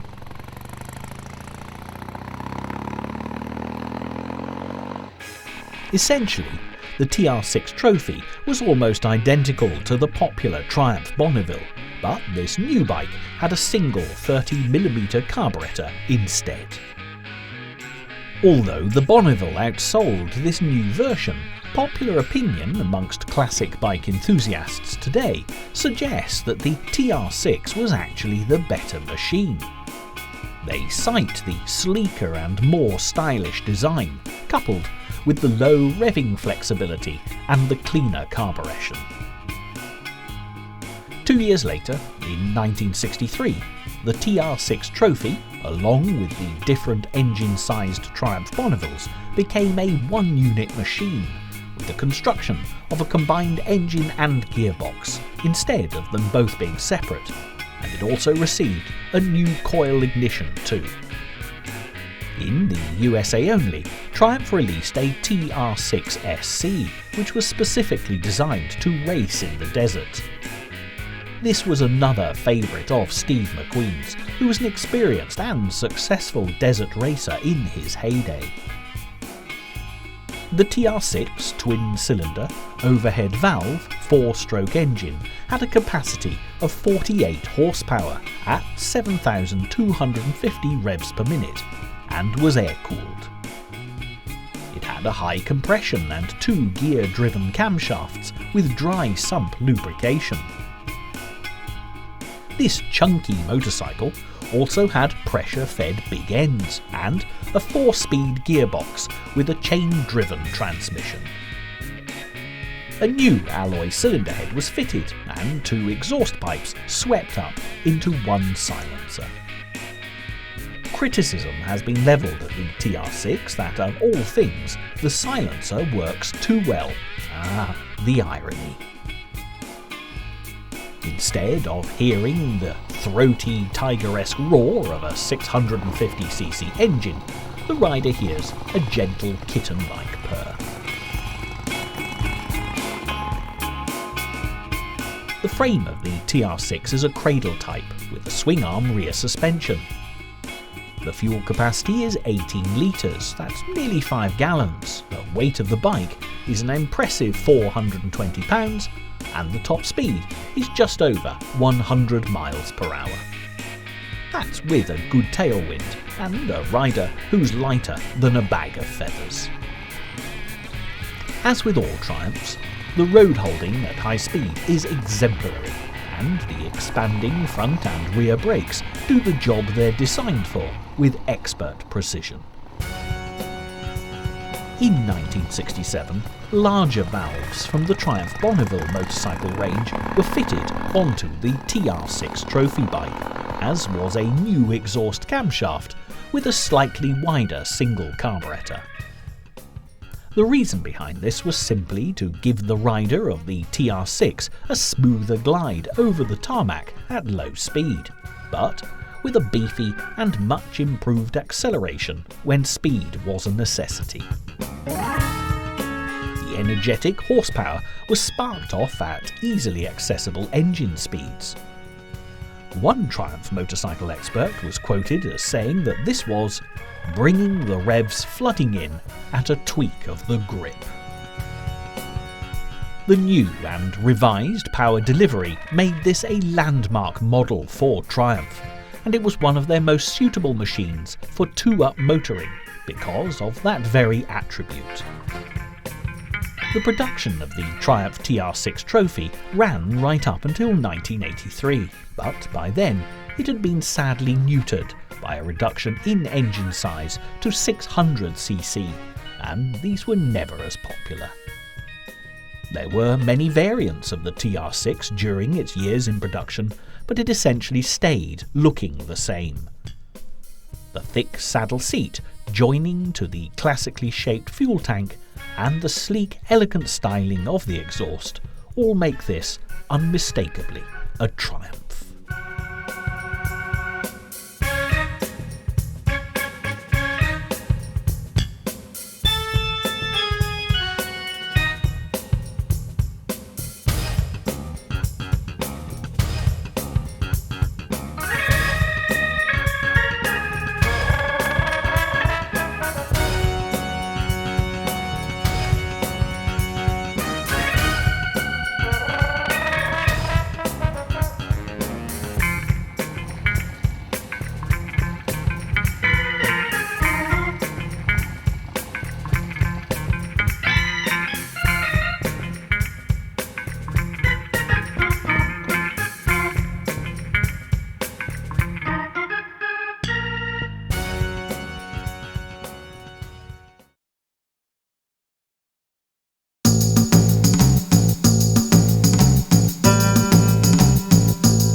Triumph Bonneville in its lifetime had been a huge success on racetracks and with the motorcycle buying public. This was truly an iconic motorbike to be seen on, which is probably why the Triumph became such a great favourite with the Hollywood film industry. Marlon Brando sat moody and magnificent on his in The Wild One, and James Dean posed handsomely on his Triumph as the eternal rebel without a cause.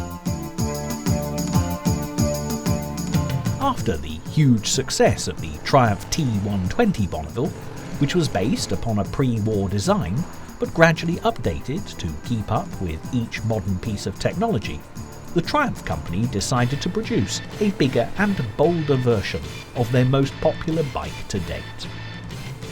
The year was 1973, and aside from the production of this new Bonneville, the big news was the official declaration of the end of the Vietnam War, which had been held in stalemate between the Vietnamese and the Americans by Richard Nixon. It was also the year of the infamous Watergate scandal, which eventually lost Richard Nixon his presidency of the United States of America. The arrival of the Triumph T140 Bonneville, with the bulkier engine and frame, took over the role of the much smaller but universally loved T120 Bonneville model with bulldozing tactics. This was very much like Richard Nixon taking over the presidency of the USA, having previously tried to bulldoze his way past the popular and more handsome John F. Kennedy. Whereas JFK had been a continued success and a definite hit with the public, Nixon was an overblown version who failed to last very long past the initial fanfare of arrival. The analogy fits the T120 and T140 very well indeed. The first T140 Bonnevilles appeared in 1973, with a 744cc twin-cylinder overhead valve 4-stroke engine that was basically a bored-out 650 version with very few modifications and alterations. It adopted most of the motorcycle parts of the T120, including a new front disc brake. However, 1973 was a time of trouble for this new Bonneville, much like it was for President Nixon in the Watergate scandal. Rumours were spreading like wildfire that the Triumph factory was about to close. This base of production for so many motorbikes was situated in the little village of Meriden in the borough of Solihull between Birmingham and Coventry. The village itself was also notable for being the alleged centre of England, which should be the exact point you could balance the whole of the United Kingdom on the tip of a pencil. If you had a big enough pencil, of course. The wayside cross, standing in the centre of the village green, has a plaque that reads, "The ancient wayside cross has stood in the village for some 500 years, and by tradition it marks the centre of England." However, whisper it quietly, the real centre of England, according to a global positioning satellite, is a farmhouse in Leicestershire, which perhaps isn't quite as exciting. The Meriden factory in the not quite centre of England was home to an 18-month sit-in by the workers, as fears of the imminent closure threatened. No new Triumph Bonnevilles were produced through 1974, until production was restarted by a workers' cooperative in 1975. The T140 Bonneville still received little development, with its 4-speed chain and reliance on an engine that took its original specifications from a 40-year-old Triumph Speed Twin. The left foot 5-speed gear change was added on as an attempt at modernisation, as were the flashing indicators. But this air-cooled pushrod unit machine was rooted in the classics of the past. It was softly tuned, more so than the earlier T120, and the engine strengthened with an extra holding down stud to achieve 49 brake horsepower at 6,500 revs per minute, with a top speed of just over 110 miles per hour.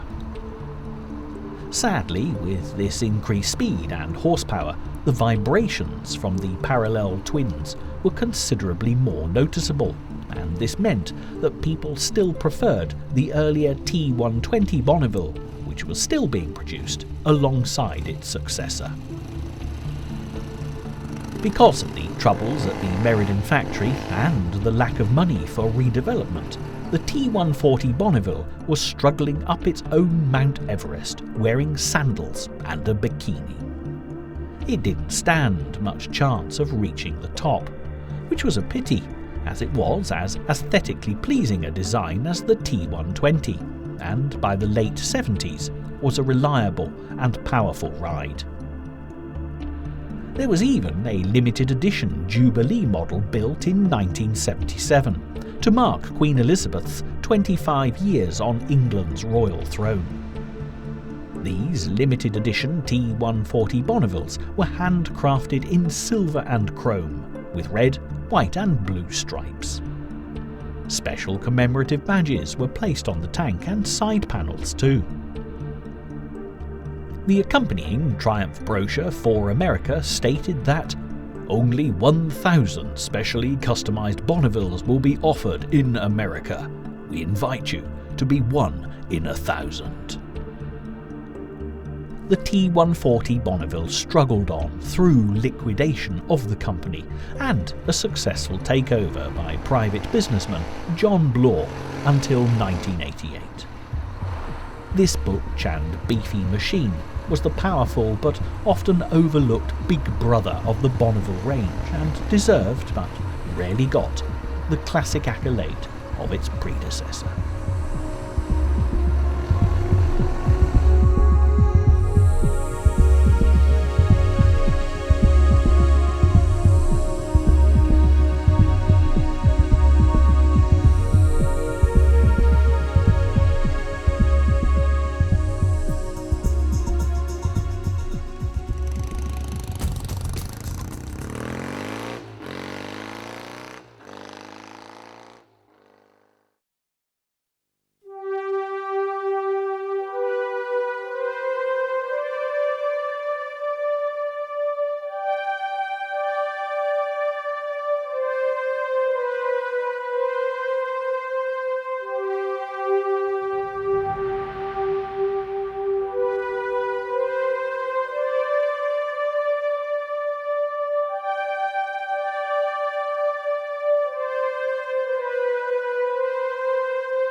As our time enjoying these classic Triumph motorcycles draws to a close, this mark of all the great British classics has the rare distinction of still being in production.